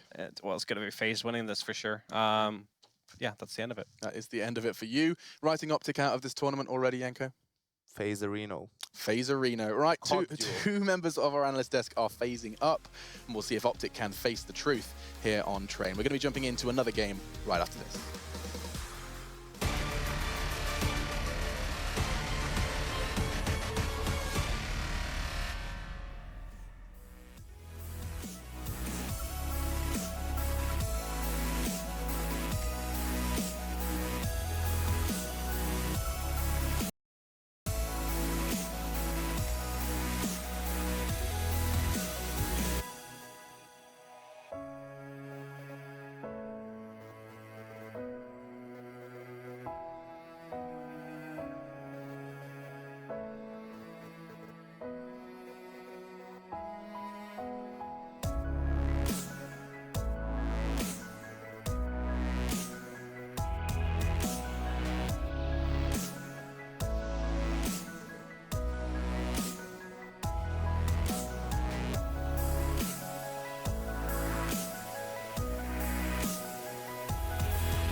It's the prepubescent high schoolers with oversized thumbs dream. It's the Optic Greenwall versus the FaZe of Up.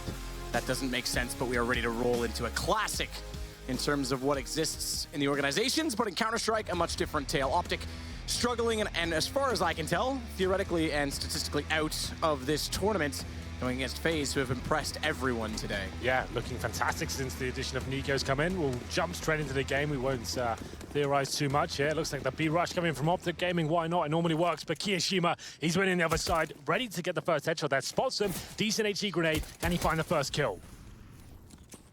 Can he find the first kill? So far, it's Keo that's still putting aggression on all the rotations back. How deep they are in the B site. Keo still can't land it, falls back, and up the ladder, it's going to be Hiko to get him. Mixwell finding two. Nico, fresh to the FaZe roster, finding an immediate frag, but now it's just Alu that remains.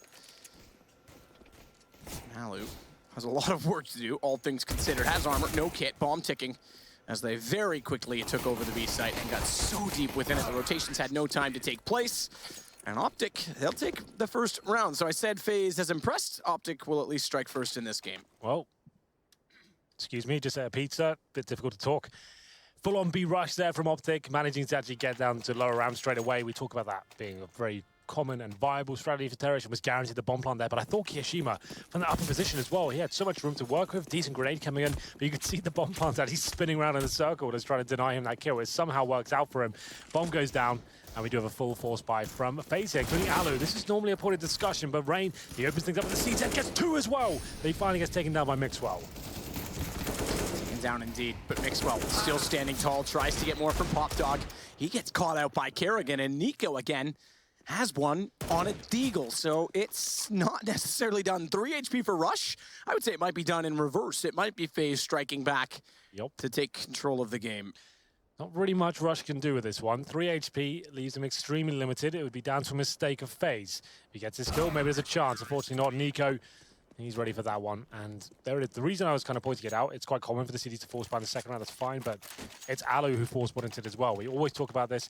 Alu for FaZe, he's instrumental in their success. If he doesn't have the AWP, they don't get rolling with that weapon, that's when they can be a little bit slow to wake up, but you know what, no harm, no foul. They managed to pick up the round as well, those Desert Eagles, and especially the CZ from Rain towards Poplock as well. Optic, much too fast into that round, I would say. For my liking, and anti-ecos, and you know the force buy is coming in, you want to be slowing things down and trying to get some intel first instead of running into tight choke points.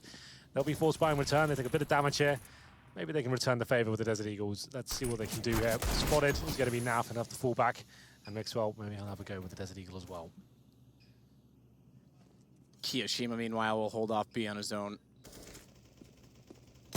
Alu's inside of Z, favoring off to the B side. 3 UMPs in play. AK carried over for Nico. It's Nafly that's already checked out the bottom of Pop Dog. Mixwell tagged up, is rotating around the halls above, walking through the shower, maybe wash some of that blood off as they look closer and closer onto the B site. Kiyoshima, the one to wait. A lot of work for him to do, but Alu, like I mentioned, is close by, so he's got an M4, which gives him the range game. He's just got to make sure that they're efficient and don't get overwhelmed too quickly. The smokes, they're going to leave a gap, a massive gap, and it's already good enough. Nice shot from Tarek. 250 at that, but it's good enough to find 2 in the M4. Keo never had to show himself. Nico's found a kill to keep him alive. Keo does get found by Tarek, but that should be the round as he falls to 23 HP. A little bit of a game. I'm not even sure what just happened. I thought he was in the air, and then he was on the ground. That was a bit like Call of Duty. Right, actually. Yeah, so everyone's spinning around and jumping in the air like they've got jetpacks on. I haven't played the new, I haven't played the new ones. They do seem ridiculous. Yep. Not a fan, but anyway, round number 4 comes in, and Optic can't really do too much of that. The smoke was poor towards Connector. You could see how much room FaZe had to work with there. They find the first 2 kills. A nice shot from Tarek with the P250, but Kiyoshima getting the job done with the UMP. We go into round number 4 now. This has to be the full eco from Optic. Another B-Rush. Let's just go for it again. There's 2 CDs waiting for them. MP9 in the hands of Alu. He's doing damage, but he can't find a kill. He might be taken down here. There's a team kill as well. This is getting chaotic, but FaZe do recover. Oh, just about. It's still equal. Still equal until now. Nico. AK-47 will take down Tarek. Nico and Naf remaining. Neither of which were able to pick up any weapons, and Naf unable to pick up any further damage. Nico on an MP9 does just get to that weapon now, but unless he can catch off Kerrigan, completely unaware, which he can't do, there's no chance of him going any further. So Optic will be limited to the 1 round thus far, but they are finally in range to bring up guns again. AK-47s only. It won't have enough for the AWP. So Matt, we didn't really get to talk about this at the start. What are your thoughts on this one? I feel like FaZe, they're looking incredibly sharp right now. Optic, with the addition of Eco as well, I didn't believe they have what it takes to actually pick this game up. I'm going to say FaZe take this like 16-5 or something like that. 16-6. Really? You're going that hard on it? Yup. I mean, they did win on Train earlier. Yeah, I'm really cool. I think the addition of Nico, it looks sick right now. It's kind of revitalized everyone. He seems revitalized himself. Again, we mentioned no obligations with in-game leading, even though Dennis was doing a bit of that before his time ended in Mouse Sports, but he also doesn't get frustrated by simple mistakes or the fact that he has to perform himself. He knows there's a bit of leeway here with the amount of skill that this lineup possesses. Speaking of Nico, in toward A main. Yeah, well, they've lost that first frag, so Nico trying to do what he can against Hiko. Don't get confused, as this challenge could be coming in momentarily. Nico not committing just yet, but here it comes. This frag is crucial and will be instrumental to the success of Optic Gaming as they pick it up. That's going to be a 5-on-3 now in favor of Optic. Kerrigan will try and push up to where Nico went down. But a good play from Optic to stay passive. Yeah, they're waiting. Very disciplined. Waiting for that reaction to come in. It's perfect so far. Eco as well as the one that's under siege thus far since joining Optic as well. Very, very poor statistics in Vegas. I think one of his worst tournaments to date. Up goes out. He gets the jump on Kerrigan as a result. And then earlier in their game, which was back and forth, came under quite a bit of threat. I think that was the one that was on Inferno, if I'm not mistaken. So I saw a few threads. He's experienced, he won't let it bother him, but it is something to note that he hasn't exactly gelled in perfectly with Optic as of yet. Well, these things do take time, but no, you're absolutely right. He certainly has dropped off. I think the guy's saying on the desk his worst performance to date, Vegas. But this is a 4-on-2. Doesn't look like FaZe will be going for the win here, but if he can find any kills as Optic are retreating, that could be beneficial. Alu keeping his AWP, of course, as well. We did say that's a very important part of FaZe's game. He actually played very well against NIP earlier. NIP, we just need to point out that again, they're looking like they're done for. This is it for them, 0-3. I'm not sure who they're playing next, but pretty much out of the tournament at this stage. Yeah, they'd have to win out. Obviously, 4 teams from the 6-team group go through. 2 of them get a bye. I think that's correct. Is that correct? I think it would be 3 teams, excuse me, go through, and one of them gets a bye into the semis. Yeah, 2 of them play the quarters. Sorry, not 4 teams. That makes no sense at all. So that's how that all goes down. But either way, it's been an underwhelming affair for NIP. 3 tournaments in a row now, and not including the major, because it was the first of which, the qualifier, that was not the reason they were there. That's a shot from Nico, can't quite land it, just barely missed it, has to fall back, 46 HP, Molotov to go up toward the top of the ramp. Keep himself in contention, but considers the repeak, and Mixwell's ready for it. So the AK wins out of the duel, and Optic, having just picked up the first gun round, have the first kill in the one immediately after. Absolutely, Nico very aggressive there, the AWP. You normally see players towards the bottom of the lower ramp, and Optic won't be wasting any time here. It's up to Kiyoshima to try and defend. He pushes through the smoke. Can he get anything done? Stuck in it for now, hoping he can find the perfect timing here, but he can't. Hiko sprays him down. 5-on-3. That should be the round concluded, but FaZe still trying to see what they can find here. It's going to be Rush that actually takes out Rain. Decent position to be in. Alu limited, no angle of opportunity. They had him completely covered off from upper. And it's Optic with 2 in a row. Impressive fashion, I have to say as well. Nico going down early both times. He died at A-main in the first gun round. He died by missing a shot on the op and a repeak in the second. Can't necessarily fault him for the aggression, but it is something to note that Optic's been able to find the first kill that's been untradeable in both occasions. Yeah, that was kind of Fallen style. He's one of the few players at the AWP that goes that aggressive in the inside area of Train, but can't land a shot, falls back, goes for the second reface, and he's punished for it. Kiyoshima left in a horrible position at that point. Round number 7 should be a full eco, and not really much to report. It's not getting excited, but Kerrigan does find a couple of kills here. Alu chiming in as well. It's a little bit hectic there for Optic, but overall, a relatively successful round. They have to take the lead here as well, so 4-3 now in favor of Optic. But the orb coming back out for Alu. A buy comes in. Nico just down to UMP, but he is actually tremendous with that weapon, so don't hold that against him as we're going to run a break. These rounds have been super quick here, Matt. No one's really done a depot any so far. It's been lots of rushes, lots of fast plays towards outside, and we'll see if that trend continues here. Bomb scooped by Hiko and thrown further into the corner as Tarek will drop down at Pop Dog. He'll have made noise doing so which should signal to Rain on the outside of the boxes that he's there. As such, smoke called in from his teammate. I think Kerrigan was the one to place it. Either way, take that back. Kerrigan still has the smoke, so it was Alu that placed it. But either way, it's down toward Ivy. The approach comes in. Rush, great opening shot. Again, it's Nico they find. Which becomes a bit of a worrisome tale. We just talked about how well he's played on the start of this team, and his start with this team. He's going to have to be a little bit more careful in this particular game. Mixwell, limited inside of the smoke, manages to swap to the pistol fast enough. And it's Kerrigan to go down. It's a two-man advantage again for Optic to work with. Absolutely, they're actually looking pretty on point right now. They've got a minute to work with as well, but Rain finds two from absolutely nowhere. Mixwell gets the kill and return towards Alu, but still the advantage lies with Optic. Rain smoked off this time after finding those two kills. Tries to cover off the entrance from Ivy. And Keo realizes, hang on, I'm already through the smoke, I'm alive, decides I'm gonna go all the way. Bomb goes down, he can't find the planter, so it leaves the advantage in terms of manpower with Optic, but they're severely limited on HP. And Mixwell has an AWP, that's gone. He can't peek out late to try and get the one-hit wonder on the bomb. He'll have to do better than that as Kiyoshima will take down Hiko. This starts to bode very well. Rush the last alive, and it's Rain on 75. He's already on the defuse, 2 seconds. Molotov's gonna be late, Rain's gonna hold it, but Rush hits the shot. 1 second remaining. Rain had done such a good job in that round as well. He found 3 kills. It was a 5-on-3. Rain from the backtracks finds 2 kills towards PopDog. This is exactly it right now. Beautiful stuff from him. And it actually comes down to the 1v1. The full defuse map, 10 HP on the remaining terrorist player as well. He was going for the Molotov, hoping as a fake defuse. His teammates had told him otherwise. You need to go and try and deny that defuse, and manages to pull it off. And look at what an influential round that is as well. Another eco for FaZe, 5-3 in favor of Optic. They need to be careful though. They keep giving these kills away at the start of the round. This player had like a full anti-eco, play passively at the start.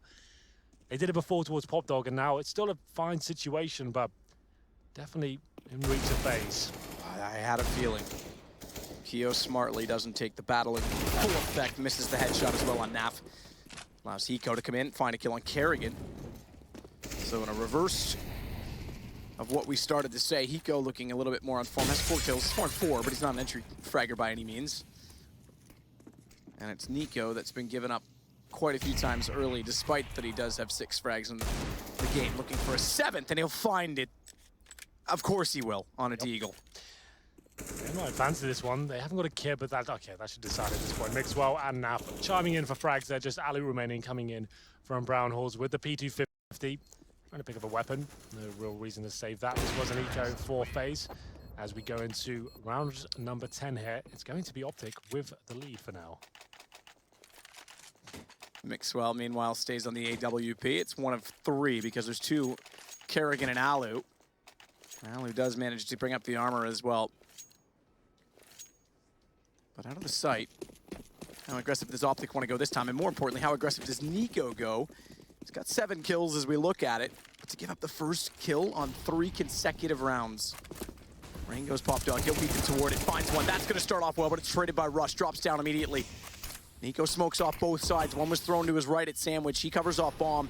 Gives him a bit of room. He's going to play on top of the train as well, which may catch them if they push for the fast default plan. Better still, spots Mixwell. Now Rush is in the open, but he's lost track of him, leaves him open, and Hiko finds the response kill. Fast play from Kerrigan. And he tried his best, Nico, to deny the plant, but now that it's down, Hiko could try and clutch this back 1 versus 3. Playing from hell, and Kerrigan's found him. It's the round over. Well, finally, after 5 rounds in a row there for Optic Gaming, FaZe managed to hold off the full execution towards its outside area. It comes down to Kerrigan picking up that secondary AWP as well, managing to find 2 kills with that weapon. That's one of the first full executions we've seen as well, coming from Optic. They'll actually be relying on those early frags and mistakes being made by FaZe. And at this point, it's going to be shut down. FaZe now 2 AWPs in hand. We'll see that buy coming from Mixwell once again. He's still got the AWP. But I want to see a much slower paced game from Optic now. We've had the fast stuff that has worked for them in the past, but let's try and open up these first picks and see how round number 11 goes down for them. It's actually been quite interesting. I'd assumed that FaZe were going to run away with this game. I even predicted the 16-5 or something like that map, but Optic actually have the lead for now. So Hiko, I actually agree with that. I'm surprised with how well they've been able to take these gun rounds with convincing fashion. But Hiko going off toward this Brown Hall position early has forced Kiyoshima back with just a wee bit of utility thrown toward the corner. Alu on the op, though, is going to try and hold this as they walk in. Can't decide which target to fire at. Looked at the legs and then saw the jumping body. fires between them. That means Kiyoshima has to play for the Taz angle. Can't quite land it. 1 for 1. And all but done because Bomb's going to go down and it's Hiko to push forward. Another round for FaZe where they're in desperate array. They've got to try and push up, and immediately Hiko strikes. They've got one kid. It's on Kerrigan, but that's gone now as well. It's ult to Hiko, 1 versus 2. He's done well with the AWP to find opening kills, but he can't get over the top. He's still got room to work with, but can't land the no-scope. That would have been impressive. We've been calling out Hiko the last few games, and that was actually textbook stuff from him. The inside execution, nice and fast once again from Optic. The smokes go down, they get the initial kill, and this is what you want to be doing as a terrorist. As soon as that bomb's down, you're getting down there, you're stopping the rotations as well. He starts nailing shots, a bit of vintage Hiko coming into fruition there. It's really nice to see that happening, and we'll see whether FaZe can do anything with these pistols. Once again, I said it before, Optic probably want to start slowing down here. The FaZe guys are very good at the pistols here. They are going to be fully committing. They could be running into the Lion's Den once again, but Naf, he nails that first kill and takes down Rain. Starts off well as Optic find 3. Keo tries to open it back up with the Deagle, but that's not going to happen. And Kerrigan at this point, I was going to say, if he could find Tarek and get the AWP, they would hunt him down inevitably, but it would be something to work for. But 8-4 for Optic, T side. Not bad at all. This is still one of the most CT bias maps we have in the game right now. Nuke was up there, but obviously since the major, that balanced out. That's kind of almost a 50-50 affair now. I'd say this is right up there. Optic, certainly the underdogs right now, actually looking very promising as we go into round number 13. And a double orb setup once again for FaZe. Can they hold off the similar sort of approach from Optic here as well? Mixwell and Tarek with the AWPs, and Mixwell takes off the head of Kerrigan. Nice response from Rain. 4 ops, now down to just 2 remaining. As it went 1 for 1 at the start. Rain finding another opportunity to try and get damage into aim, but can't land it. And Naf's going to drop down smoked off, but at least gets himself in position early enough that if Rain stays up on top of that train without knowing, he's going to be in a bit of a problem, especially if he tried to fade off toward Rush, who gets down. I take that back. It looked like he was inside of the alley at Sandwich. He's actually, the X-ray is misleading. He's actually out toward Ivy. Or Vines, as Chad says. Vines. We've got Vines, Side Alley, Ivy. We've got all the names. But we'll go with Ivy. You can't just take every name Chad gives it and adopt it, man. No, you definitely can't. You seem to be doing that with some of the places on this game. You know, just diggity. Okay. Nico spots the jump across. Wasn't quite ready for it. They've picked up that second op and brought it back into place. Gonna get Molotov'd off. Oh, that's a problem. Wants to hit the shot. Not only does he get Molotov'd, he headbutts Zinedine Zidane style a grenade that puts him on 1 HP, and then a further tick, he's gone. Alu has to hold the line from control. I take it back, he's on the bomb train. It was a misleading angle. It looked like he was much more higher than that, but it still works out because it's just Naf to work with, 1 versus 3. And he has the bomb. He's got 27 seconds, but he doesn't have position because Kiyoshima was waiting for it the whole time. Well, a recovery at least from FaZe there. Looked like Optic could run away with the round once again. Key players dropping towards that Ivy position. Good Molotov usage from Optic as well. They can't pick up the round, but FaZe, that's an expensive one for them. They do manage to recover the AWPs. Alu especially, we want to see him maybe throwing something a little bit more aggressive this time. We have seen him try to commit towards that upper ramp position, and that's where he's going. So there it is. That's perfect. If the CT can actually get control of that position, he can lock them down and have one player towards the inner position while his teammates hold towards outer. So Kiyoshima will be there for the rush. And once Alu gets set up, he can't actually do it. The fact that Molotov dropped there, he actually has to fall back now. So that's actually really good utility usage from the team. They got control of Brown Halls and the first kill once again. Rush. To try and get into where Brown Hall support Naf's position. He has switched to just Naf. Remember, it was Naf Fly.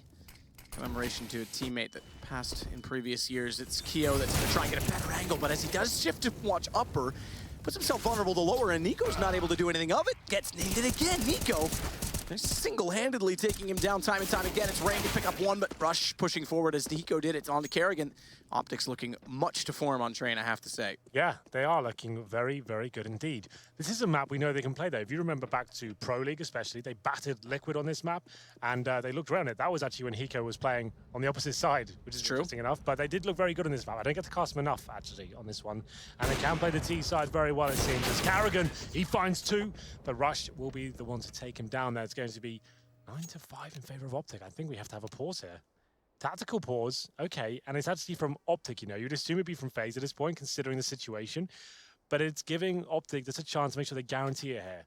There's Peacemaker behind them, just kind of talking things over, making sure they don't make any mistakes there. A few mistakes have been made at the start of these rounds, like rushing towards Pop Dog, rushing outside, losing that first kill. If you're anti-eco, the idea is that the mentality should be every kill that we lose, there's someone there in return to trade the frag. That should be the mentality. We know how powerful the pistols are in CSGO. Use your utility, flush out the key areas, work together. It should be very rare that you're calling for a full outside rush towards choke points that are very tight and where CZs can be waiting for you, or 5-7s for that matter. But Optic looking very promising here to get to round number 10 on the T side of Train. It's been a rough tournament so far, but this could be it. FaZe now, UMP, CZs, Desert Eagles. Not looking too great. So 9-5 for Optic. I still think it means statistically they're out of the tournament because they're 0-3. This would make them 1-3, and FaZe is that far ahead. I think you need 4 losses to go out. I think you'd only need 3 if 3 go Really? through. Yeah. Well, You'd either be 3-2 or 2-3. Okay. Hence the tiebreak scenario. If someone was 2-2, we would need that game today. I think is how it would work.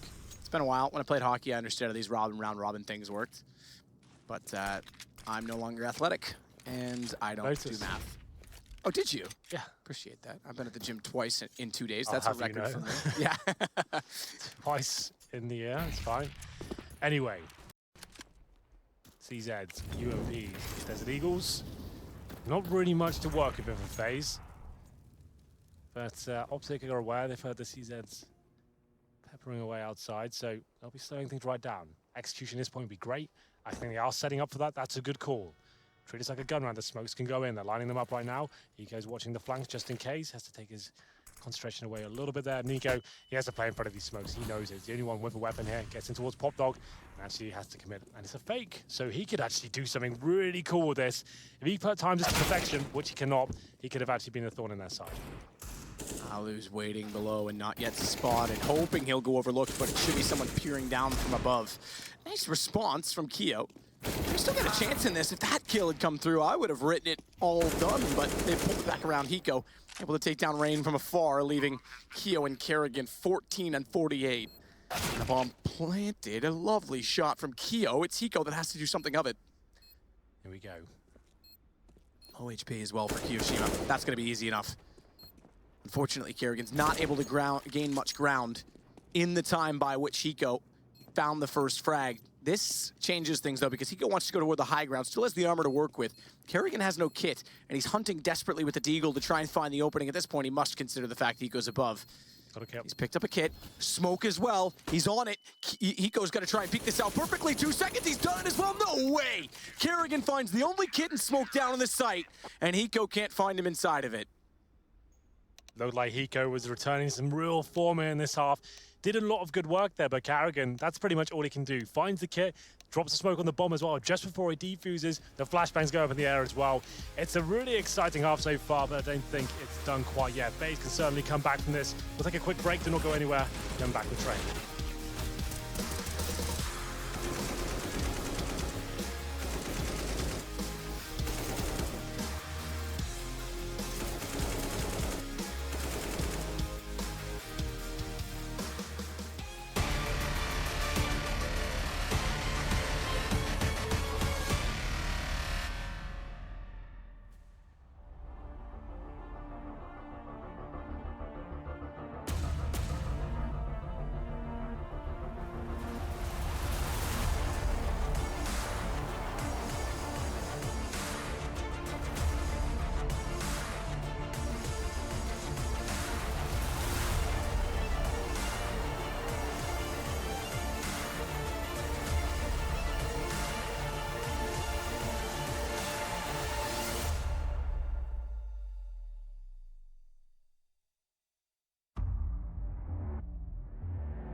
Well, 2-hour surprise even with Nico's addition. FaZe can't go up high enough to climb over a seemingly endless green wall in the first half. 9-6. Optic looked very impressive, having won the pistol, lost the ensuing eco round, and then swarmed back to life and took a very commanding control of the lead. I think as well you have to mention FaZe was a little bit over-aggressive and Optic played it quite well. Yeah, they adapted quite nicely there. And to be fair, that should have been 10-5. Like, Hiko played that round so well, but Carrigan, oh, credit where credit is due, managed to somehow pick it up with the full defuse in the smoke there. We go into round number 1, and Naf kicks it off with a lovely USB headshot. Make it 2. Can he find 3? He can't. He overcommits. And Mixwell, he helps him out and gets him out of dodge there. It's going to be a 5-on-2 just like that. Well, Naf with 2 HP gets 2 kills and the assist. That's more than enough in that situation. Nico trying to do anything he can on top of the site. It looks to be another pistol for Optic, unless Alu can pull off an ace. Not necessarily someone that I attribute to pistol skills, but it's often situational, as such as this case, because 3 of them are very low on HP. Problem is he doesn't have the bomb. He's got that back towards spawn. If he can get there before they realize, and certainly they can't push, he could actually make this work because he's going to have to force them into gunfights. I don't think he can win the round, but you have to think he's the AWP, right? Every kill he gets with this Glock is another $300 in the bag, so that's fine. So having 3 low HP players, he needs to make sure he plays. He doesn't just give up and think, okay, there's no way I can win this. He probably won't get a plant down, but if he gets 2 more kills out of this, that's actually pretty promising for his bankroll going forward as the main AWP for FaZe Clan. So let's see what he can do here. 40 seconds remaining, doesn't have to rush, just get some intel. He can even change his position after finding something towards main entrance here. Doesn't quite spot Mixwell as he gets on top of pallet, checks the off angles to be sure it's pistols, it's late. They could have gotten themselves anywhere. This time he will, that's free, Mixwell down. Naf's a single shot, rushes as well. Hiko is the harder challenge, the final boss perhaps, and he plays inside of control room. That means he may even be the next to spot. Oh, Alu, over top of the bomb train. He's going to overcommit to this bomb. Down he goes. No way to win the round at this point.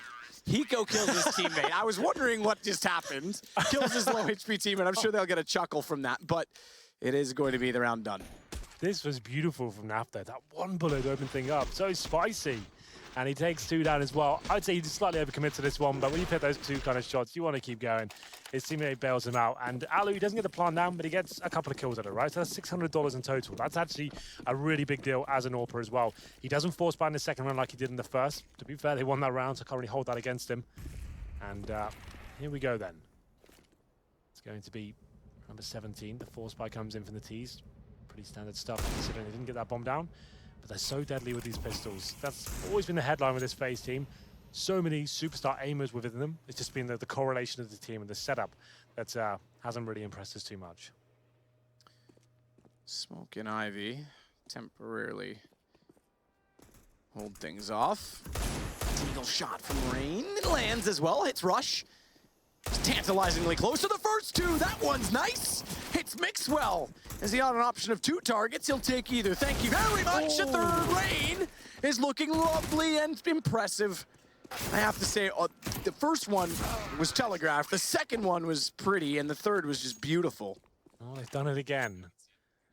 FaZe actually steal the second round away, and you do say lovely. I was talking to the producer, but yes, I do say it a lot. I have to stop. Things are not lovely. They're spiteful and hatred, and I need to get That's what I like you when you're darker. That's what you should keep doing. Get on that sort of Seems racist. What? Okay. I meant, you know what I meant. I know what you mean. I'm sorry. Bro, whatever tangent we just went on then, it's going to be Optic giving away the second round once more, and 5-7s to Desert Eagles, and a flashbang. But one flashbang sometimes is enough to get you a couple of kills here. Rush, looking to find something towards Ivy. There it is. Headshot comes in, look for a second, but Kiyoshima takes him down. Fly this time with the Eagle has to respond to Rain's challenge last time. Looks at the exact moment they enter in from Ivy. They were below him at Sandwich, so he was looking for the option, but couldn't quite find the angle that was favorable. Kiyoshima makes it a little bit closer. So that Eagle round from Rain is impressive for so many reasons, because it happens at exactly the right time in the half as well, to give them a chance immediately to take momentum and bring this close, because Optic winning 2 pistols and eventually getting eco'd. Here's the team kill, by the way, from Hiko. It was just the fast. Just barely. Yeah, he didn't mean it. But it's going to be FaZe pulling one back for Eco for Optic. Round number 19. So many opportunities for Optic, so many close rounds, and You feel like they've been the better team overall so far. But those tight situations, just slipping away from them is going to be pretty simple procedure here. Alu, in his usual pallet position, will just be scouting out for this first headshots with the AK-47. Nothing really given away. You can see the CT actually stacking towards inside predominantly. 4 players in that part of the map. Naf just holding connector as well. Might as well go for a stack. Got nothing to work with here. No PT-50s, default pistols across the board. No grenades. Hold it to the B stack. Hope for the best. Naf's not in connector, I beg your pardon. He's actually up in towards heaven, so we'll see whether he can make anything happen here. Spots one. An easy shot to Alu, but pistol versus AK, that range. Nothing comes easily as such, and Alu's able to take the shot, take him down. 64 HP remains for him, and the bomb planted. Rotations coming in through CT. Already spotted him, Kerrigan. Actually does get taken out by Tarek. It looked like he should just be able to tap in, but he couldn't find the headshots. They actually don't take any damage at all from Kerrigan. So Alu now has to wrap back around, and it's Rush to hit the next headshot. This is a game of pistols thus far in the half.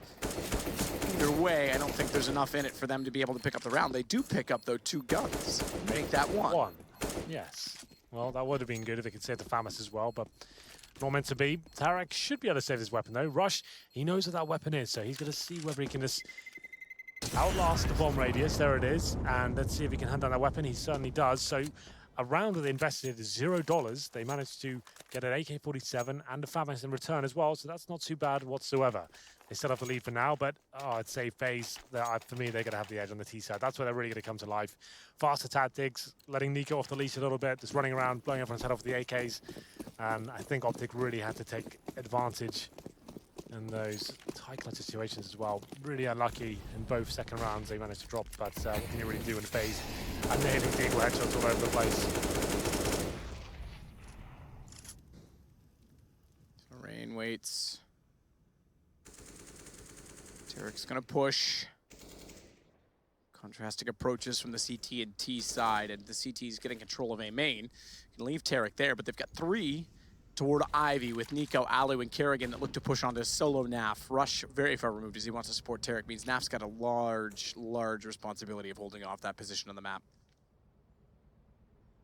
We'll see if it'll work in his favor as they send Alu back down toward T-spawn, having secured at least somewhat a comfortable position at the entrance point to long. FaZe for now. Showing presence towards Ivy. It's be Kerrigan and Nico as well. Nico, of course, going to be the point man in this situation. See if he can find a kill as his teammates set up towards inside as well. It's all a little bit of a ruse here. I would speculate they'll try and go towards CT spawn here.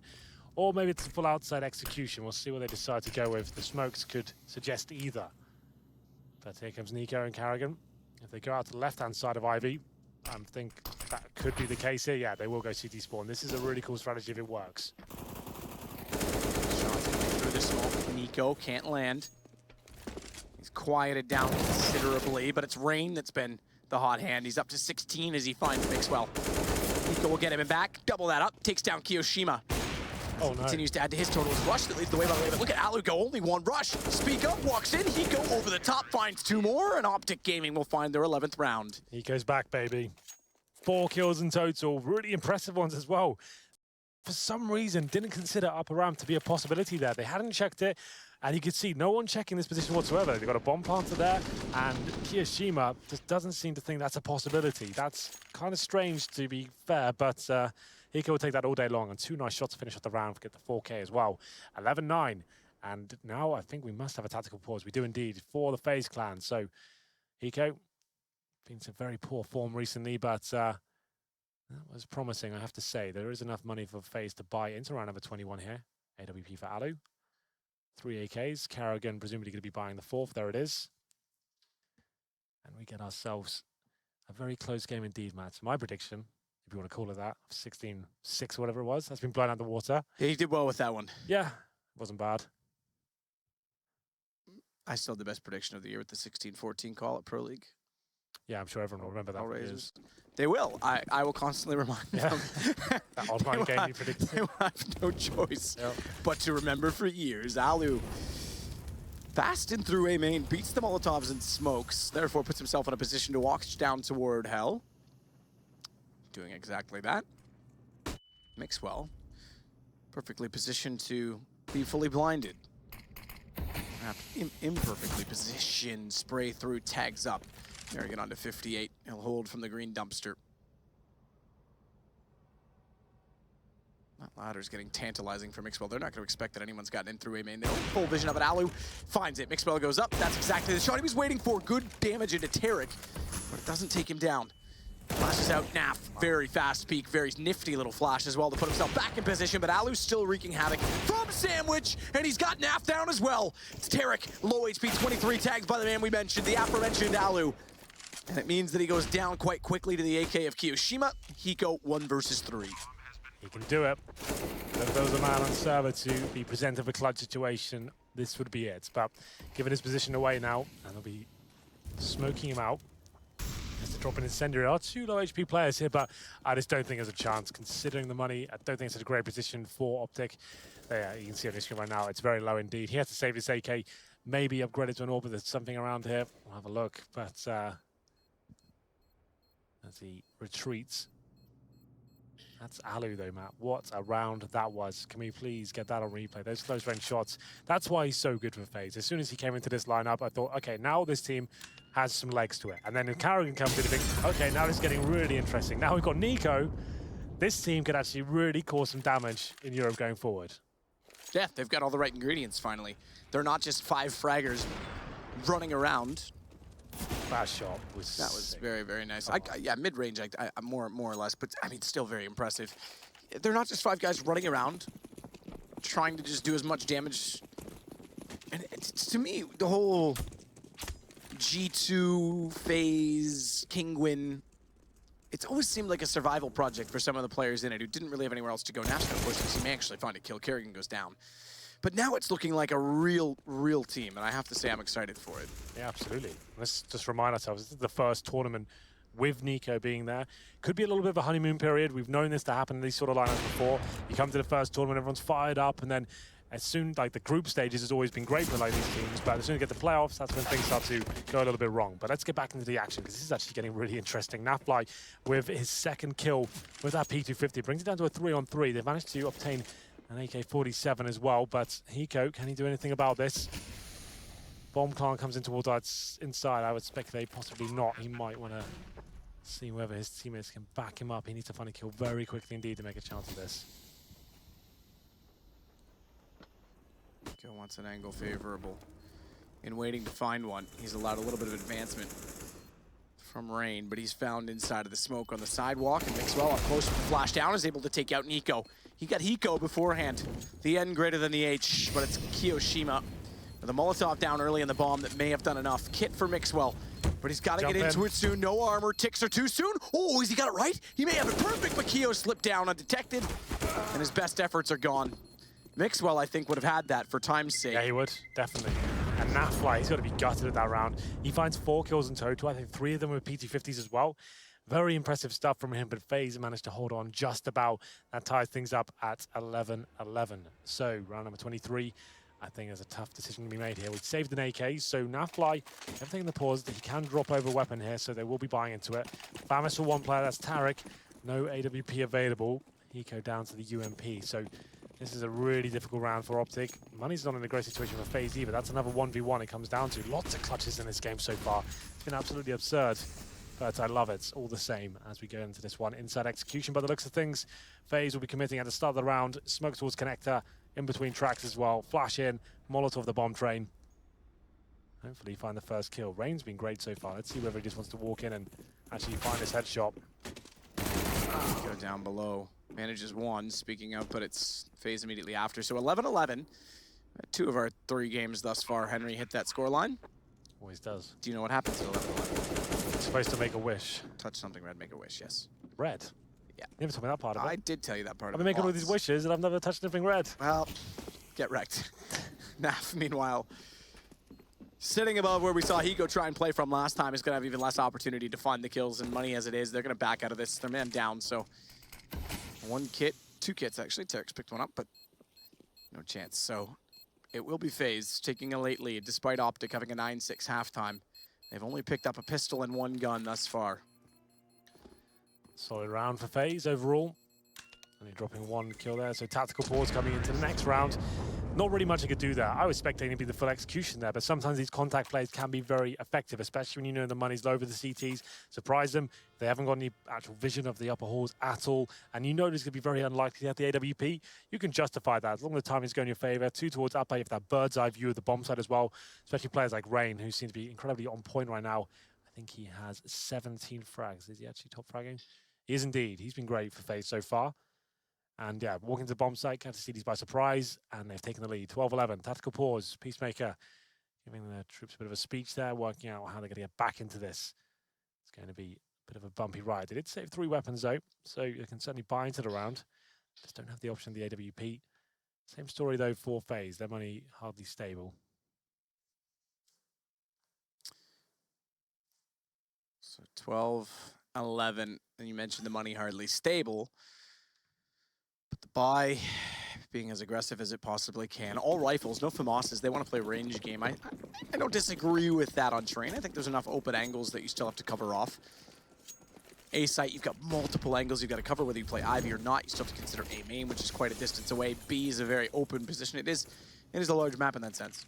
I would say that Dust 2 Long is the most clear linear corridor, but Train would be the most open, expansive map that you have to cover angles from. Ooh. Better shot fit from Naf. He doubles that up as well, takes down Rain, and the bomb in a third. Nico's gone. Great stance from Optic, specifically from the Canadian Naf, because he's just won them the round. A 4th kill as well. Second time he's had 4 kills in rounds. I think it was 2 rounds ago he had 4 as well when it came to that close defuse where Keo slipped back in, but that means 12-12 after the timeout. This is pretty nutty, but you have to say, Matt, they are going 1 by 1. They're not using grenades, and for a top player, that's like as easy as it gets. It was, don't get me wrong, very impressive, but FaZe, you can see with the new addition of Nico, maybe not all the holes are being plugged just yet, because that's not how you should be getting out of Ivy. Like, you at least want to be flashing once or smoking one area and not running out 1 by 1. Those refrags need to be coming in like straight away. That almost looked like the replay without X-ray. That's quite good from Keo.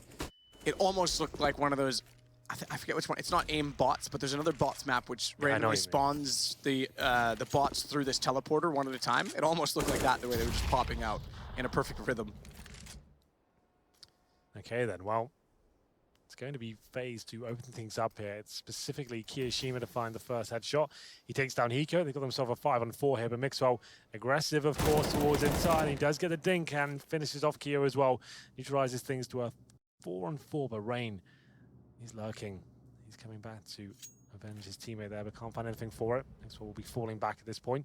This is such a huge round. The economy is just in disarray for both teams. No one can get away and find an advantage here. Just keeps getting tied up time and time again. But it looks like we'll be ending up towards Inner this time with 1 player towards Ivy. That's Carrigan. He normally does this for his team, trying to sell something towards this side of the map. If you can find 1 kill, maybe it's enough to do it. Oh, missed shots. 1. He does get 1.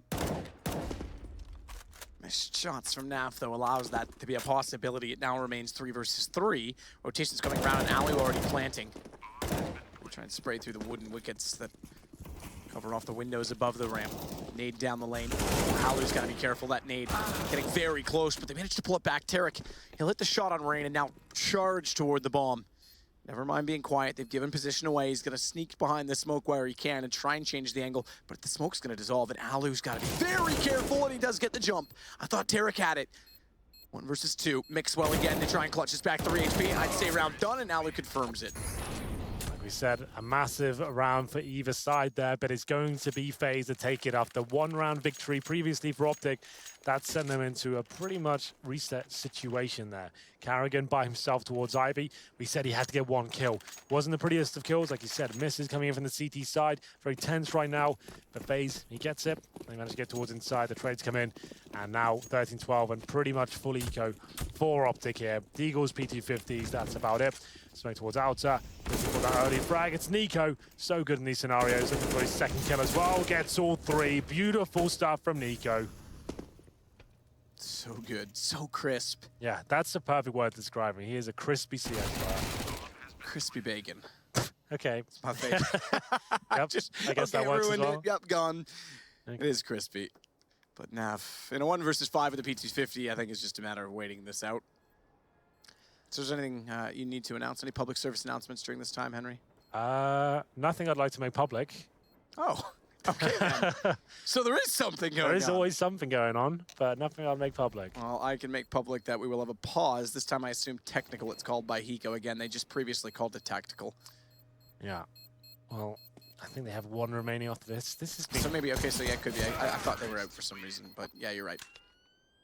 Yeah, they've got money to buy here. It's just not a great amount of money, so it makes sense. Nico, of course, he's against Eco frags here, but it's this third headshot. That's what got me going. Now, this was cool. This boom. So fast, so snappy. That's why he is considered one of the best and most talented mechanical players in the world. So, so good. We saw on DreamHack as well. He got the top stats for that event in Vegas. And they also had Speedy, who was the the lowest very stats. lowest. That just kind of summarizes his time in that team, right? It's Certainly kind of does. nuts. But anyway, 14-12. Like we said, this is a tactical pause for Optic. They have still have one remaining, to be fair. I thought this would be their last one. So in terms of the buy, it's not looking too rosy for them. 3 M4s, a FAMAS, a UMP, and FaZe now in a fairly comfortable position. They were down 10-5 at one point, but oh no, sorry, 9-6 after the first half. But a very good first half from Optic, but haven't really converted in the second. Carrigan flashing towards outside once again, sending his teammates up towards Pop-Up potentially. And so going for something quite fast. This is a set piece from the pause. Rain's already inside of the site. Sandwich, smoke off. It's going to continue beyond that. It's going to go all the way around to hell. Naf's just left the lane at third. Nice spot from Rain. Good eyes to see Rush. I could barely see it, and I have X-Ray. When he hits him inside of control, it's Keo that would capitalize on Tarek. FaZe might find themselves on round 15 and map point in quick succession. As it's going to be Naf to try and re-enter. Can't decide where to shoot it. He take it a step further. Easily had a kill to his right at Hitch, but now it's just Eco remaining as Naf goes down. And Optic started this oh so well, but they come up oh so flat, and now it's map point for FaZe. It's looking promising at one point, right? And now we go to 3 match points for FaZe. They've got all the money in the world, and Optic are left looking at 6s and 7s. They're going to have to bring out the old Nova. Very rare. We see that these days, but it's in the hands of Hiko. Well, Malk's cat is named Crispy Bacon, by the way, so there you go. Malk from Dota. Oh, cool. Jacob. He's also involved with the North Association. There you go. Yeah. So don't ever doubt Crispy Bacon. I didn't for a second. Nico, though, I do doubt this with the Nova. It's very rare to see this weapon. It's always a bit desperate. He's got the green one, Optic colors. Hopefully he'll bring us some good luck here. It's Carrigan. He's by himself. Oh, he's not by himself. This is okay. I was about to criticize him. I take it back. He's got Nico with him. It's all fine. So the refrag might come in, Nash to get one. Doesn't even get that. Carrigan takes him down. One step closer to match victory, yeah. The edge, and I'm about to break. Lincoln Park making a comeback. Just that eternal line, right? Yeah. If they've done well, they've created one of those immortalized sayings. Speaking of immortals, they're not in this game, but Mixwell certainly is. He's wrapped around the corner to find Rain. Kiyoshima gets one back, but hello on the doorstep. Don't touch the farmer's daughter. Hiko will protect her every time. He's got the shotgun at the ready. You're ridiculous. Nico starts to head toward the site. Found by Tarek. I have to say, lovely headshot from the range, but it's Kerrigan taking down Rush. Trade 1-for-1. There's guns in play because Hiko still has the M4 to work with. Flash off means Tarek down. Hiko better have the M4 to work with. Tags up. Kerrigan's low, but he doesn't want to overcommit to the angle because as soon as he's on the bomb train, he's vulnerable to a secondary peek. Alu's going to find the angle anyway, and FaZe will take it 16-12. Great game of Counter-Strike. We've been a little bit lucky here today. Marek had 2 fantastic games so far, but FaZe, they do walk away a bit. Certainly the favorites going into this one. Optic in a very good fight, I have to say. Their T-side impressed me, but even with a good performance from Hiko, it's not quite enough. A lot of clutches going in FaZe Clan's favor. They lost both pistols as well, but they managed to pick up the second round twice. So very good stuff. Very good game of CS overall. I felt a bit bad for Optic, but FaZe, they go 4-0 now. They're looking fantastic. I have to say, it's been an up day for them. They've definitely looked very good with Nico on board. This will motivate them all. They want wins, and they're in a good position. 4-0. We'll join the desk. We'll be back shortly.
death rattle from North American side Optic as FaZe get one step closer to getting that semi-final spot in the playoffs. Topping their group would be a dream, and we're not far from confirming whether it is a reality.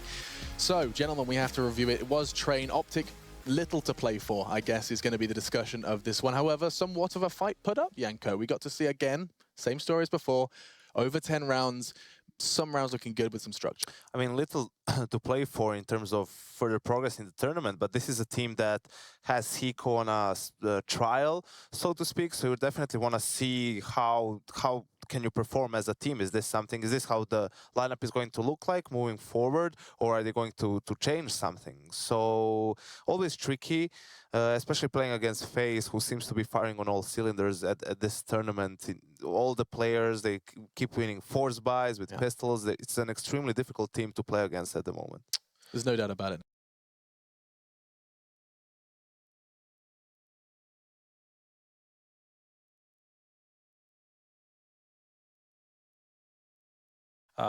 Before the round, the lineup change they had. So I wasn't really surprised that they would make it close. But then again, losing 2 second rounds, you know, both sides, it never really helps the occasion for you, does it? Absolutely not. I mean, was there anything that particularly stood out from a gameplay standpoint? Your point, Natty, before was that FaZe do nothing special. It's simply just the mechanics done well with good players. Yeah, I don't think, I mean, that's kind of what they're sticking to the basics, really. And it is down to them because of the fact that they've had very limited time to prepare. They played, what, 2 days with Nico prior to this tournament. Plus, they've had some time here during the media day, right? So you can't really go for many elaborate things. You kind of have to go by your instincts, go for the things the 4 of them already had from past, and just integrate Nico into the basic system. Well, I think we have to spend the majority of our time then knowing we'll see much more of FaZe. In fact, even in our next game, we should turn our attention to Optic and their departure from the tournament. They are one of 2 teams already eliminated from IEM Katowice here in 2017. I mean, it is NIP and Optic who are going to be forced to watch from the Spodek stands. It is a bittersweet pill for both of them. I think we have to start with Optic, but the fact that you started with trials, you haven't had that much time to get your coach settled in. Are these silver linings or are these excuses, Yanko? It's tough to say in a group like this, right? You look at the results as well. 16-12, I believe it was, to Astralis, something similar to Fnatic as well. And all of these games happen on Train, if I'm not mistaken. Both Astralis and Fnatic on Train. So, you know, you look at it, it's a map that Optic likes to play. It's a good map for them. But on the other hand, should you have gone for something else?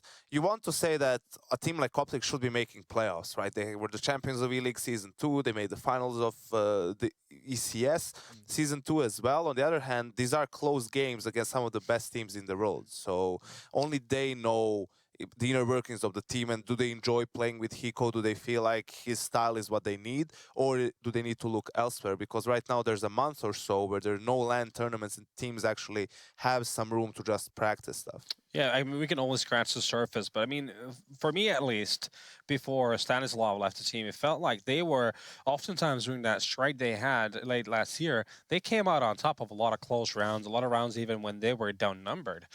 But none of that to be seen here, it seems like. So only they can know themselves where does the problem lie.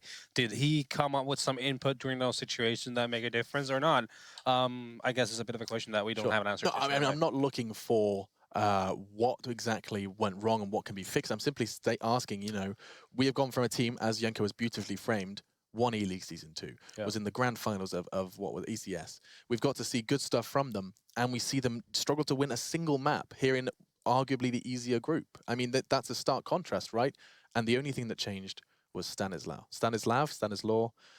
It's tough, right? I mean, does one player make that much of a difference? In-game leader does. In-game leader. Yeah, with an in-game leader. And also it's a matter of the way he departed the team. When it comes to small things like that, you say they lost all maps and everything, but it's like small margins, small differences. And when it comes to that, it's the little things like communication. Was it on point in those situations, in the 4v4s, in the 2v2, where they thought it was the opposite side, right? Sometimes it's people being, you know, disheartened to an extent with the state of the team, and you're just, you know, in another situation you would do that extra step, you would talk a little bit more, you would say what you are doing, are you rotating, are you flashing in, are you going to peek, are you going to play passive, and here maybe that communication is missing, so that's why they look out of sync in some situations. You had a round on Train, Hiko is pushing, but his teammate who's supposed to be upper is mollied off.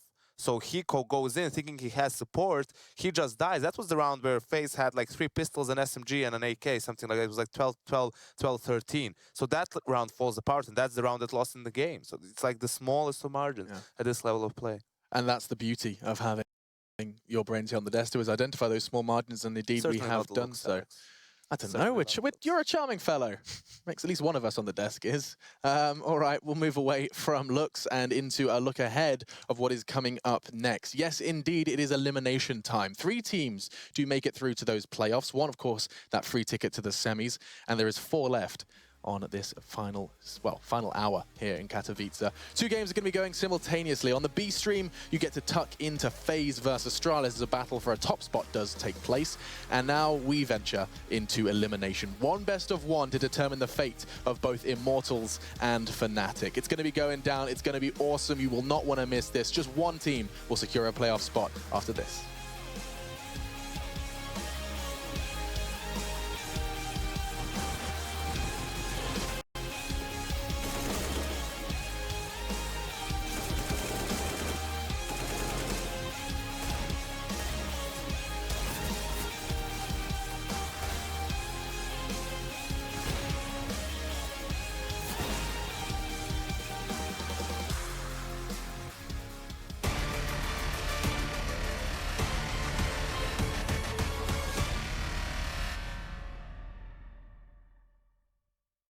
Do you want to feel like a pro gamer?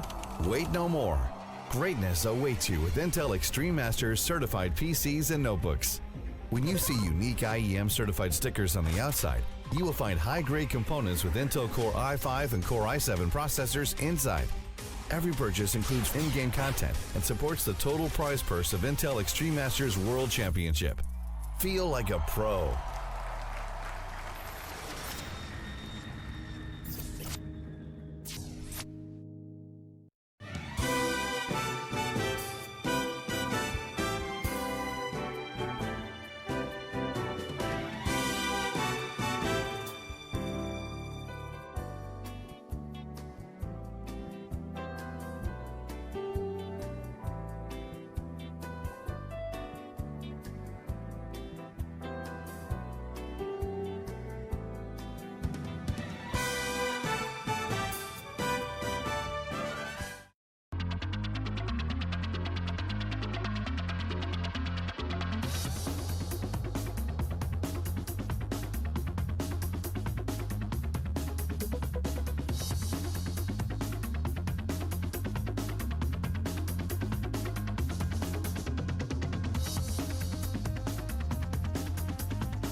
This is the Score Esports, the ultimate esports experience.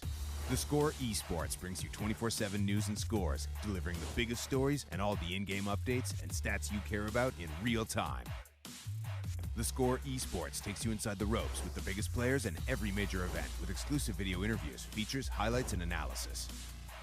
Get all the non-stop action wherever you are, on your desktop or on the go, we've got you covered. The Score Esports is your home for everything CSGO. Check it out now.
Just one map of Counter-Strike could potentially determine the state of Group A and who will be making it to those playoffs. It's Fnatic and Immortals. Brazil versus Sweden.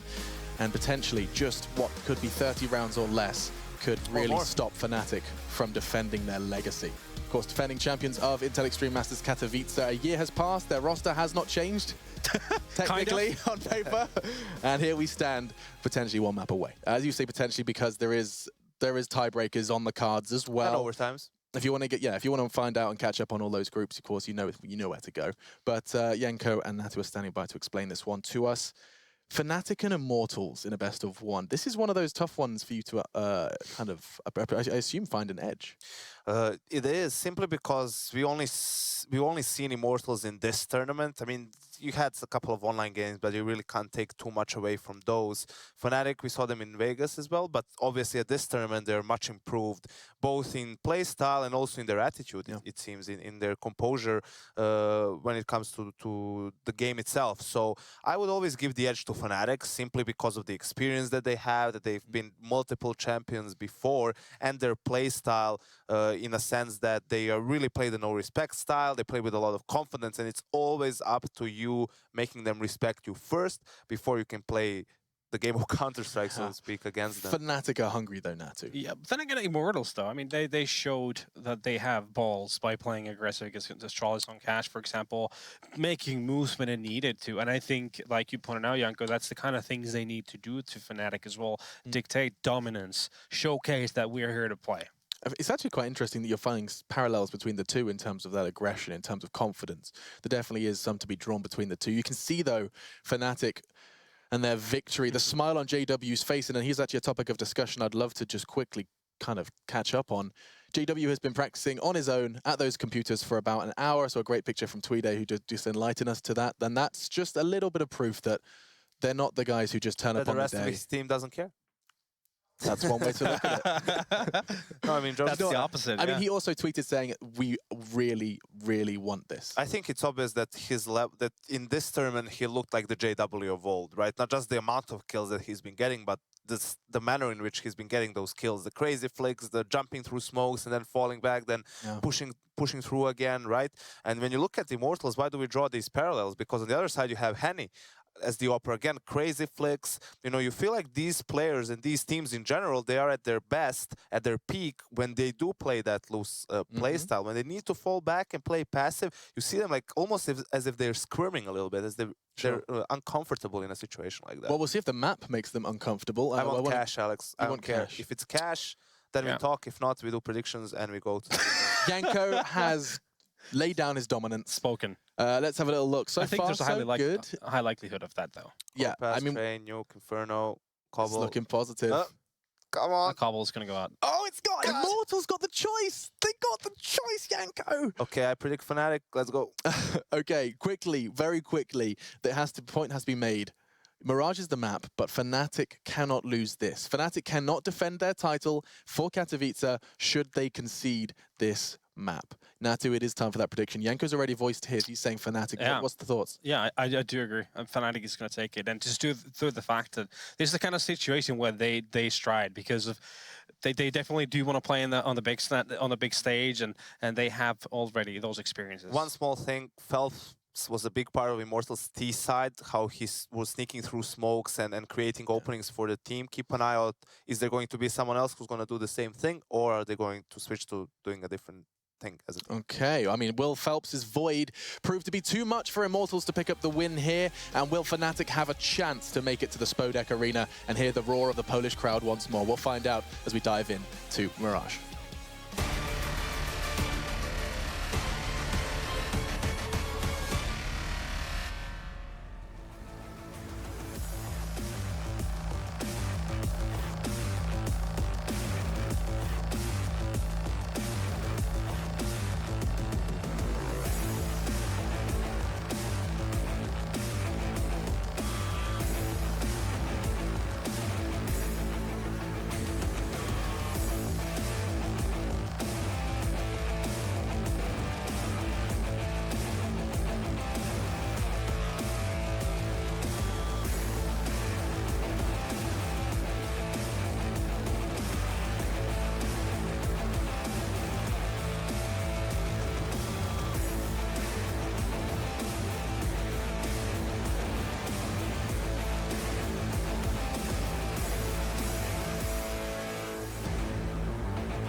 Contrasting stories meet again at the Spottic. Last year, Tempo Storm, now Immortals, made it through the playoffs as quarterfinal versus Na'Vi. They actually took a map off them before Luminosity finally, when that rivalry was going the way of Na'Vi, beat them, made it to the final for the first time, and lost to none other than Fnatic, their last victory in this set 5.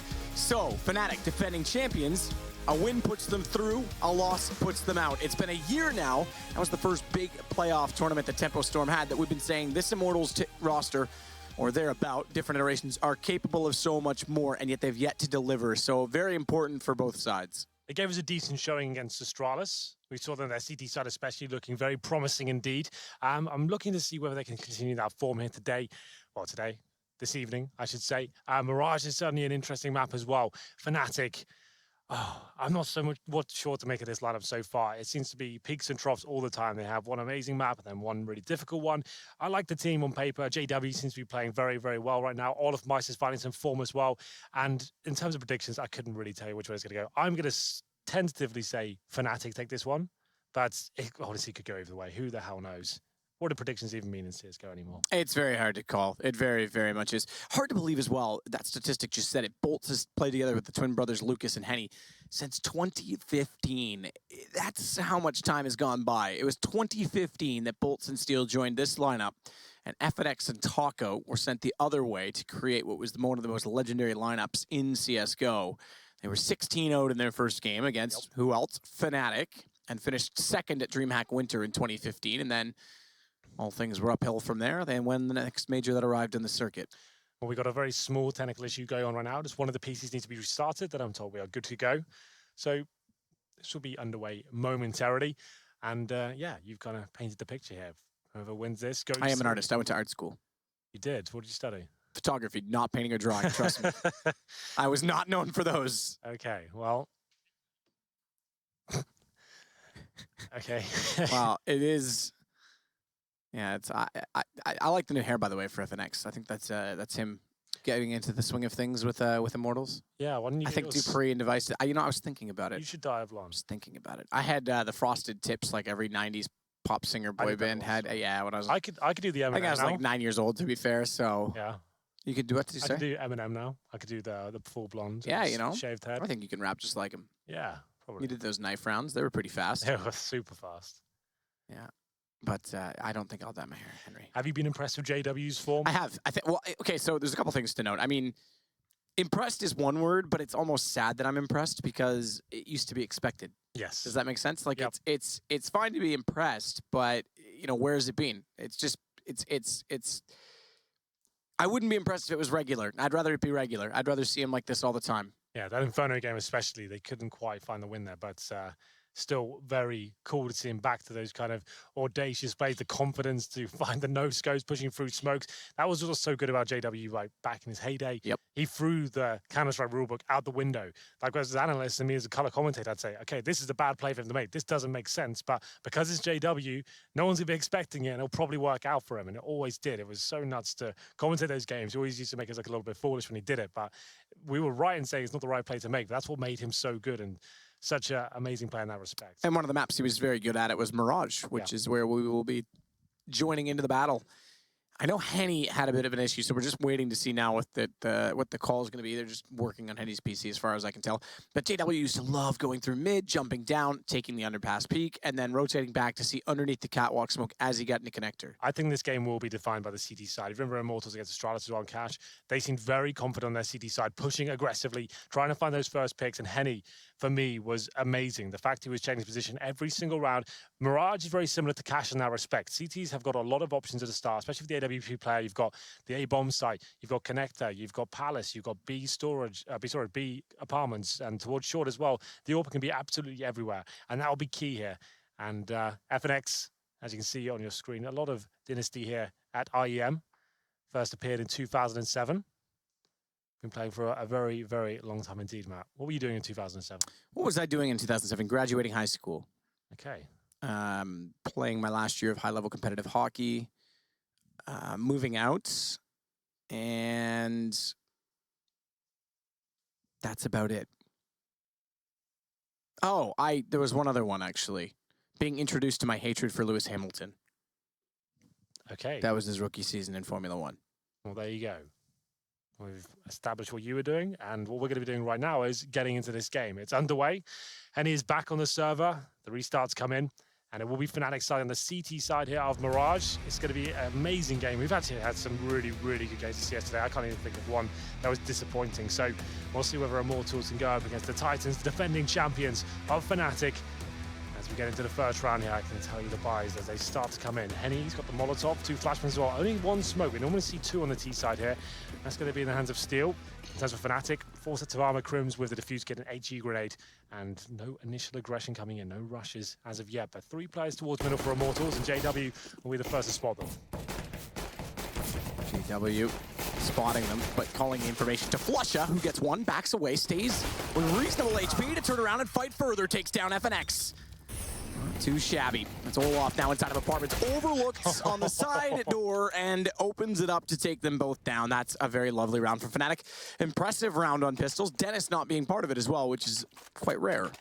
Absolutely. He is certainly the USP master, but Flusha, that was very nice as well. Funnels him towards Olaf Meister. He peeks at the perfect time. He can't believe his luck. 2 players in front of him, 2 quick kills, and the round is over just like that. No bomb planted means Immortals will be buying up this round, not fully committing.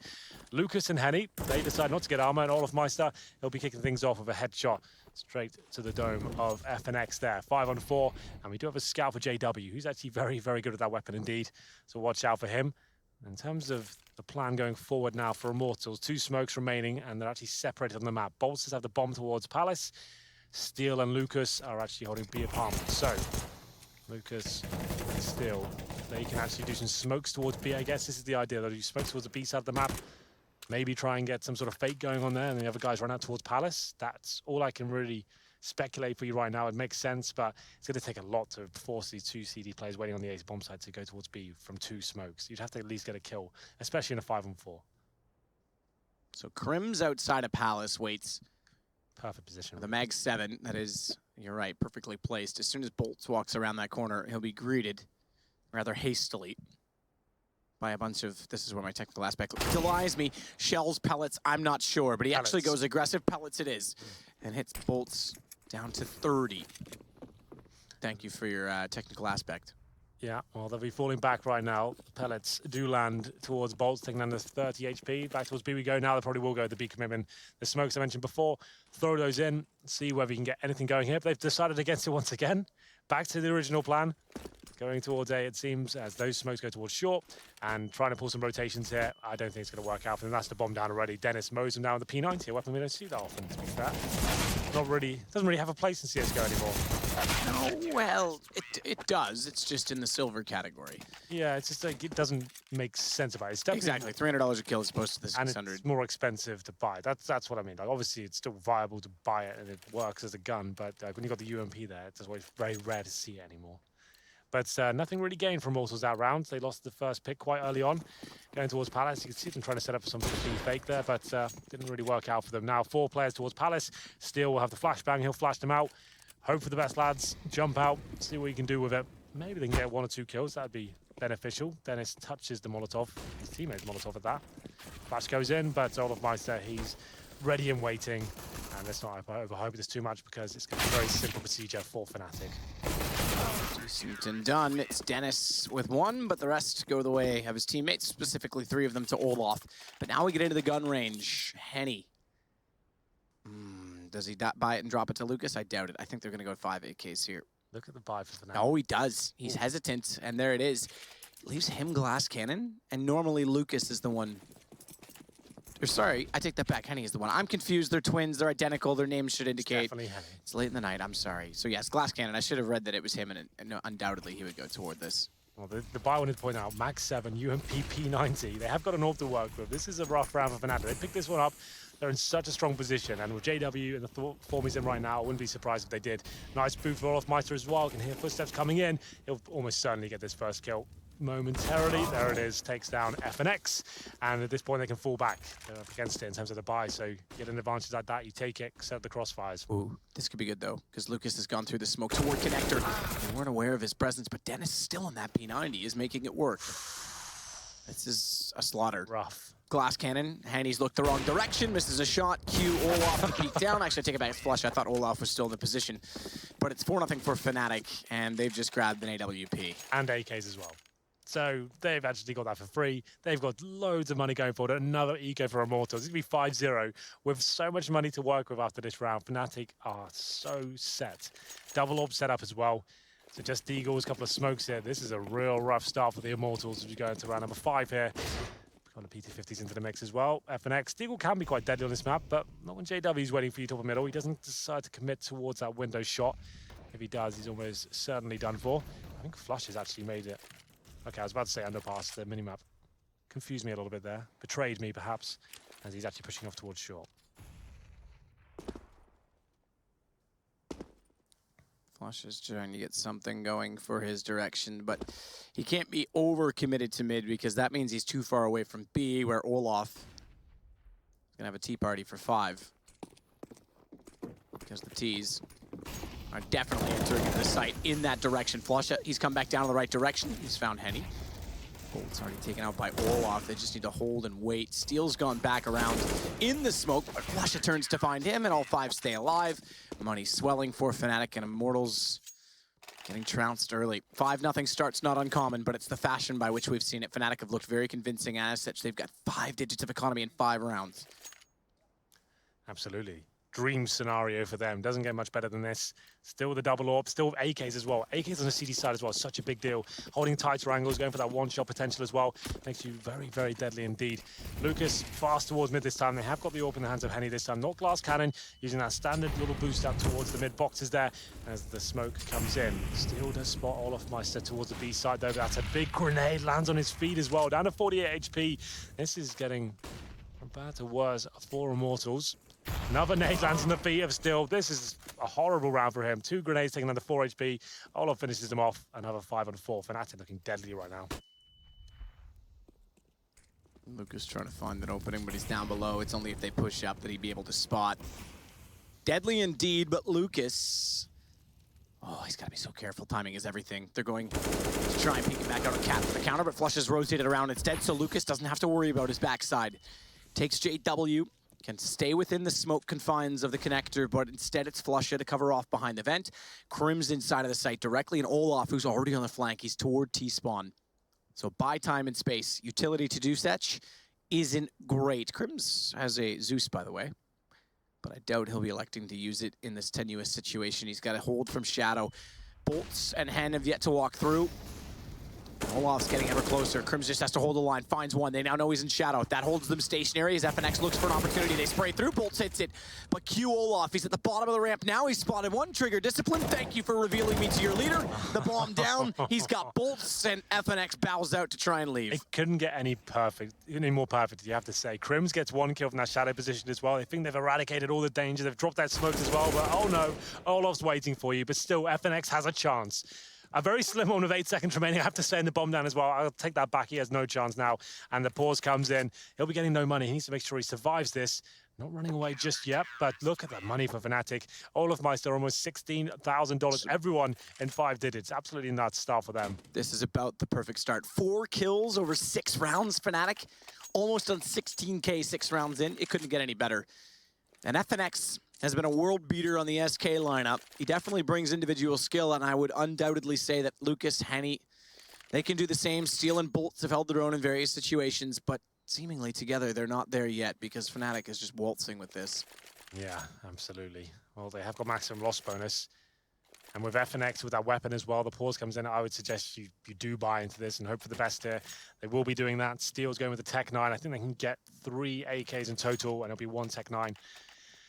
Here comes the unpause, looking rough so far. Henny was the difference maker on Cash. He hasn't really had any impact at all so far.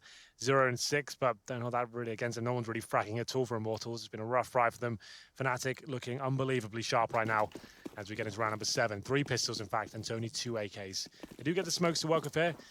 Fast towards middle, but you know who's waiting for them. It's JW.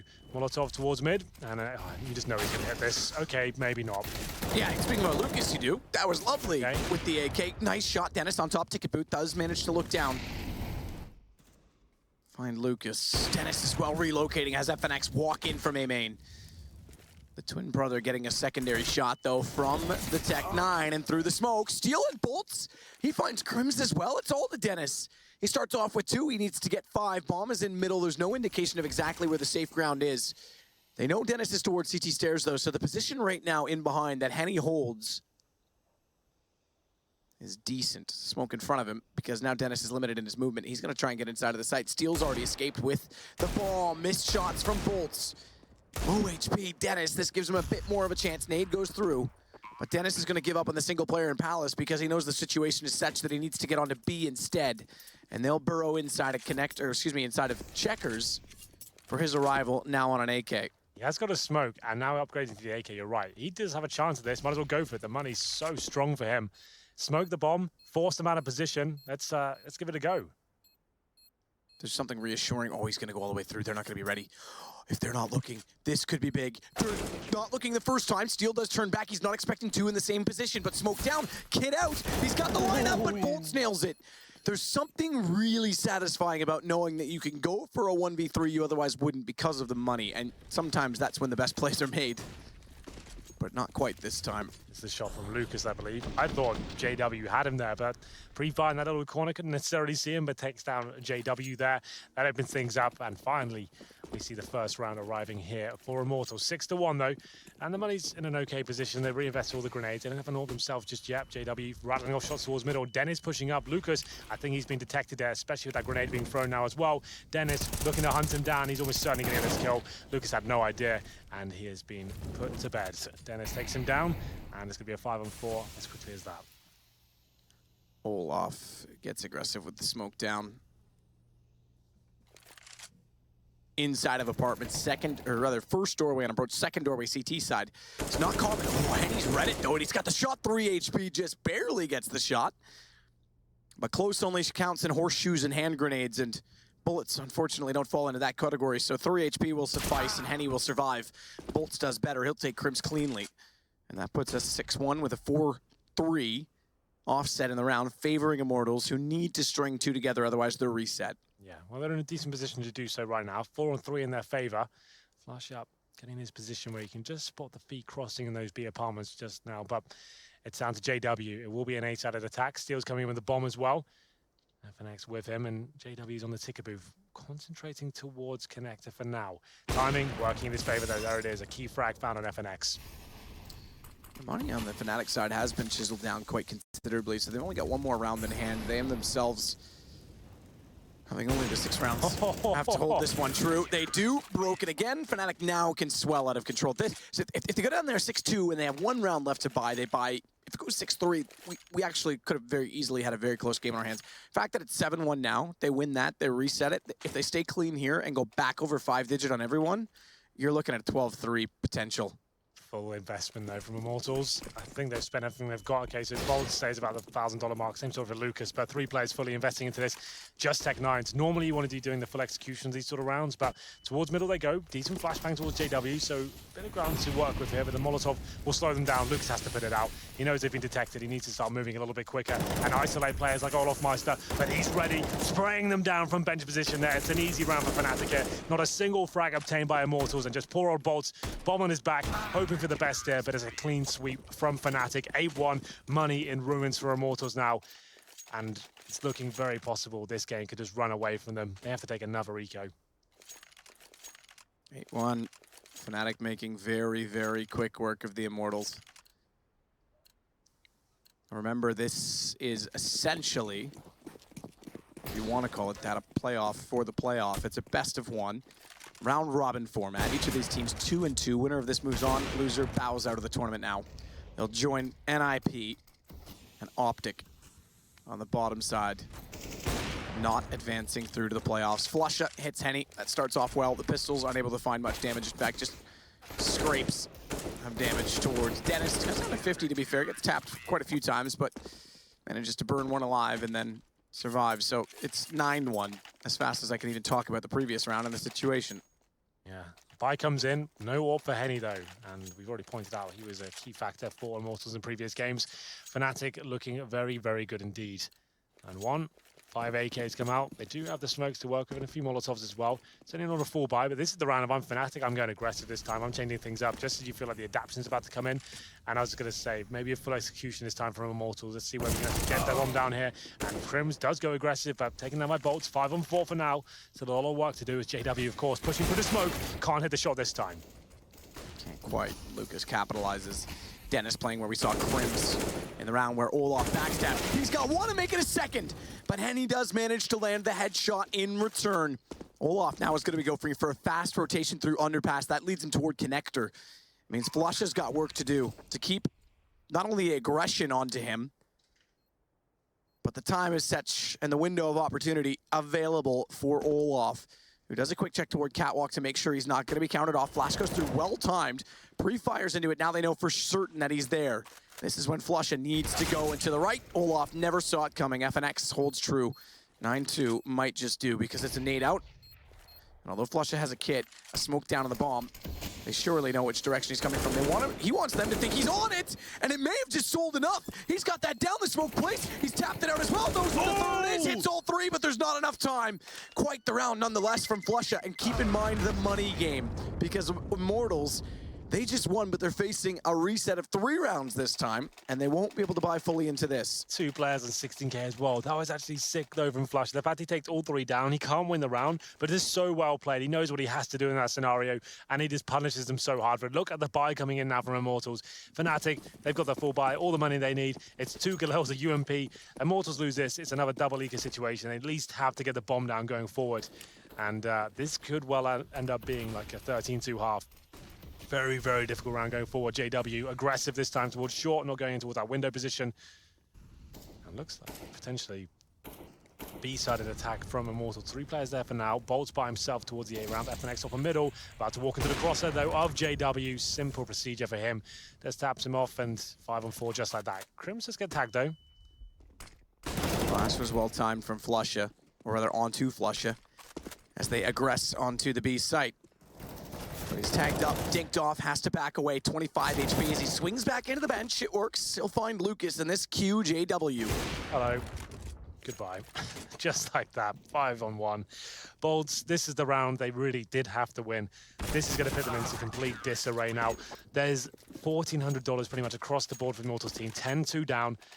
Have to take an eco, and you're only getting 99 to the next round. You barely can afford AKs into the next round where you're going to be 11-2 down. This is horrible.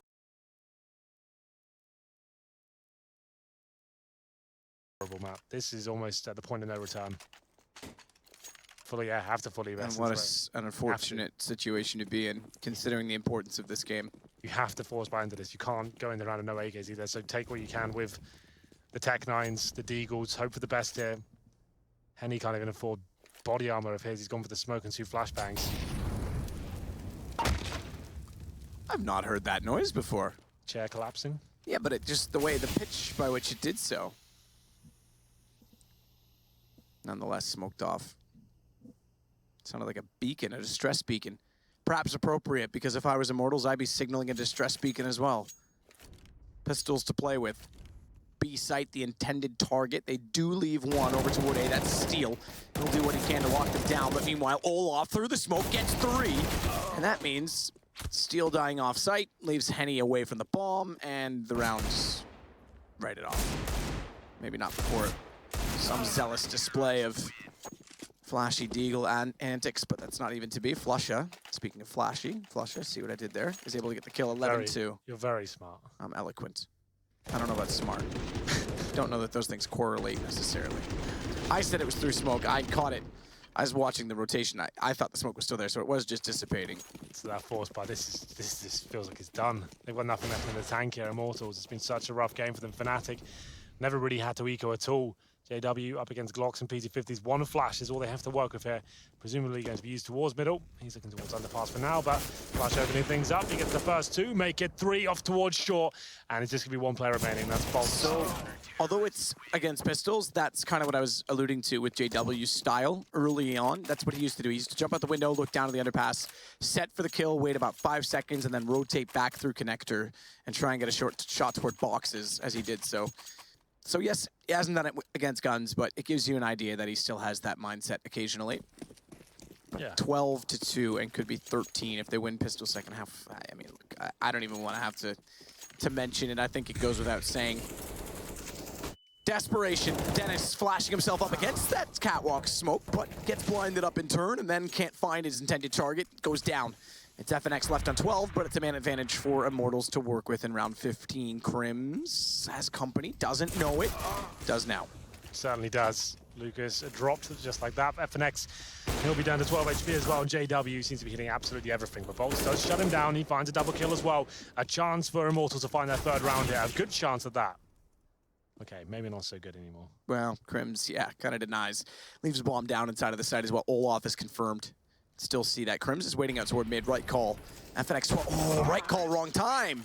Crims was looking, FNX snuck up, and Olaf had lost his duel, so just as quickly as that, it goes 12-3, but it's still a massive score for Fnatic. Let's not mistake ourselves. Jumpy behind them. So they play in the gymnasium for the group stages.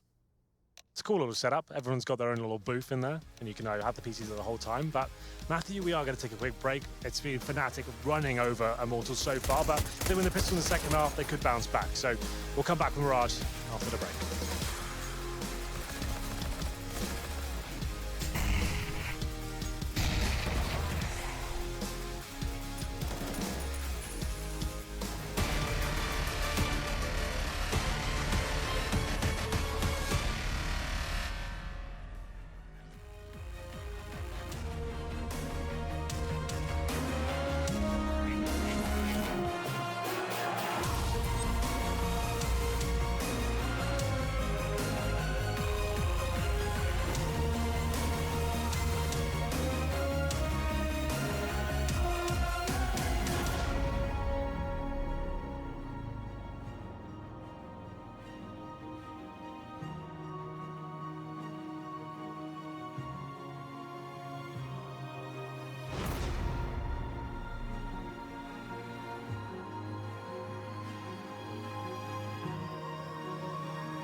Things not looking good for Immortals, perhaps mortal indeed, because down 12-3 in a map they need to win to advance to the playoffs. It's the defending IEM Katowice champions. It's Fnatic that's in their way, and they've got a commanding lead. They've looked much better in this day so far than they have since regrouping. Absolutely. Well, we're straight back into this second half. A must-win pistol for Immortals. The bomb's going towards B, and FNX does find that first kill. Crims will be there to defend, though. He won't give too much away as the bomb does make its way towards B. JW jumping out first. This kill pretty much decides the round, I would say. Nothing really there for Immortals to work with, and Lucas finds it. Takes down JW. Dennis will wrap around from the bench. Leaves himself in the open, but Lucas was low enough on HP that he was able to get the shot with the Glock. He's got a bit of a perimeter covered because he's at bench. They've got Van, and Olaf's got 2. There's no entry points, and it's 13 Fnatic. That might spell the end. The reason I said that kill decided it was because Immortals went all in towards that A-bomb site. They get one kill, sure, but the bomb's waiting towards B. There's only one player waiting for them in terms of a CT player towards that B site. If he goes down without a frag, that's pretty much it. He got one, but Olaf Meister really came to life at that point. Has to be a force buy for Immortals now. Really nightmare situation for them. A scout for FNX, CZ's, a Desert Eagle, not really much to work with here. And Fnatic know they're in touching distance to winning this one. They won't give anything away here. Just hold back, oh, will they? Okay, Lucas, a hell of a shot to open things up. Olaf Meister gets his head blown up there by the Desert Eagle. 5-4. Maybe there's a chance still. Henny as well with smoking connectors, going to try and get closer to the action outside in mid. Waits off. Is back to the wall. Immediate left when they enter through. For those of you listening on the radio who cannot see the pictures. Smoke to go down on catwalk will mean that Henny won't be able to spot in toward the corner when they do wrap around and head toward the B site. And as they get to the elbow, Flusha, he's already got vision. Lucas hits another shot on the Deagle. And he hits a third. What? How does he do that to JW? He alone with a Deagle is holding off the B side. 3 kills in the round. He's tagged up tremendous damage onto Crims. 4 headshots. And it's 4 headshots. That one was through the wall, hence why not a kill. But it's enough for them to potentially pick up the round. Dennis versus 3, bomb down as well, just below the windows from the B apartments. And Dennis is going to go aggressive. He has 2 spots, but can't land. It's FNX immediately on the case with the scouts. And hats off to Lucas. Absolutely. Hats off to Lucas. Very, very well done indeed. 3-1 digs and a headshot as well. Could have been 4, but he keeps Immortal's head above water for now. And I say for now because Fnatic are just as deadly with these Deagles and Tech-9s as well. They'll be bringing 3 smokes to the table as well. As we go into round number 18 here, they'll be going up towards middle. Actually sending 2 players in that position. The Deagle's so scary in this position as well. You have to have big set of balls to actually face them, but doesn't look like the Immortals fancy it for now. Smoke goes in towards the window area. Dennis towards connector. Looking to find Henny though. I don't think he'll check his angle. Down he goes. Yeah, walks right by him. Doesn't even consider it. JW now knows he's there. Tries to do the damage in return with the Deagle. Fnatic at this point in time need to stay patient throughout the rest of the game. I'd hate to see you tilt into oblivion, Henry. With overzealous buys and a sense of urgency that isn't necessarily required. It's just 3 rounds for them to go. And their opponent's still down by 9. It will close to 8 after this. It'll go 13-5. But that's fine. It's all fine. They can still do something with this round. The smokes go towards short. Still, he's going to get smoked on. Fluffs his lines a bit. It could work out. They missed a smoke. They missed one of the 2 smokes inside of the apartments, or did they? Okay, I take it back. It bounced Skyblock to Archer. I thought it actually hit inside of the apartment itself when I saw it on the X-ray. So it covers off first Arch. That means when they walk out from the window, they're trying to isolate the player in the back of the site, and the smoke goes to benches, or rather, excuse me, to Van as well. But it's all good in the end because despite losing a few players, they get all the kills required. 13-5. Fnatic was still a commanding lead here. Don't have to force buy into these round. Crims purchases a little Deagle there. I assume he had a little bit more money. Yeah, he just balances the books. Takes himself down to around 2K as well.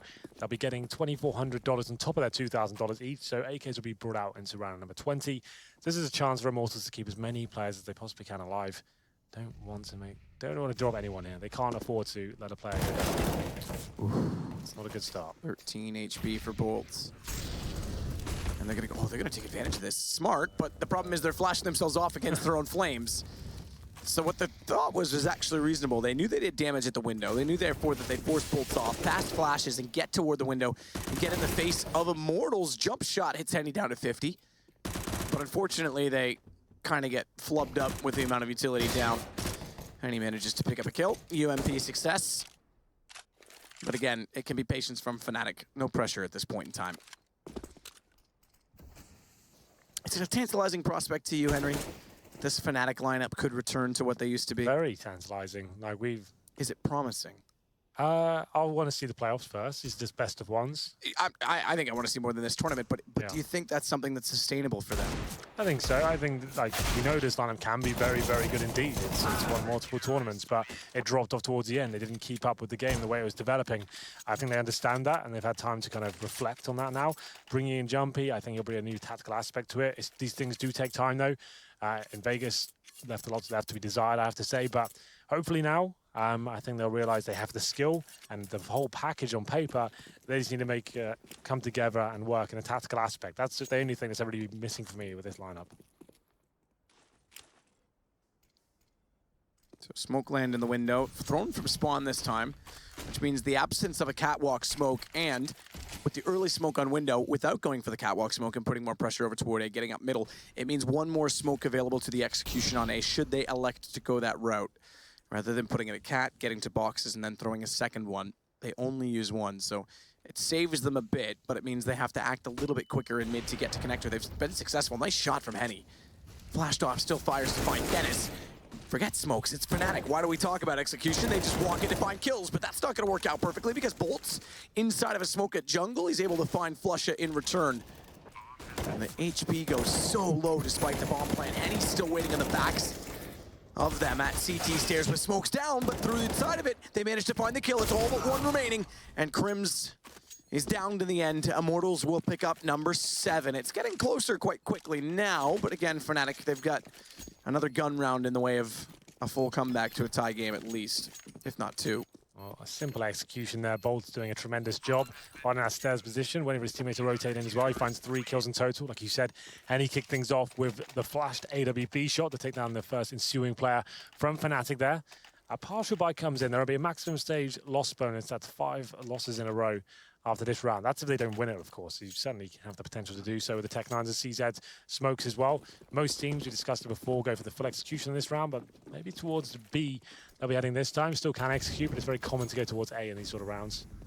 And they do send 5 players towards the B side of the map. You'll see smokes go towards short. Maybe the bomb side itself, try and find the smoke. That's nifty. Where did that come from? That was the CT smoke thrown skybox from first arch. It's a return smoke of what we normally see come out from the terrace. I've never actually seen anyone attempt that. That's quite cool and clever to smoke off the apartments because look how quickly Steel can push up. He gets 3 kills off that. I would love to see a replay breakdown of that smoke. Either way, Bolts will deny the plant. Dennis is taken down, and JW is the all that remains. Goes to a nade, and unfortunately to no avail. But that's quite cool, actually. Yeah, that was very nice. I saw it like drop in. I was just like, where have they thrown that from? That could be from like A, that could be from B. I was wondering. I saw the trail come straight down, so I think it was off the skybox above them, which means you have to basically go into the first arch. Round number 22. Fnatic though. It's going to be the gap closing here. Immortals certainly making a game of it now. It was quite a commanding lead. 12-3 going into the second half. Now they're only picking up 1 round so far, which was the pistol. It was Lucas with that Desert Eagle that have brought Immortals a lifeline. Jeez, JW's got to be careful. Damage through the wooden window. Damage from a Molotov. And he's on 20 HP. He's trying to find this pick. But it hasn't necessarily shown up, and that's gone. Steel nades through. And down goes JW. I thought it might have been a smoke to come in. It's a nade instead. Good read of damage assessment from Immortals, and a Bolts on 24. Still the man advantage for Immortals. And Steel gets all the way forward as well. Oh, bye-bye, Dennis. Oh, no. Bye-bye, Dennis. But, yeah, bye-bye. You can walk that way. Now you're dead. That's what I meant. Came eventually. And it's going to be the 5-on-3, and now Olof, Crims, and Flush are trying to do what they can. The bomb's still down towards that T-spawn area. Crims, he knows he needs to make something happen here. Just making up the connector, but Bolts, he's ready for them. Nice little double kill there, especially on that one towards Olof. 5-on-1, Flush up. He knows his round's over. There's still a maximum loss bonus. It's not getting scary just yet. 13-9, still have the huge lead here, but this was actually 13-3 at one point. Let's remember that. So we'll see what happens going forward. Flusher for now finds Bolts. Certainly has the capability to win these sort of rounds, but I think this might be a stretch too far. So Flusher heads through connector. Molotov bounced to right in front of him. I'm not really sure what his anticipation was by doing so. Perhaps desperate to just pull them out of their hiding places. 5 seconds left in the round. That's going to end it. He's got to die, and he's got to die now. He does so. 13-9, Immortals, perhaps, Henry, even though they lost the pistol to go down 13-3, perhaps they've got more to write in this chapter. Well, it's a tactical pause of Fnatic, so they've got them on the ropes slightly here. Here's a little replay. This is when I thought he would kill Dennis right away, but it was just Dennis, and it takes him down, so no op retrieved. That's what Dennis was after in that round. That's always been the interesting thing about this Fnatic team, that anyone really can AWP. Like, I'd say apart from Crims, everyone's Apart from Crims. Is happy to have a go with that weapon, right? Everyone with hair can op. Yeah, well... Moses, I'm looking at you. Even when he's nothing to do with the broadcast, he's at home. I am like, I always take the low-hanging fruit, don't I? Yeah. Probably should stop. It'll come back to get me eventually. Yeah, maybe another pie. You know Carmack's in the room. That's true. I owe him a pie. You know, it wasn't so bad. That pie was really tasty in Oakland. The problem was when I went to sleep and woke up with caramel hardened in my ear. Yeah. That wasn't amazing. That was not a comfortable Get a nice little feeling. ear infection from a pie. Well, it's going to be an A execution based on post-timeout play. They call that timeout without much money to work with, and as such, it's going to be just the pistols to work with.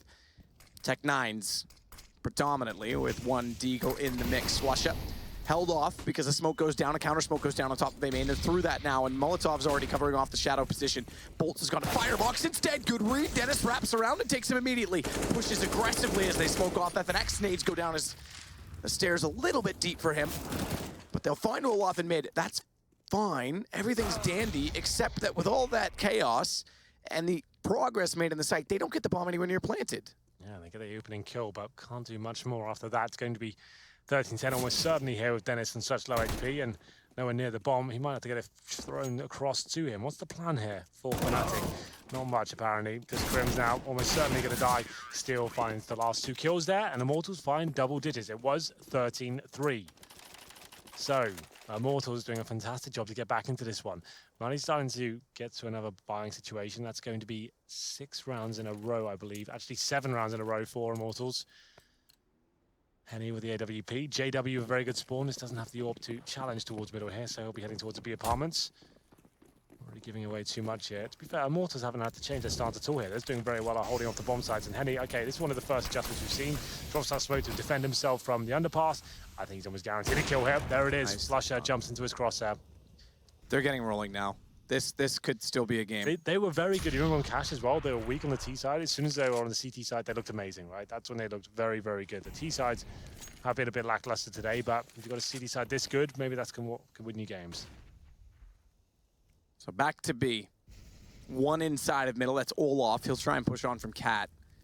Steel and Lucas to play this together, and a smoke goes down from Steel's point of view. Molotov as well. There's one in front of him, but one below. Not quite. Didn't go to the van. It landed on top of it, so he can still survive in this. Does that mean he gets overlooked? As JW hugs the wall, covers off both the window and the door. Steel slips out, manages one, but now they find him. Crims goes in above, takes him down as he drops to the site. And JW still waiting for entrances from the checker room. They'll go now, blinded off. He's got perfect position. Fnatic perhaps finally finding yet another round. First gun in this particular half, but I say that, and you point at the screen as we snap over on Observer's perspective. Here he comes. FNX is on cue in the apartments. 1 kill already, spotted by Lucas, but he's going to be limited inside of the site, dropping in. Can't land it. It's all on Crims.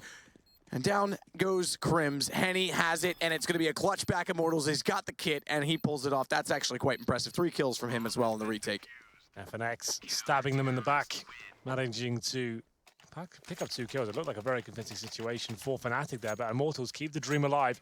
And the bomb goes down, so another buy comes in, but this is actually looking like a comeback is seriously on at this point. Immortals need 2 more to tie things up. As we enter round number 25, still no AWP available for JW. That's when he was so powerful before as well. And I think, let me just go back to basics. I mean, execution coming in here. They are setting up 4 players towards this side of the map. If all else fails, to throw the set piece in. That's where the bomb will be heading as well. 1 player towards middle to stop rotations towards the short area. That'll be Olaf Meister. Means he'll be in a clutch scenario as well. Perfect player for that role. We'll see what happens as we wait for these smokes to dissipate towards Palace. You know, it's not the first time, Henry, that we've seen... Well, first off, it's not, with the ESL Pro League last year, we saw 12-3s fall apart all the time. But that we see a team actually win the pistol, lose the eco, and then it all falls apart. I don't understand it. It's like... It's a script. Somewhere out there, George R.R. Tolkien, who wrote Harry Potter and the Throne, wrote this, and it's ridiculous. It happens time and time again. Bolts, meanwhile, gets back toward connector, caught by Olaf, which now gives Fnatic a man advantage. Smoke as well toward Henny, but they must get the bomb inside of the site this time before the smokes dissolve. Smokes are dissolved, but oh, and they think better of it. They actually could have stuck that plant, but they don't have the information, and they walk back. Stick the plant! You're already there, you're already committed. Now you've given up the bomb. You have no further utility. It's a 3 versus 3, and if the round falls apart on that alone, that's just saying Fnatic's starting to panic at this point in time. Dennis will at least hold down to take out Lucas, but here comes Steel walking in from connector. First found, they walk into it. I'm gonna get tilted. Olaf has a chance. They're low on HP, but he has to hit the headshot at stairs. As he looks that direction, it gives Henny a chance to try and walk back into the equation. 25 seconds, bomb still down. Olaf elevates himself. This does give him a better angle, but the Molotov forces him off of it. No. And he's got 14 HP. There it is, all gone. Horror show. They didn't even have to force a plan there. Like, if you've got no cover towards CT spawn whatsoever, and you know Henny's in that position, he got the first kill of the round.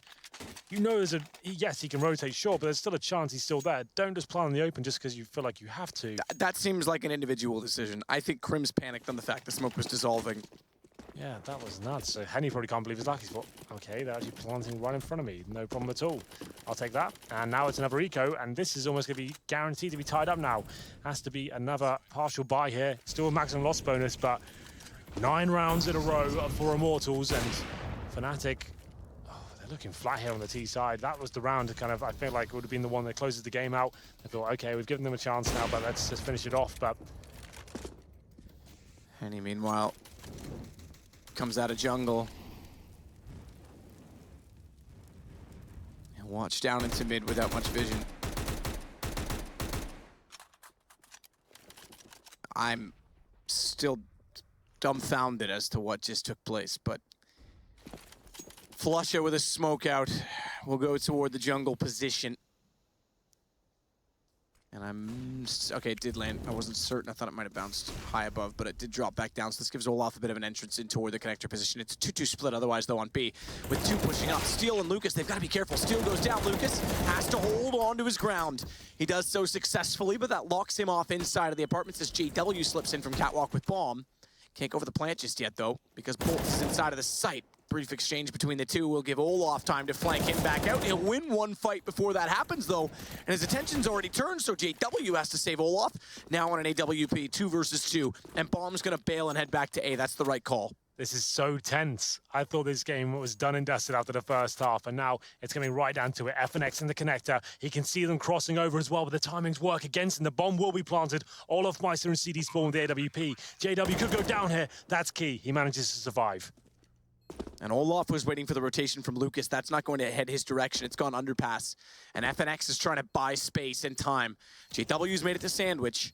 All they need to do is catch off Olaf looking the wrong direction. He's done. He's got 4 HP. Olaf's sake needs now to rely on JW for information. FNX has already crossed.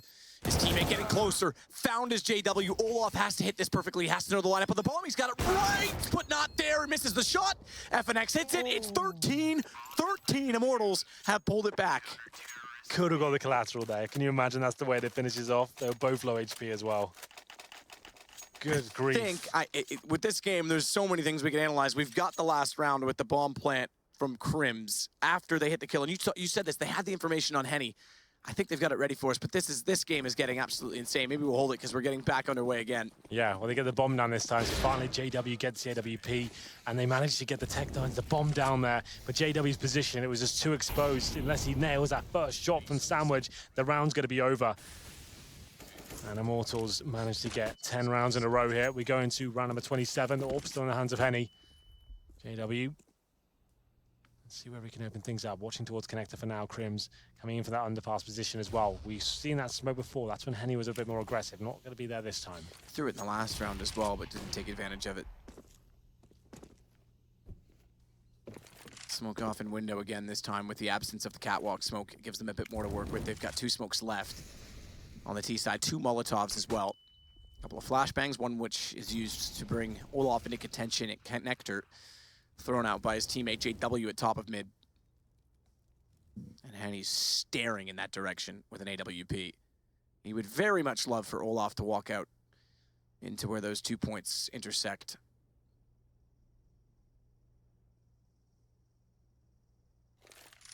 Slow and steady, pace is drawn level. Fnatic. How have they let themselves fall into this position and find themselves here as Henny splash off. He backs a bit. Olaf still waiting for his opportune moment to strike, but bomb is over toward the B apartment. So again, this could be a 2-2 split B. Olaf lurk. Similar to what we saw in the last round. This time the exception is no one's being aggressive inside of the apartments from the CT side. Nice lineup from Lucas. Better shot from Dennis. Steel holds true though to find Flusha. Knows that Dennis is entering through but can't get the angle. And JW, he survives with an AWP on Cat. That's going to be enough to take bolts. And is it enough to finally win them around? 5 seconds is the bomb there. It does go down. So FNX 3 versus 1. Might as well go for it. Any damage he can do to the terrorists will be so detrimental to them going forward. If he finds 1 or 2 kills, the reinvestment potential for them is going to be so low. FNX spots out Olaf immediately, but in turn, therefore, is spotted. And information will go immediately through the comms to tell the other two that didn't quite spot him from the Fnatic side. Yep, he's there. Flash off, goes to the window. Olaf hits it. Fnatic, they will not give up the lead. But my God, they've made it close. 14-13. We're going to bypass the last round that I mentioned, the misplant. I think we all saw what happened there, but I do want to bring back, they've gone searching for it, that smoke that we saw, and confirm where it was thrown from, and just kind of touch on the ways in which it can be applied as we have a timeout. So I think it was thrown from first arch. We'll see it here. But the cool thing about it is the way that it's thrown and how deep it goes in the apartments was how Steel could push in immediately. Well, a pause comes in. A time for reflection for both sides here. It will be a very tense situation. That's the first round in 10 that they picked up. So here it is. So Steel was the one that ended up pushing in. That's where it's thrown from. So I think it does bounce. Yeah, bounces skybox even still. That's very cool. So they're sitting in courtyard. That lands from the window, which I didn't think that's where it was thrown. And then he's able to push so deep inside of the apartments. That's pretty cool. That's very cool. We're seeing a lot of interesting smokes in the last few weeks. That's 14-13. Tension starting to mount now. Double orb setup. I don't think we've seen this yet from Immortals. An adjustment after they lost that first round. And maybe it's a big call to make considering how successful they've been with the one orb setup, but still we'll be joining Henny here as we come to the crescendo of this amazing game, this best of one. 14-13. In terms of the setup right now, pretty default. JW making his way towards the end of apartments here. And we're looking to see if that smoke dissipates and where we can open things up. There is an open CT in front of him. If this works in his favor, he could actually find him. It's going to be so tight. Moves out of the way just in time there. There it is. Okay, the chance given to JW, can't land the shot. Well, excuse me, smoke will go out at Palace from JW. Steel, meanwhile, still with an AWP, is going to stare down in apartments. Double up setup, working well for Immortals. Finds them the first pick again because Crims falls, but this time Bomb's not on that side of the map. It's over toward A main. So they do change it up slightly after picking up their first gun round in the second half. Lucas is in such a good position to shut down Olaf here. If he decides to jump in towards that window area, that's going to be the 5-on-3 and pretty much a harsh reset overall as JW goes down the hands of Henny. There it is. Lucas, as I said, striking from that position. 5-on-2 now. This should tie things up and is going to leave Fnatic with almost no money here. This was a 13-3 game, but Flash is still fighting back as he takes down Lucas. Dennis will hold off toward the connector. The best chance he can do because they don't have a smoke. He's got to buy space for Flusha, and rather than him going for the open plant, he'll cover off the default and just have to watch CT instead. 2 players in that direction. Bomb goes down, but it's 2 inside of the site, facing a very hard reset at 14-14. They need to fight on, and Dennis goes aggressive, 19 HP. Flusha finds another. They've got a chance, 2 versus 2 in the AKs. 1 HP for Dennis, 19 for Flusha, but they've got ground to stand on, and Dennis, more importantly, has map to work with because he's trying to flank them out, but Henny reads it, and that'll be enough to bring this back level. And a defuse to come in, a reset that's gonna hurt Fnatic so much. And we were just talking about how we thought this was a sign of things to come from them. Well, it might be tournament over if they can't pull this off. They do have money to buy into this one. I think you're certainly going to go for it here. Don't allow Immortals to get to a match point here. But yes, a 5-on-2 situation coming down to a very tense scenario there. Flusha and his teammate doing what they could, but wasn't quite enough. The HP just wasn't there to deal with, and Immortals win yet another clutch here. Harsh reset with money remaining, 14-14. Thomas comes in from the hands of FNX, but it's a UMP for Dennis. B rush, it seems like they do the call and a missed shot from Henny. Is this a chance for Fnatic to do something with this? Lucas finds the first headshot. Oh, shot from Henny as well to drop the bomb. This could put them on map point. Steel, he's got another. It's only one to find. JW goes down, 15-14 Immortals, who are 3-1, find themselves after being down 12-3 at half. 1 round up at map point at Fnatic. If there's ever a time to lead a game, and get this, Henry. Astralis just beat FaZe. Okay. They sit 4-1. FaZe, therefore, is 4-1. The reason this is a decider game is because if Fnatic beat them to 3-2, but head-to-head Fnatic wins. If they lose this, if Fnatic loses, it's 4-1 Immortals. We have a 3-way tie for top of the group. That's insane. And they've all beat each other. Okay, so what happens then? I don't know. But that's where we are. Okay, brilliant. Well, it goes to show you how close this is. Yeah, this is really cool. Well, it's going to be Match point. Who would have thought this was happening? It might be. I don't want to speak out of turn and not know, but it might be round differential because it's not a decider match, so I don't think you have to do the overtime format. I think it's round differential in that case. Okay, well, 13-3 down. Immortals have done almost the impossible here and got themselves match point after losing the pistol in the second half as well. It's the overtime deciders. I've just been told by production, and Carmack standing in front of us just said it's overtime deciders. So we would play continuous overtimes, which we've not seen ever, despite that it's been in the rule set for over a year. So if Immortals win this, we are going to have an overtime to decide who wins group. And the reason that's important, because 3 out of the group out of 6, but the top team out of the 3 gets directly into the semifinal. Well, let's get back into this one then, Matthew, because this is it. Round number 30. We've had some amazing games today. Group stages, never normally that exciting, but today has been very, very exciting indeed. I've enjoyed every single best of one we've had here. Number 30 comes in terms of the buy available Fnatic. It's going to be Tech9s and CZ across the board. Little utility and Immortals in touching distance now of picking this map up. Incredible that it's even here. They looked so out of it in the first half, but I have to say Fnatic has looked equally as lost. And Immortals have been playing aggressive and authoritative in this second half. Molotov to go down. Olaf will get pushed out of position or not quite. He's going to sit with it. Why does he sit that long? Because it's only 1 bullet when he gets transferred. Boltz follows that up to take JW. Crims gets 1 back in return, but with pistols down a man and 1:14. It's a lot to ask for. And FNX will stay inside a shadow to catch them when they enter into the A site. Crims will have to hold off below the window.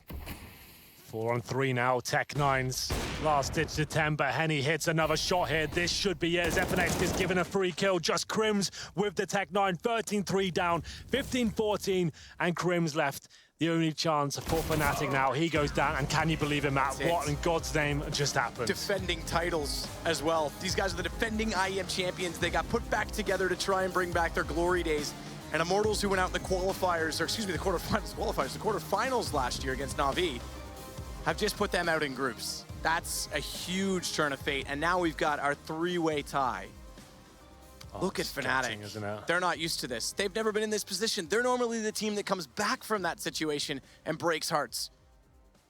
That's insane.